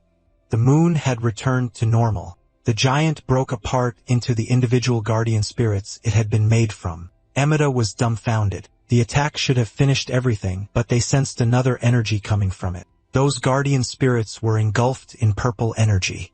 Shutra looked overwhelmed and confused about what that purple energy was. He realized it must have been holding back its strength all along. It must have planned everything for this exact moment. Felicia instructed Daphne to take Amida and head to the forest temple. Shutra commanded everyone to prepare for battle. It was the start of round 2, and they all charged forward. One guardian remained still, simply observing. Caitlin and Shutra both realized that it looked like the leader. She volunteered to scout ahead, but he told her there was no need. He suggested that they finish it together in one strike. He extended his hand to her. She noticed that he had grown quite gallant. She accepted his hand. They joined hands, and aura burst from her body. The leader of the guardian spirit noticed them. Shutra and Caitlin were fired up to do this. They charged at the same time. The leader of the guardian was alarmed. They struck it together at the same time. The other guardians rushed toward them. Caitlin told him that she would handle the leader while he took care of the purple spirit guardians. He asked if she could handle it alone. She told him not to worry since they had circulated their aura together. She could now use an aura divine fist strike. Her fist landed on it. Caitlin was confident that she could defeat it by herself, but the guardian wrapped its limb around her arm. She was startled. It struck her, and that caught Shutra's attention, but a bear-like guardian leaped onto him. He blocked it, but he was getting annoyed. He yelled at it to stop clinging to him and get lost already. He threw his shield at them, cutting them down. His level had increased. He was now level 25. From this level onward, hidden skills were unlocked. He learned special ultimate move control level 1. He also learned Enkidu's Earthquaker Awakening skill, Destruction Burst. Plus, he learned Ankle's White Suri Awakening skill, Absolute Domain. That meant those enemies were finished. He activated White Suri's special ultimate move. Several guardian spirits surrounded him and charged at the same time. He activated Absolute Domain, and those guardian spirits were swallowed by green mist. It became like a tornado that dragged them away. Shutra was amazed upon seeing Suri's awakening skill. It was his first time using it, but he understood it instantly. The entire area had become his territory. Those spirit guardians were hurled into the air. They groaned loudly. Shutra wanted every last one of them dead. One spirit guardian resisted the pull of the tornado. Shutra created a powerful tornado at the center of the battlefield. After Shutra unleashed his power, he was still standing. But seconds later, he dropped to his knees and groaned in pain. He hadn't expected the aura consumption to be so massive. He was completely drained. When he looked up, the spirit guardian was still standing. It groaned as it tried to move. Shutra couldn't believe it was still alive after taking that hit. The guardian split its limbs, sharpening them into blades. Shutra couldn't move his body. Suddenly, a loud explosion rang out. Smoke blasted toward the guardian leader. Shutra looked up in surprise. It was Caitlin. She extended her hand and told him to take her aura. She was surprised herself but urged him to hurry. There was no time. He agreed. He took her hand. Their aura surged skyward. He could feel her power flowing into him, restoring what he had lost. The spirit guardian charged at them, its blade-like limbs slashing forward. Shutra grabbed Caitlin and stepped back, narrowly evading the attack. With this much aura, it would be enough. He drew back his fist as the guardian rushed him again. Power surged through his arm as he prepared to finish it. He activated Earthquaker's special ultimate move. Destruction Burst. His fist pierced straight through the guardian's body. His aura overwhelmed it from the inside. A massive explosion followed. Shutra gasped for air. The attack reduced the guardian to ash, carving a scorched trail across the ground. Caitlin asked what that technique was. He couldn't answer. Shutra collapsed, losing consciousness. Felicia and Carrick panicked. Suddenly, a deer-like spirit leapt toward him. Felicia spotted it and screamed for him to watch out. Sylvan intercepted the attack. Felicia was stunned. Sylvan ordered his men to wipe them all out. The sailors poured out of the ship. Hours later, a ray of sunlight shone on Shutra, waking him up. He realized he must have passed out again. He was starting to get used to it. When he stepped out of the room, Felicia and Caitlin rushed over and asked how he was feeling. Felicia told him he should have rested more and asked why he was already up. He said he was fine and asked how Caitlin was doing. She replied that she was completely fine. Sylvan also approached when he noticed Shutra was awake. Shutra turned toward him. Felicia told him to introduce himself to her twin brother. Sylvan Doomblade introduced himself as the Prince of the Skies who sails the heavens. He also claimed that he was the benefactor who saved them the night before. Sutra noticed how openly he called himself a benefactor. He expressed his gratitude and asked how he knew to come there. Felicia explained that when she stayed at the lycanthrope villa before, she had briefly contacted him. She was only checking in and updating him on the situation, never expecting him to actually come searching. Sylvan replied that if his beloved little sister might be in danger, he couldn't just sit still. He told Sutra that he was impressive. He had heard many things about him for a long time, but he never imagined he was this strong. He openly acknowledged Shutra's strength. Shutra was left dumbfounded. Sylvan told him to be proud. After all, he had acknowledged him personally. Felicia asked what he was talking about since the Sword Lord had already acknowledged Shutra before. Sylvan was surprised to hear that. He asked what she meant. Shutra thought that Sylvan was strange, but he clearly had a good eye for talent. Amida arrived, carried by Daphne. He said he was relieved that everyone was safe. He explained that thanks to Shutra, they were able to protect the last flame and the guardian spirit. As promised, he would forge him a piece of equipment. But before that, there was something they needed to do. Shutra asked what it was. Amida told him to follow, because the last flame wished to meet the 9th prince. Everyone looked up at the sky. Amida told them to focus and to mind their manners because the last flame was watching everything. They entered the temple, and Shutra was left in awe. A massive tree stood at the center, and beside it was a woman. She greeted them, saying it was a pleasure to meet them all for the first time. She introduced herself as Kaprang, the guardian spirit of the spider forest. Shutra was surprised and confused that the guardian spirit was just a small child. Green Wind explained that the child wasn't the main body. It was more like a terminal. Judging by her appearance, she guessed that the main body was also a young guardian spirit. The gigantic spider mentioned in legends was most likely the previous guardian spirit. The reason it hadn't appeared in yesterday's battle was probably because it was young and weak, lacking the strength to fight. Shutra realized then that guardian spirits could have children. From that point on, only Amida and the prince would proceed further, so he told the rest to wait behind. They all agreed. Shutra told GW to come out. Green Wind corrected him, saying her name was Green Wind. He asked her to stay behind and talk with the guardian spirit for a while. She questioned what he meant, and he told her it wasn't an opportunity she'd get every day. She looked at Kaprang and eventually agreed. Amida scolded Shutra for taking so long. He replied that he was coming and said goodbye to the others. Shutra climbed the staircase. Amida leaned against his shoulder. Before entering the door, Amida warned him not to make any mistakes and to move carefully. Shutra replied that he understood. He opened the door and saw a blue flame burning atop a torch. Continued to burn steadily. Amida instructed him to approach the flame and place his hand into it. He reassured him not to worry since it wasn't an ordinary flame. Shutra swallowed nervously. He slowly reached forward and placed his hand into the flame. The blue fire swirled around him. Shutra felt disoriented, unsure of where he was. The last flame took form and spoke, saying she was glad they had finally met. She addressed him as the Knight of Conquest. Shutra asked if she was the last flame. She saw the confusion and bewilderment in his eyes. She asked if he didn't know what a Knight of Conquest was. He admitted that he didn't really know. She found that interesting. Several small flames drifted around him. She explained the 4 horsemen of the apocalypse: conquest, war, death, and famine. They were the riders of the end, beings who yearned for destruction and brought about the end of days. But she noticed that Shutra was very different, to the point that she couldn't even understand why he was chosen as the Knight of Conquest. The horsemen of the apocalypse were those who thirsted for ruin.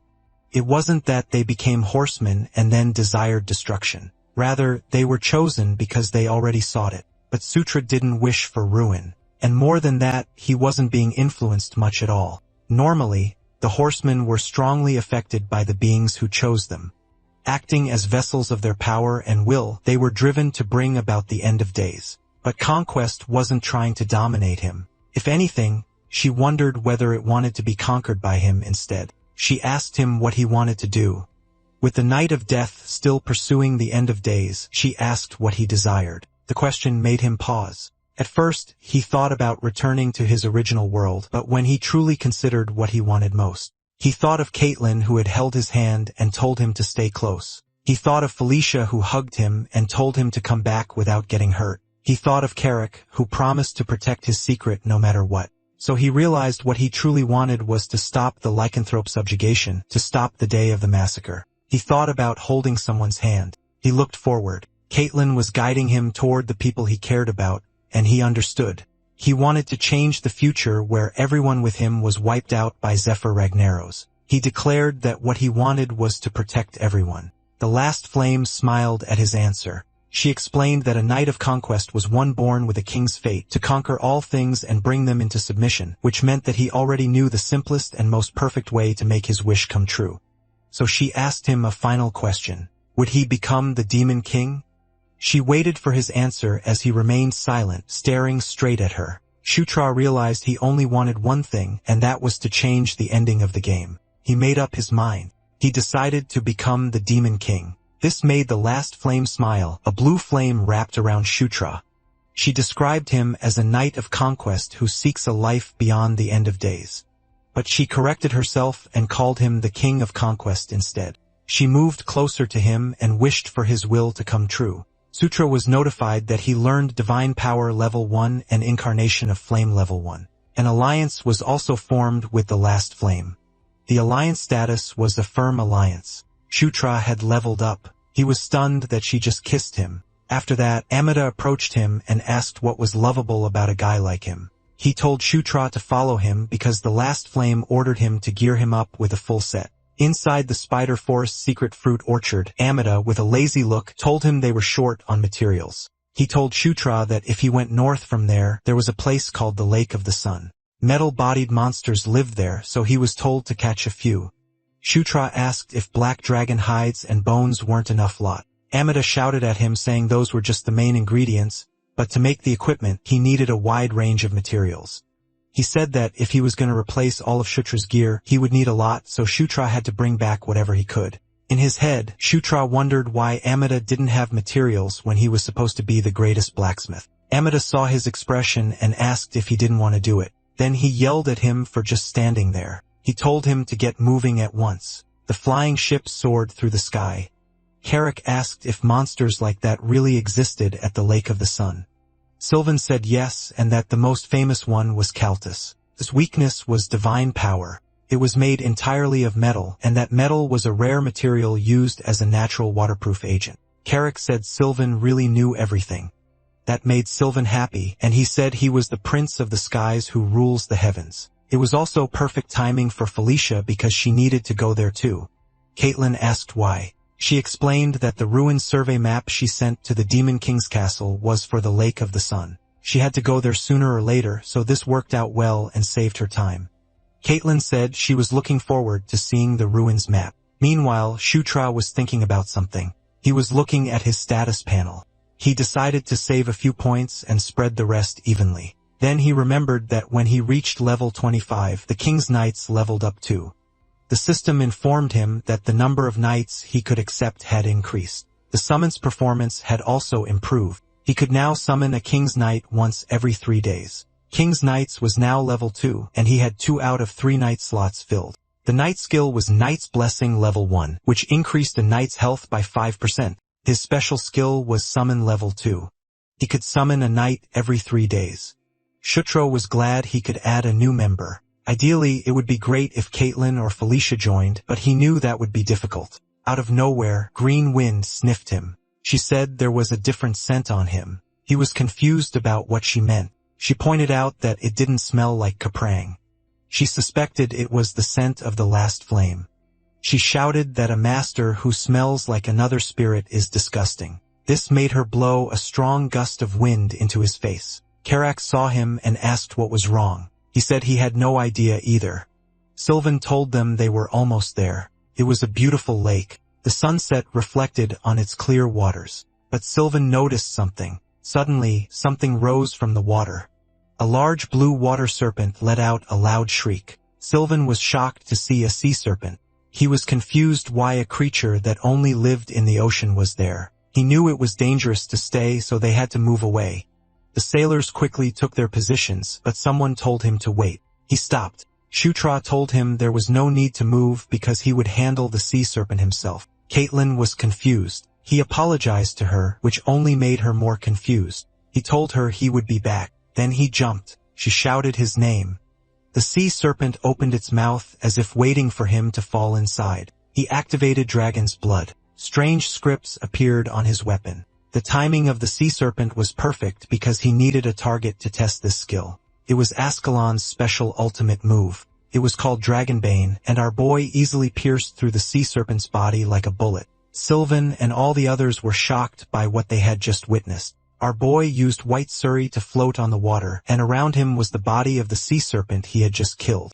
He figured that Dragonbane was a technique specialized for huge monsters or dragons. Seeing this massive power-up, Shutra was definitely thrilled.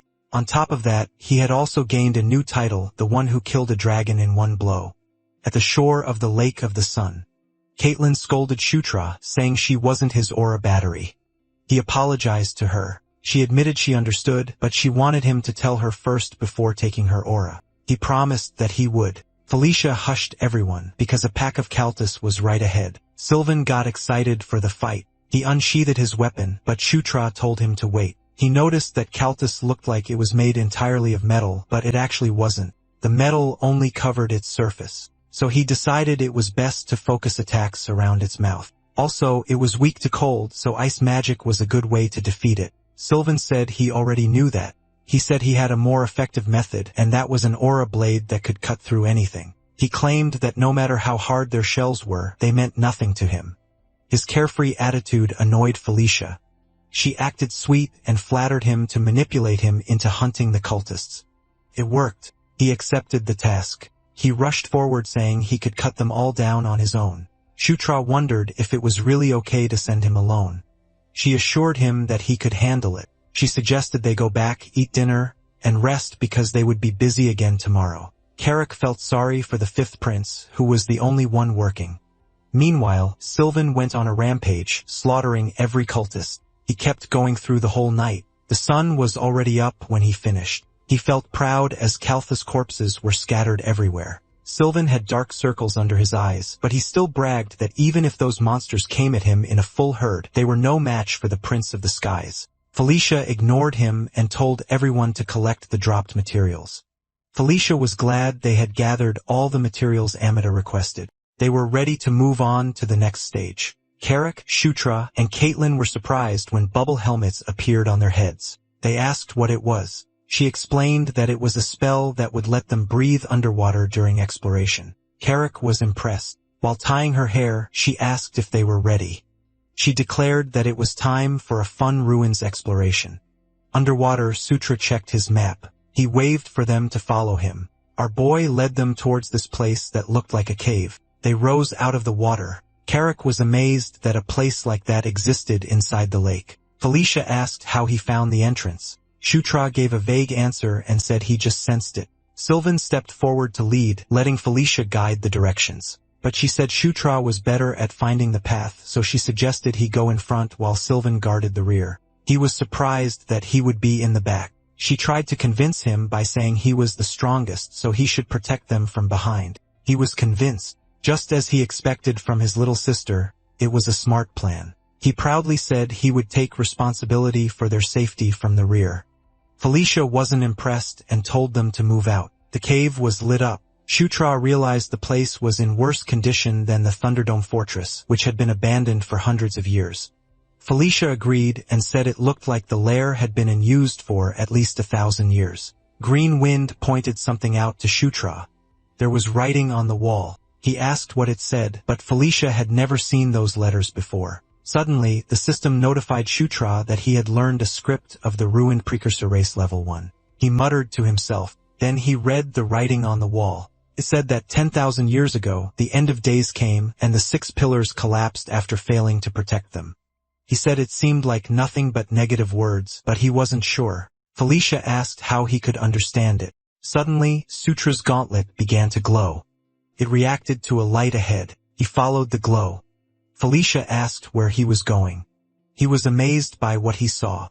He realized that what he was looking for was there. A mysterious cape glowed in front of him. Sutra knew that this thing is the Fierce Kalteen's equipment. Sylvan arrived and said that with just one look, he could tell it was a great item. He rushed toward it, saying it would go to whoever grabbed it first, but he suddenly slammed into a barrier. He rubbed his head and mumbled, wondering why there was a barrier all of a sudden. But Shutra walked through it with ease. Sylvan asked how that was possible. Shutra reached out to the equipment with the arm wearing the gauntlet. A strong gust of wind gathered around the equipment. The system notified him that Night Watch had accepted him as its master. His mental power, magic power, and agility all increased by 10. His resistance to all attributes increased by 1. He learned the embedded skill Blink level 31. He also gained flight ability level 1, and he learned the awakening skill Black Wraith. Powerful wind burst out from him. The others struggled to stay on their feet so they wouldn't be blown away. Shutro was notified that he had obtained the equipment of the fierce Caitlyn, the Night Watch. He realized it was a muffler, not a cloak. He wondered if it had changed into the form that suited him best now that his style was closer to a fighter. Felicia expected him to be chosen as the master again this time. Caitlyn congratulated him while Sylvan sulked on the side. Carrick noticed some scripts appear in front of him. He told the prince that a message had arrived from the Demon King's castle. He was asked what it said. Carrick relayed that all princes and princesses were ordered to gather at the Demon King's castle within 10 days. This made Shutra curious since a full mobilization order was unusual. He worried that something had happened at the castle. They returned to the Spider Forest Temple. Amida was annoyed by the noise at dawn. He told them they should have come in the morning instead. Felicia apologized and explained that they had to return to the Demon King's castle urgently, so they ended up troubling him. Amida was surprised to hear that. He asked what would happen to the equipment he was supposed to make. Carrick called him a raccoon and asked if he did deliveries or something like that. Of course, Amida got annoyed and told him to stop talking nonsense. If that was what he wanted, he should just get lost. So Carrick suggested that he come with them instead. He reminded him of what he said before, that he had to protect the last flame, and there was no place safer than the Demon King's castle. He pointed out that everything would be solved if he came with them instead of hiding in some useless place. Sylvan quietly asked Felicia what was going on with Carrick. He found it strange that an orc could be this smart. Daphne agreed that it was a good idea and encouraged Amida to come with them. Amida replied that it would only benefit them. But the last flame spoke and said it would be for the best. Amida was surprised. He asked the last flame what she meant. Felicia couldn't hear her, so she was confused by what he was saying out of nowhere. Amida couldn't believe that the last flame told him to follow them. Shutra arrived and told Amida that he would change his mind. Amida cursed at him and questioned what he had done to the last flame. He couldn't understand why she would tell him to follow them. Shutra played dumb and simply said he only spoke about a firm alliance. He asked again if he was coming with them. Amida growled. He had no choice but to go. Shutra smiled, thinking how easy that was. Carrick laughed as well. He asked if they were heading to the Demon King's castle already, but Shutra said no since they had to stop somewhere first. He called Sylvan and asked if he could take them to the Lycanthrope Palace. The ship flew through the sky. Sylvan said going there wasn't a problem, but he didn't like that they had to take Chris with them.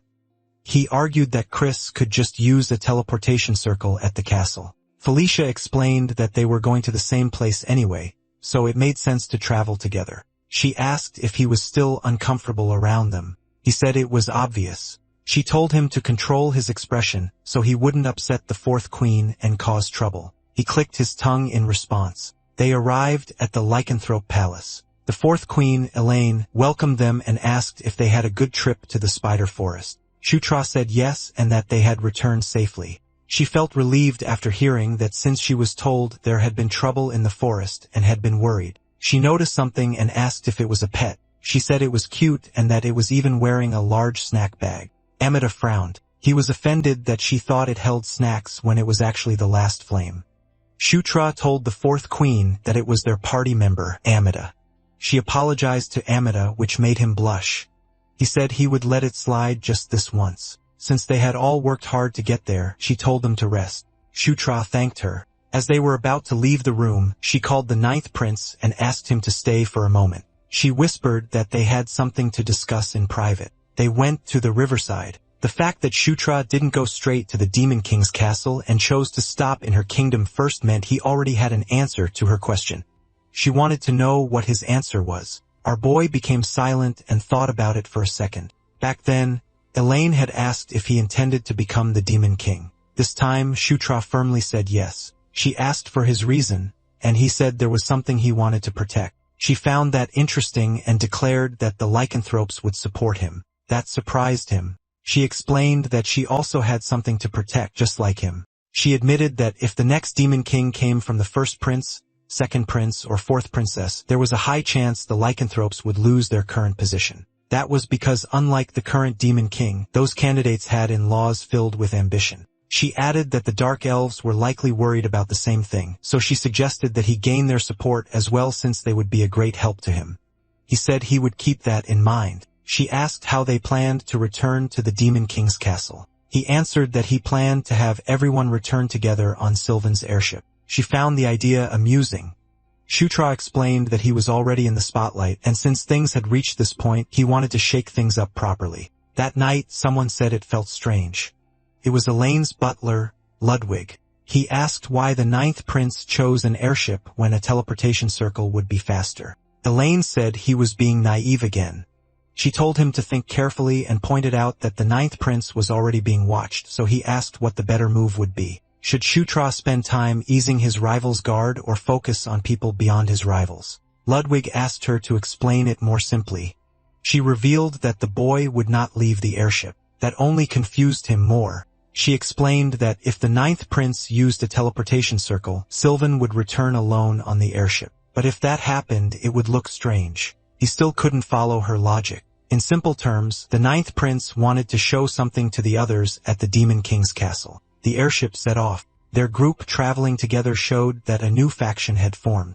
Elaine left their future to Shutra. She hoped he would become stronger than before, stronger and more firm in his resolve. Moments later, someone was humming on the airship. It was Sylvan.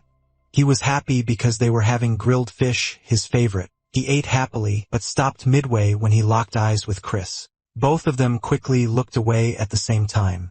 Sylvan complained that there were too many fish bones.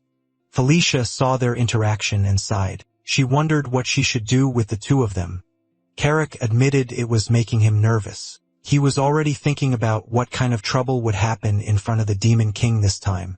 Every time they went there, something always happened. Shutra told him to shut up before he jinxed it. Carrick replied that he talked like he wasn't already a walking jinx. He asked why he was acting like that now. Shutra insisted that nothing would happen. Carrick said that would be nice. Then he explained that he only said it because he was worried about Shutra. He sounded so sharp that Shutra questioned if he was really an orc. Shutra didn't want to keep going with their banter. The airship landed. Many people were gathered at the dock. With Shutra in front, they stepped off the airship. The crowd watched them, confused about why the Dark Elf and Lycanthrope royalty were traveling together. More than that, the 9th prince was leading them. Chandra called for Katarov. She told him to go at once and report to Anastasia. She wanted him to say that the 9th prince had formed a new faction. Shutra walked through the streets with confidence. This is basically a declaration of war at Shutra's private residence. Amida called Shutra a con artist because he told him there was a forge there, but it was just an empty room. Shutra told him he could decorate it however he wanted. Amida was surprised. Shutra added that he only needed to say the word, and he would prepare whatever it was. Amida had a bad feeling he would never be able to leave the place. Then he remembered that Amida wanted them to pretend he was just a raccoon while inside the Demon King's castle. Amida explained it was only because he didn't want to get dragged into pointless trouble. He asked why Shutra was asking. Shutra placed a collar on his neck and exclaimed that it fit him perfectly. Amida was dumbfounded. He explained that all pets in the Demon King's castle had to wear a collar. He told him to keep it on at all times. Amida trembled. He was so angry that he yelled at him to cut it out. 2 days later, all princes and princesses were directed to enter the throne as the audience ceremony would begin at once. There was the 8th princess, Caitlin Moonlight, her brother, the 7th prince, Chris Moonlight, also the 6th princess, Felicia Doomblade, and her brother, the 5th prince, Sylvan Doomblade. With them was the 4th princess, Anastasia Nikrion, and the 3rd prince, Victor Nerian. Of course, the 1st prince, Baikal Ragnaros, was also present. Shutra looked around. He was watching the 2nd prince, Zephr Ragnaros. The Demon King stated that it had been a long time since they had all gathered together. Everyone listened to him with full attention. The Demon King acknowledged that they had traveled far to get there. Shutra still wasn't used to this. He felt nervous. He could remember Carrick's words that every time they went to the Demon King's castle, something would blow up. Just thinking about it annoyed him. Carrick kept saying unnecessary things just to get under his skin.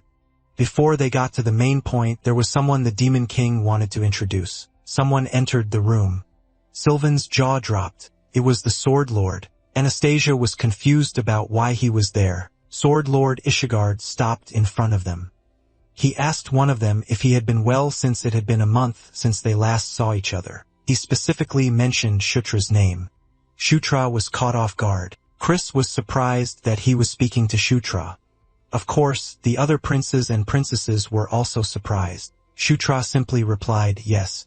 But deep inside, he wondered what was going on, and why he was suddenly going out of his way to stir things up. Sylvan couldn't believe that the Sword Lord greeted Shutra first. Baikal admitted that it was surprising. He heard that Shutra had formed a faction, but he didn't expect that he would even manage to bring the Sword Lord to his side.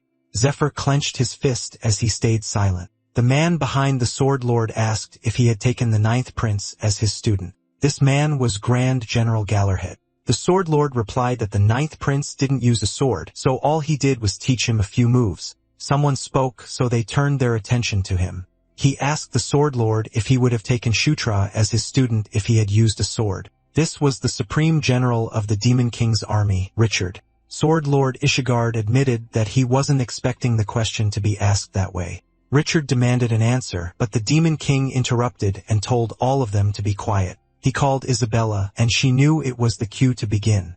She held a staff with a red crystal at the tip. She created a globe that floated in the air. She stated that over the last 2 months, 5 frontier regions had been attacked by those shrouded in purple death energy. As a result, 3 of the 5 regions had become barren wastelands. Chronologically, the first place attacked was the Engel Plains.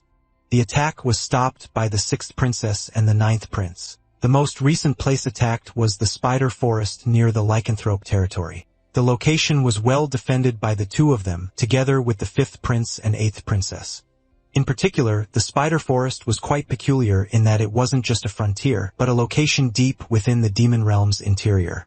While listening to this, Shutra realized that the Death Knight bastard had been busy behind his back. And from the looks of it, those places shared one thing in common. He suspected that their goal was to kill the guardian spirit. Isabella continued, saying that after compiling the series of incidents, she was convinced that an enemy faction had emerged and they could no longer ignore it. To crush them, they had issued a mobilization order. She showed them the regions that were expected to be attacked next. At the Demon King's castle, they would assign the princes and princesses to defend each region, block the enemy's attacks, and begin operations to track down the enemy's stronghold. Therefore, they would be granting the right to choose first to the ones who discovered the threat, the 9th prince and the 6th princess, and the ones who had stopped the enemy's attacks twice. Internally, Shutra was truly pleased with that. She pointed on the map, explaining each region's characteristics along with information on the commanders who would be dispatched. She then asked Shutra which region he wished to be assigned to.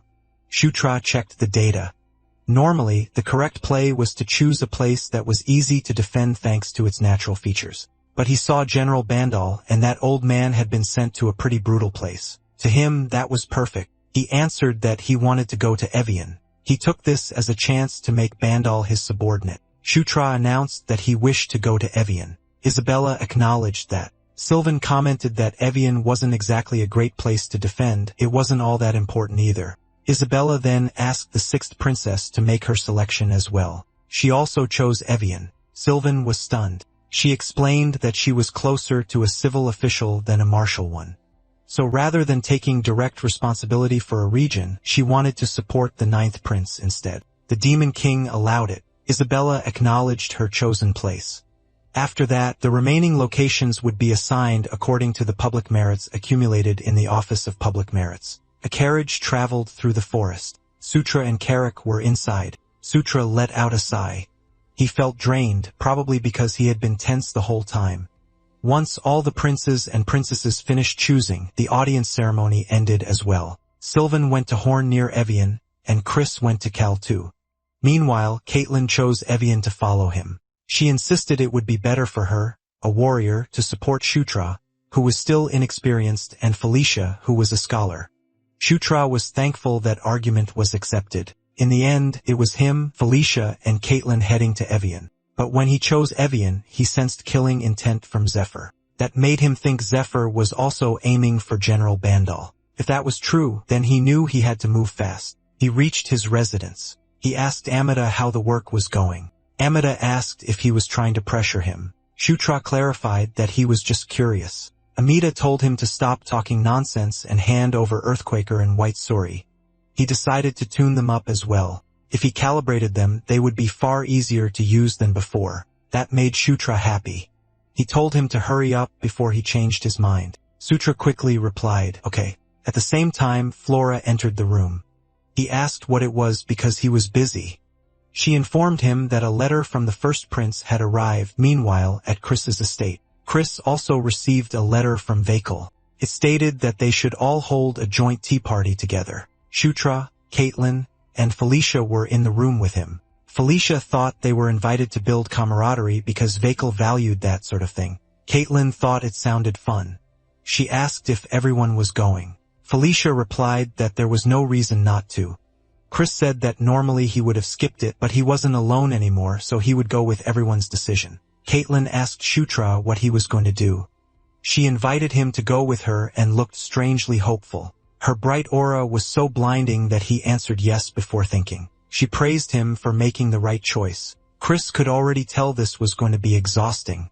She reminded him that the tea party was in 2 days and everyone had to attend. The next morning, our MC went to the Grand Library to look for information in preparation for the Death Knight. But, unfortunately, with his current public merits level, he could only use the surface-level Grand Library. He figured he might need access to the deeper levels to find anything worthwhile. The clues he had were the Death Knight's reason for killing a guardian spirit, Ankle the Watcher who was killed 1,000 years ago, the intense love and hate relationship death and famine showed toward conquest, and the ruined precursor race. He needed a central axis that tied all those scattered keywords together. Felicia saw him in the library.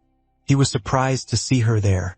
She answered that it was her favorite place in the Demon King's castle, and she had something she was curious about, so the timing was perfect. She asked if he chose Evian because of General Bandal. He replied yes, since they had met before, and he figured it would be a bit more comfortable. She agreed that it wasn't a bad idea. It was also a good chance to strengthen ties with him. Shutra also shared that there was somewhere near Evian he wanted to visit. She asked where. Then he asked her if she knew about Tar's slave auction house. Tar was an entertainment city.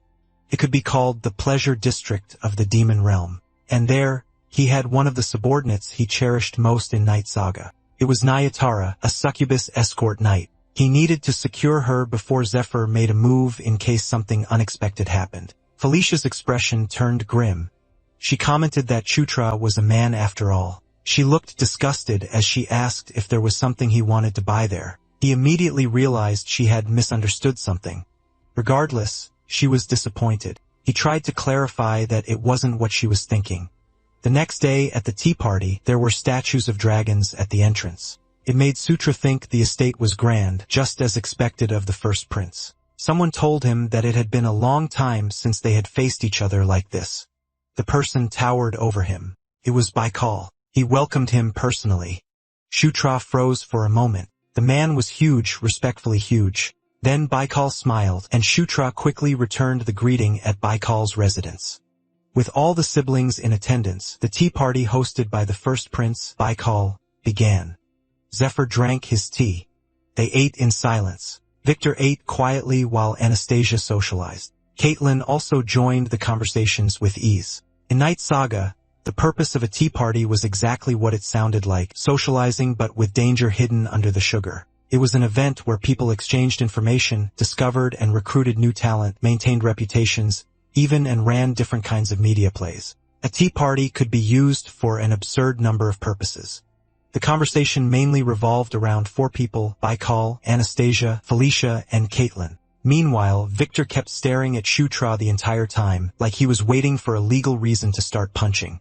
The Demon King did not want his children harming one another, so among his children, rivalry and mutual restraint existed. But there were no underhanded struggles where they openly aimed for each other's lives, at least not before Zephr. He changed that atmosphere completely because of the day of the massacre that would happen someday. In that incident, Baikal would be affected. That day, the Demon King's children would fail to unite, and in the end, they would all lose their lives at Zephyr's hands. Someone called the prince over to look at something. It was Carrick. He wanted to show him his new equipment. He asked if it suited him. Amida replied that it looked kind of brutish, but that also meant it was sturdy. Shutra wanted to try holding it too. He inspected the shield and commented that it felt solid. Suddenly, the system notified him that his strength, mental power, and endurance had all increased by 5. Plus, he had learned the equipment embedded skill, combine. He asked about it. Amida realized he had figured something out. He explained that there were extra parts. Carrick looked intrigued. Amida said it was a gimmick that would also fit into his armor. He instructed Carrick to raise the shield and say, "Caltus." Carrick did it with hesitation. To his surprise, 4 metal pieces suddenly flew toward him. He panicked immediately. Then the 4 metal parts attached themselves to the sides of his shield. Shutra muttered, "Wow." Carrick's shield grew in size with metal plates locking onto each side. He shouted that it was amazing. Amida explained that not only did it have magic reflection, but Carrick's physical defense had also increased greatly, making combat far easier than before.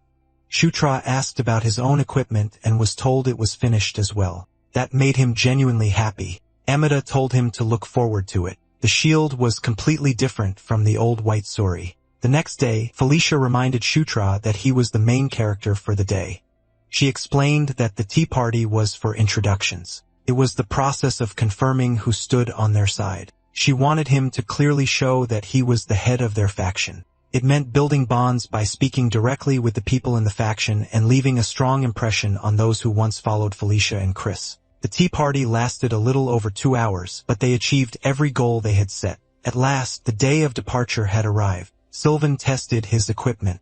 He exclaimed that it was the finest sword he had ever seen. He thanked Amida and promised to use it well. Amida commented that he was more useful than he looked since he could recognize its true worth. He remembered that Shutra was about to depart for Evian. He asked if he could wait half a day longer since the adjustments on Earthquaker were not finished yet. Shutra replied yes. He added that Amida would be coming with them anyway. Amida simply answered that he would wait for half a day. Then he finally realized what Shutra had said, and the truth hit him like a shock. Shutra informed him that Last Flame had already given permission, and if he did not believe him, he could go check for himself. Amida was left frustrated. Eventually, the time came. They stepped onto the teleportation circle to depart. Chris entrusted Felicia and Caitlin to him. Sylvan also saw them off while holding a banner that said, "I love you, Felicia." Shutra told him not to worry. Amida protested that the Last Flame would never do that to him. He claimed something was wrong. Shutra commented that it had been a while since they last used a teleportation circle. Amida did not want to go. A beam of light shot up to the ceiling. They headed to Evian. Shutra looked forward to what was going to happen next. While being teleported, Shutra was thinking deeply. From the information he found in the Grand Library, he wondered if the Elder Dragon was the only one who could help pinpoint the lair of Ruthless Talia. Shutra thought that even though he could only use the Grand Library for a limited time, it was not a total waste. Even with that short time, it was not wasted. He found a few books related to the Elder Dragons, and through them, he learned that they had disappeared from sight around 1,000 years ago. But Quian, the guardian whose main domain was the human world, was an exception. Over the past 1,000 years, he had revealed himself in the human world several times, but the other 5 Elder Dragons had completely vanished starting 1,000 years ago. At the same time, Ankle had been murdered and Kaltin's dungeon had been destroyed. He thought that maybe an enormous battle had happened and was never recorded in history. A battle between the 4 horsemen of the apocalypse, the 4 beings who chose them, and the Elder Dragons. Then it made him wonder what Locke was doing at that time. He was the other protagonist of Night Saga, the hero of the human world arc. Locke. He was the one who crushed the Demon King's army that invaded the human world. Then, in return, that same man invaded the demon world and brought down the Demon King himself. Shutra tried to remember when Locke first drew the holy sword, then he arrived at his destination and fell on his butt. He wondered if he landed like that because it had been a while since he used a teleportation circle. Carrick scolded him, asking how long he planned to sit there. He yelled at him to snap out of it and get ready to fight at once. Shutra had no idea what he was suddenly talking about. Carrick informed him that they were being ambushed. They were cornered as the enemies charged at them. Felicia gathered her magic using Roar, and she unleashed a deafening blast of wind. It sent those enemies flying. The others who were still standing ran toward them. Everyone engaged in combat. Greenwind told Shutra that there were way too many enemies. Shutra was lost on what was happening. The commander of the enemy army ordered them not to let their foes catch their breath and to keep pressuring them. This commander was familiar to Shutra. He was called Mad Dog Jix. Now he understood the situation. He realized it was about time that bastard started moving. He instructed Green Wind to take care of the small fry first. He looked forward to seeing what changes Amida had made to his shield. He threw White Siri. It glowed brightly, and the front metal piece detached from the main body, and it struck several enemies along its path. Mad Dog Jix saw the chaos it caused on the battlefield. Daphne was impressed. Amida declared that adding a gimmick like that was nothing to him. Those two shields slashed enemies all over the place. Amida called them White Suri and Black Suri. He was proud of his work. Green Wind proudly declared that she could now protect her master twice as well as before. Shutra found it impressive and asked if she could control both of them at the same time. She confidently replied that she could and promised she would do it. Mad Dog Jix then targeted Shutra. He screamed at those little punks and declared that he would kill them himself. Shutra stepped back and answered that it would not be easy. The shield sneaked behind Mad Dog Jix and slashed his arms and legs, but a cheap trick like that would not work on him. He activated the Draconian Dragon fighting arts, and those shields bounced off his body. In an instant, he closed the gap between himself and Shutra and punched Shutra, blasting him away. Shutra crashed hard into the mountainside. Green Wind got worried for him. Mad Dog Jix was pleased with his perfect hit, but Shutra came out with a wide smile and thanked him. Mad Dog Jix was confused, but because of him, Shutra had just learned something useful. He had acquired the dragon fighting arts. Mad Dog Jix was shocked and confused about how he learned it. Shutra challenged him to a fight to see if he had more tricks. Mad Dog Jix was spooked by Shutra's eyes. He knew they were not normal. He judged that the situation was dangerous, so he decided to retreat. He punched the ground. Shutra noticed the poison he had unleashed. Mad Dog Jix told him that it was a mist made by collecting the venom of all kinds of notorious poisonous insects around Evian. Even if he only breathed it in once, he would be in extreme pain. But Shutra's immunity to 100 poisons level 1 was activated. He ran forward to grab Mad Dog Jix. By resisting a rare and powerful poison, Shutra gained immunity, raising his resistance from hundreds of poisons to thousands. With this, his resistance to poison greatly increased. Mad Dog Jix was dumbfounded. Dragon fighting arts and even immunity to 1,000 poisons made Shutra happy with what he gained. Shutra smirked, thinking it was nice, and prepared his fist as a reward for Mad Jix. He planned to end him in one blow. Shutra rushed in, his body wrapped in green energy, and struck the blue-skinned enemy with a powerful blow. The impact could be felt throughout Mad Dog Jix's body. It made him cough blood. Then he fell to the ground, causing debris to fly everywhere. His men grew worried for him. Shutra knew this was a mandatory event in Night Saga, the raid on Evian. And judging from the fact that Mad Dog Gix was mobilized, it looked like General Richard had finally made his move. The enemy army declared that their captain was dead. They started running away.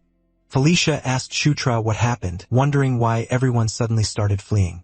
Shutra suggested that they realized they had no chance of winning even if they kept fighting. Suddenly, someone exclaimed that this was expected of royalty.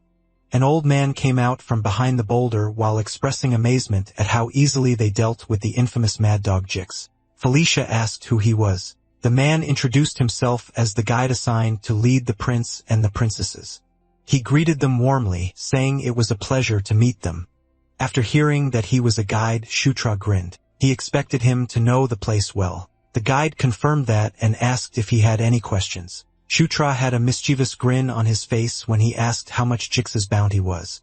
The old man answered that it would be pretty substantial. He wondered why the prince would even keep track of things like that. Shutra replied that he was more frugal than he looked. Besides, the more money he got, the better. And Jix's bounty was quite a nice payout.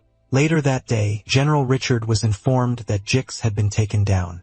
Just as he expected, the 9th prince had become even stronger than they thought. His butler asked if he already knew Jix would end up like that.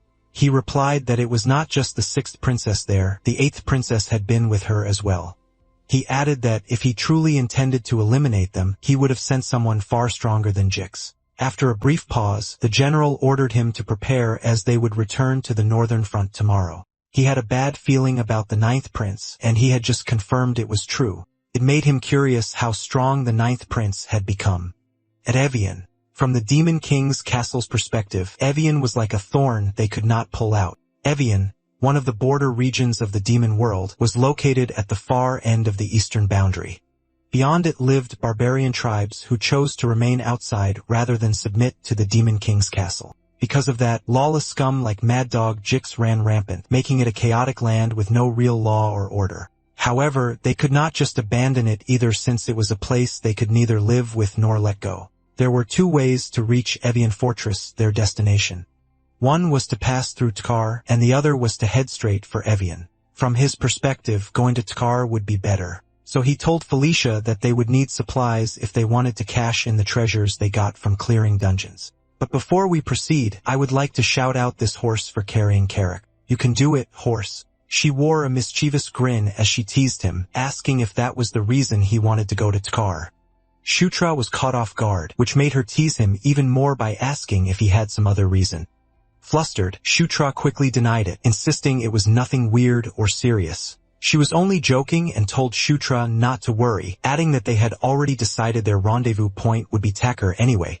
Shutra was confused and asked what she meant by a rendezvous point. Felicia then mentioned that Caitlin and the lycanthrope group said they would also come to Tacker. Caitlin confirmed that it was true. Caitlin explained that since this was a military mission, the proper move was to bring support troops along, and there was also a fairly large teleportation circle near Tacker. Hearing this, Shutra felt relieved. Caitlin then added that it had been a while since she last went to Tacker. She wondered if the auction house was still the same. They reached Tacker that night. It was a lively place beneath the night sky. Some people were out having fun, while others were busy throwing punches in the streets. Carrick looked worried. Just as he had heard, the city was something else in every way. Shutra could not agree more. Felicia warned them to stay careful since it could be dangerous with all kinds of people gathered there. They reached a building where they would be staying. Felicia suggested that since there was nothing to do until the auction opened, they should each enjoy some free time. Shutra replied that it sounded good. He informed her that he would go take a look around with Carrick. She told him to have fun. Then he ran off immediately.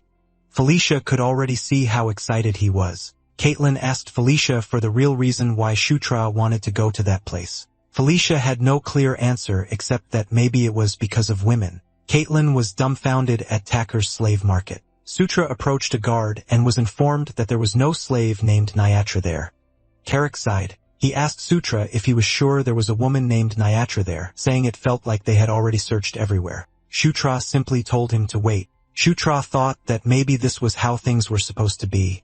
He recalled that in Night Saga, Zephr met Niatra a year from now. He then wondered if that meant they could not find Niatra yet. He sighed and decided to head back. Carrick followed him. He asked Shutra if the succubus named Niatra had pink hair. Shutra confirmed it, and the orc added that her horns were black too, asking why he suddenly brought it up. Carrick said it was because he had just seen someone who looked like that. He pointed toward a nearby group, and Shutra turned to look, his eyes widening in surprise. He was stunned when he saw Niatra. He saw her leaving, so he rushed to follow her. He even accidentally shoved someone aside. He shouted for her to wait. He reached a narrow alleyway and got confused when she disappeared, even though he was sure she went that way.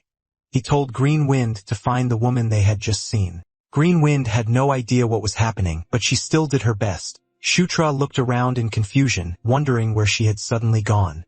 Carrick called out to him, saying something strange had come up. He then told Sutra that the slave trader mentioned the woman was also looking to buy slaves. This was surprising news to Sutra.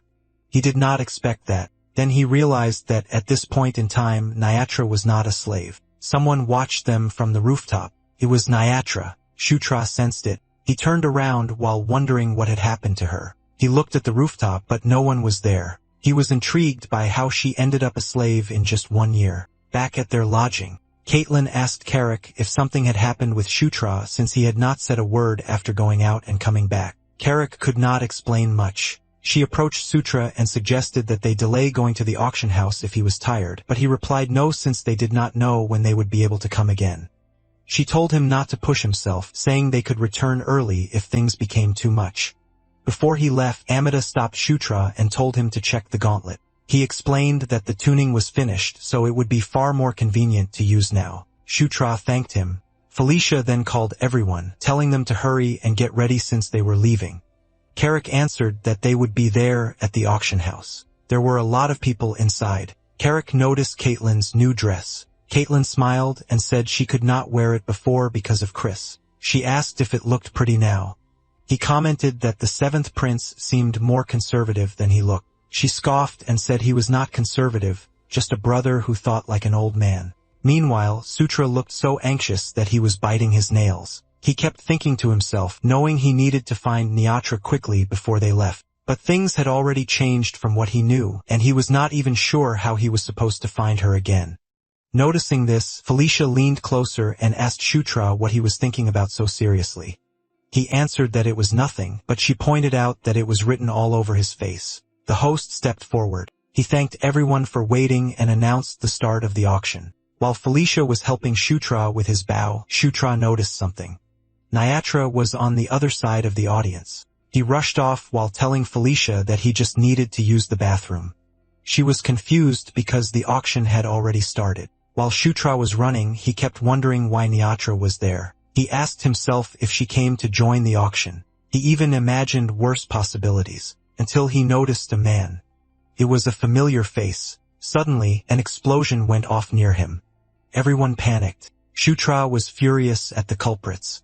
The host tried to calm everyone down, telling them to stay where they were while he checked the situation, but the man Shutra saw shoved the host to the ground. The host died. The man was enraged that they dared lay a hand on their merchandise, so he declared that they would be taking over the place. Some men charged inside the auction house, and they struck the guests without mercy. A woman screamed for help. The intruder grinned as he grabbed her. Suddenly, a fist slammed into his face. It was Shutra.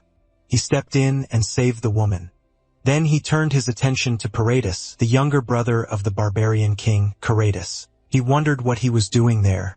The crowd suddenly fell into chaos. Carrick was confused about what was happening. Felicia noticed that Shutra was still not there. He answered that he had not returned yet and said they would have to go look for him. Felicia muttered that of all times, Shutra had to step away now. Below, the situation turned brutal as attackers charged in, shouting for everyone to die and drop dead. She told Carrick to go find Shutra on his own because she had to handle the place for now. Meanwhile, in a quiet hall, Paratus searched for something. He stopped in front of a helmet inside a glass case. It was his target, the golden helmet of the heavenly dragon king. But a woman arrived. He turned to see who it was. It was Niatra, though she wore a mask. She ran at once, but he hurled a glass case into her path. Then he closed the distance. He warned her that if she wanted to escape, she had to put down what she had just taken. He was about to grab her, but she flipped away with a somersault, making him call her an arrogant bitch. He grabbed a pillar and threw it at her. She managed to dash sideways and avoid it. She kept running despite the random objects being hurled at her until a sword came flying. It slashed her side, causing the pouch to rip open and the treasures to spill everywhere. That distracted her, and Paratus used the chance to close in. He challenged her to keep running. He compared her to a slipper loach. She braced herself for his fist. A loud sound rang out, but she was not injured. When she opened her eyes, she saw Sutra blocking the punch with one hand. He greeted her, saying that they had met again. She was surprised. Paratus was annoyed by him and demanded to know who he was. He tried to punch him. Shutra pulled out his shields. He threw white suri. The shields kept smashing into Paratus. He could not even defend himself, making him scream loudly under the non-stop attacks. Shutra asked Niatra if she was okay. She asked who he was and how he knew her name. He told her that he would explain everything later. For now, he had to deal with the muscle head first. Shutra used Summon the King's Knights, and Carrick appeared. Carrick was instantly confused, but Shutra had no time to explain. He ordered him to get Niatra out of there immediately. Carrick asked what Shutra was going to do. Shutra said he still had something left to finish. He then faced Pyritus. Carrick understood his intention. He princess carried Niatra and said he would go ahead, telling Shutra to catch up once he was done. Of course, Niatra made a fuss. She screamed at him to let her go. Shutra was relieved that he had secured her. Then he was surprised when he saw a familiar helmet. He knew what it was. Out of nowhere, an explosion erupted. White Suri returned to him. Paratus was offended that Shutra mocked him. He came out looking even sturdier. Shutra recognized it as the barbarian's body-strengthening special martial technique, the body-strengthening art. Paradis told him to go ahead and try whatever he wanted. With a sinister grin, he threatened that he would tear Shutra's body to shreds. Meanwhile, Carrick kept running. Niatra struggled and told him to let her go, but Carrick kept carrying her as he ran. He apologized, saying he had to keep his promise to the prince. Suddenly, enemies appeared in their path. They were all fired up. Carrick punched through them while still carrying her, but it seemed like there was no end to them. And then he realized that Niatra had escaped from his grip. It annoyed him badly. The hall was a complete mess. Rocks fell everywhere. Sutra recognized Paradis as the barbarian king's younger brother, one of the finest warriors among the barbarians. He realized that Paradis's martial prowess was at least on the level of a high-ranking intermediate-class general. Their fists collided at the center. Shutra realized that even a moment of carelessness could mean death. The impact of their fists trying to overpower each other was immense. They were both blasted backward. Shutra acknowledged that his strength was absurdly powerful. He released White's Yuri, but Paradis knocked it aside while calling him pathetic. He scoffed at Shutra, mocking him for daring to challenge him with such weak skills. Shutra simply stood there even as the fist came flying at him. Shutra used Blink, instantly closing the distance as he moved behind Paradis and launched a quick counterattack. He asked him why it mattered if he had weak skills. Paradis was confused by what he had just done. But then Shutra landed a punch on him. Shutra smirked and said that no matter how strong his opponent was, as long as he kept dodging, there was nothing he could do. Shutra launched himself upward, unleashing a barrage of attacks from above. Paradis took the hits head-on, gritting his teeth as every blow landed. Shutra used Blink again, striking Paradis with a fast kick from behind. Paradis defended himself but quickly shifted into an offensive stance. He was getting annoyed. He yelled at him to stop evading and fight head-on. He tried to punch Shutra but struck the ground instead, causing debris to explode everywhere. Cracks spread across the ground. He did not expect it to cave in. Shutra commented that he had quite the impatient personality. He declared that he would end this fight. Sutra caught him off guard when he said the timing was perfect since his preparation was complete. Inside his gauntlet, concentrated energy formed. This technique was Earthshaker Awakening. He unleashed Destruction Burst, releasing a violent attack that exploded outward and slammed into Paradis. Paradis took the direct hit and coughed blood. Paradis was blasted downward, crashing through several layers of the floor as the attack drove him deep into the ground. Shutra kept pushing. The impact could even be felt outside the auction house. It caught Felicia's attention. She knew it was Shutra. Smoke and dust filled the room. Shutra let out a sigh of relief, though he knew Paradis was not dead because his experience had not increased. That was fine since fighting him was never the main objective anyway. He decided to step away for now and leave the rest for next time. He leaped across the broken stones and crossed to the other side of the hall. He hoped Carrick had escaped safely. But when he looked at the map, he saw that someone else was still inside besides him. It was Niatra. She pointed a blade at his neck and told him to move. She accused him of taking the object that had fallen on the floor. He was confused. She demanded that he hand over the jewel of crimson tears. Now Shutra understood what was happening. He used Blink for the third time and moved behind her. He realized she had come to the auction house because of the jewel. She was caught off guard. Then he remembered what came next. She would end up captured and enslaved. She grew annoyed at him. She turned around to attack while asking what nonsense he was talking about. He blocked her dagger with his hand. She screamed at him to stop talking like he knew her. Then he said Lapisaria. That stunned her. It made her hands tremble. She asked how he knew that name. He knew that succubi revealed their true name only once in their lifetime and only to someone they have genuinely loved. Because a true name is magic itself, she could not resist anyone who knew it. Nervous, she asked what his point was, but their conversation was interrupted when Carrick arrived screaming. He was being chased by the mob. He begged the prince for help because there were simply too many enemies. She heard Carrick call Shutra a prince and wanted to ask about it, but Shutra told her they would introduce themselves later. He handed something to Carrick. It was an axe. Carrick got excited at once. He gripped his axe and charged into the enemies while thanking the prince. Niatra was left confused about what was happening.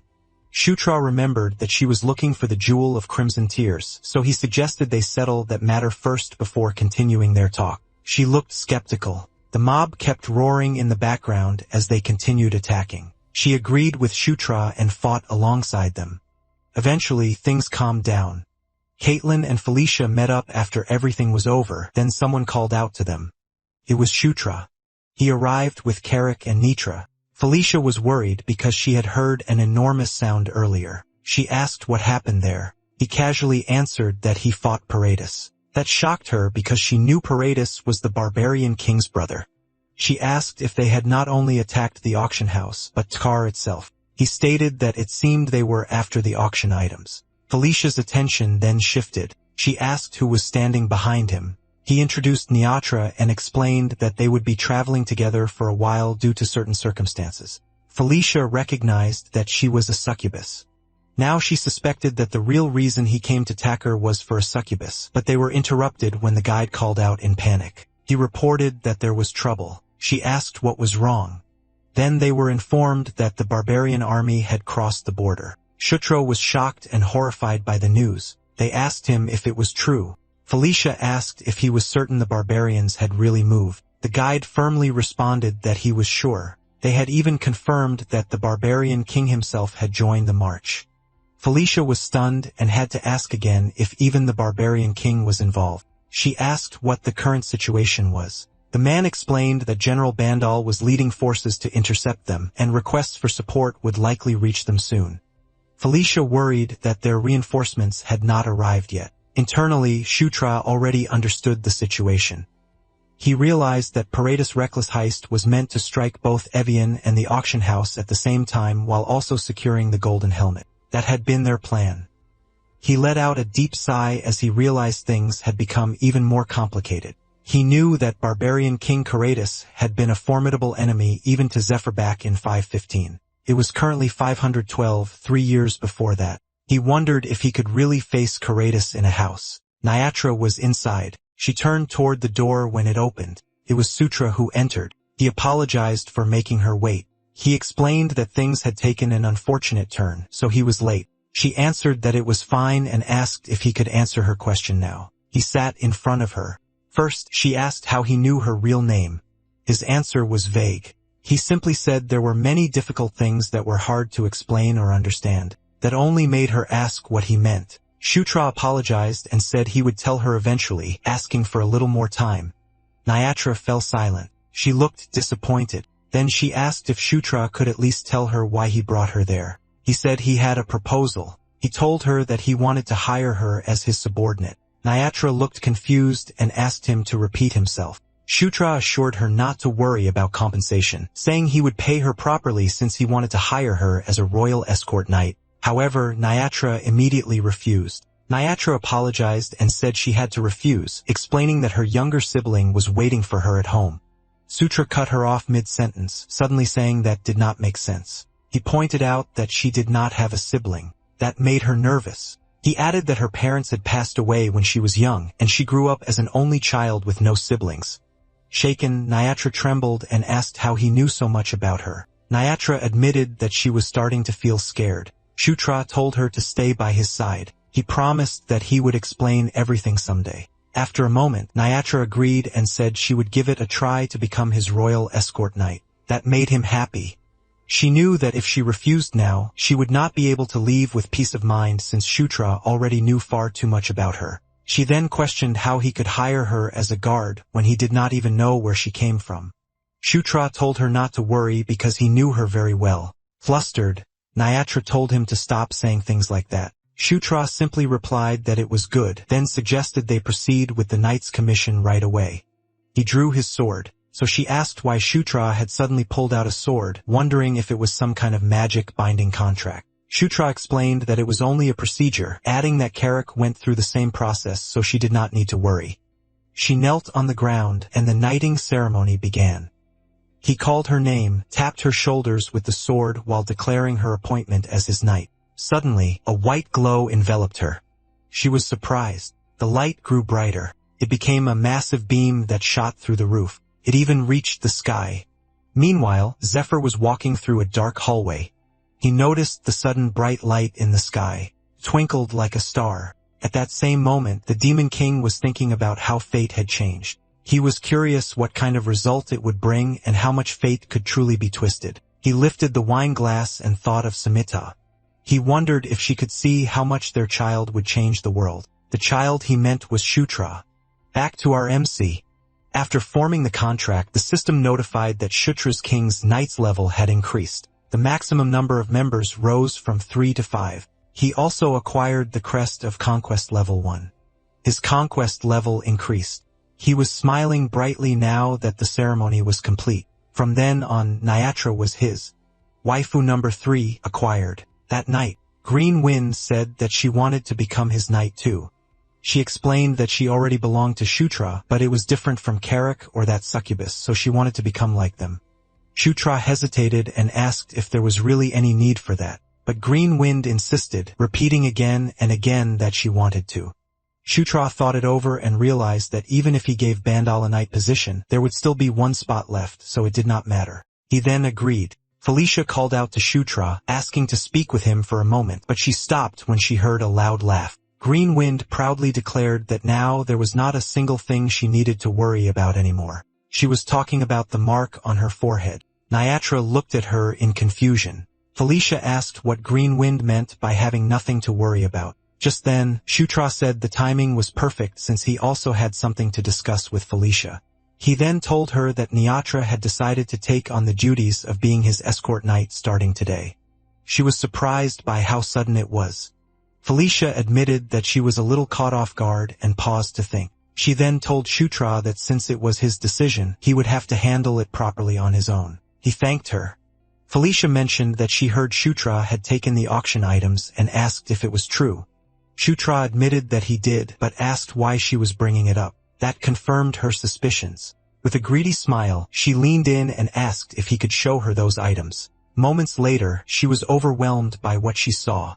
The room was full of treasures. Felicia remarked that Shutra had a lot of nerve for taking that many items. Shutra replied that it was better than letting them be stolen by Paradis. She noticed the golden helmet and asked if that was what Paradis had been after at the auction.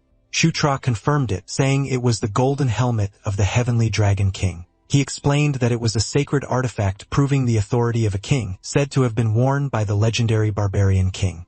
She compared it to a crown. She then said that if that was the case, it would be useful one way or another. He had no idea what she meant. She warned him to be careful not to let anyone find out he had taken it in secret. She added that if Vulcanus, the auction hall manager, found out, things would become complicated. He agreed and said he would keep that in mind. The next day, everyone gathered and formed a circle as Felicia brought up the news of the barbarian king's attack. She then declared that for now, before heading to Evian, they were supposed to meet with reinforcements at the rally point. She expected the Dark Elves to already be there, while the lycanthropes would arrive at noon. They were planning to join them with the supplies they purchased yesterday.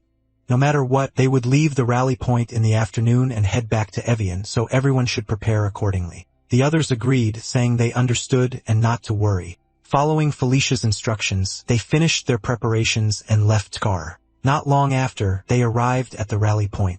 A short-haired elf approached them and acknowledged that they had a hard time getting there. She respectfully greeted the sixth princess. This woman was Alida Doomblade. Felicia excitedly approached her and said it was good to see her aunt. Alida asked how she had been.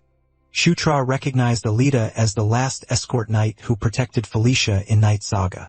He recalled always seeing her with a serious expression, but now that he saw her smiling, he had to admit it looked better on her. As time passed and it was slightly past noon, the lycanthropes arrived. The total number of reinforcements was around 400 soldiers, not a huge number, but enough given the urgency of the situation. Just then, an urgent report arrived from the stronghold. Alida brought it to Felicia. The report stated that the enemies had begun attacking multiple strongholds at the same time.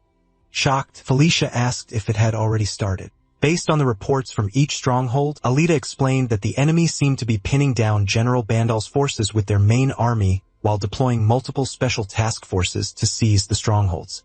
She warned that if they were not careful, General Bandal could end up isolated. Felicia asked which stronghold was closest to where the urgent report came from.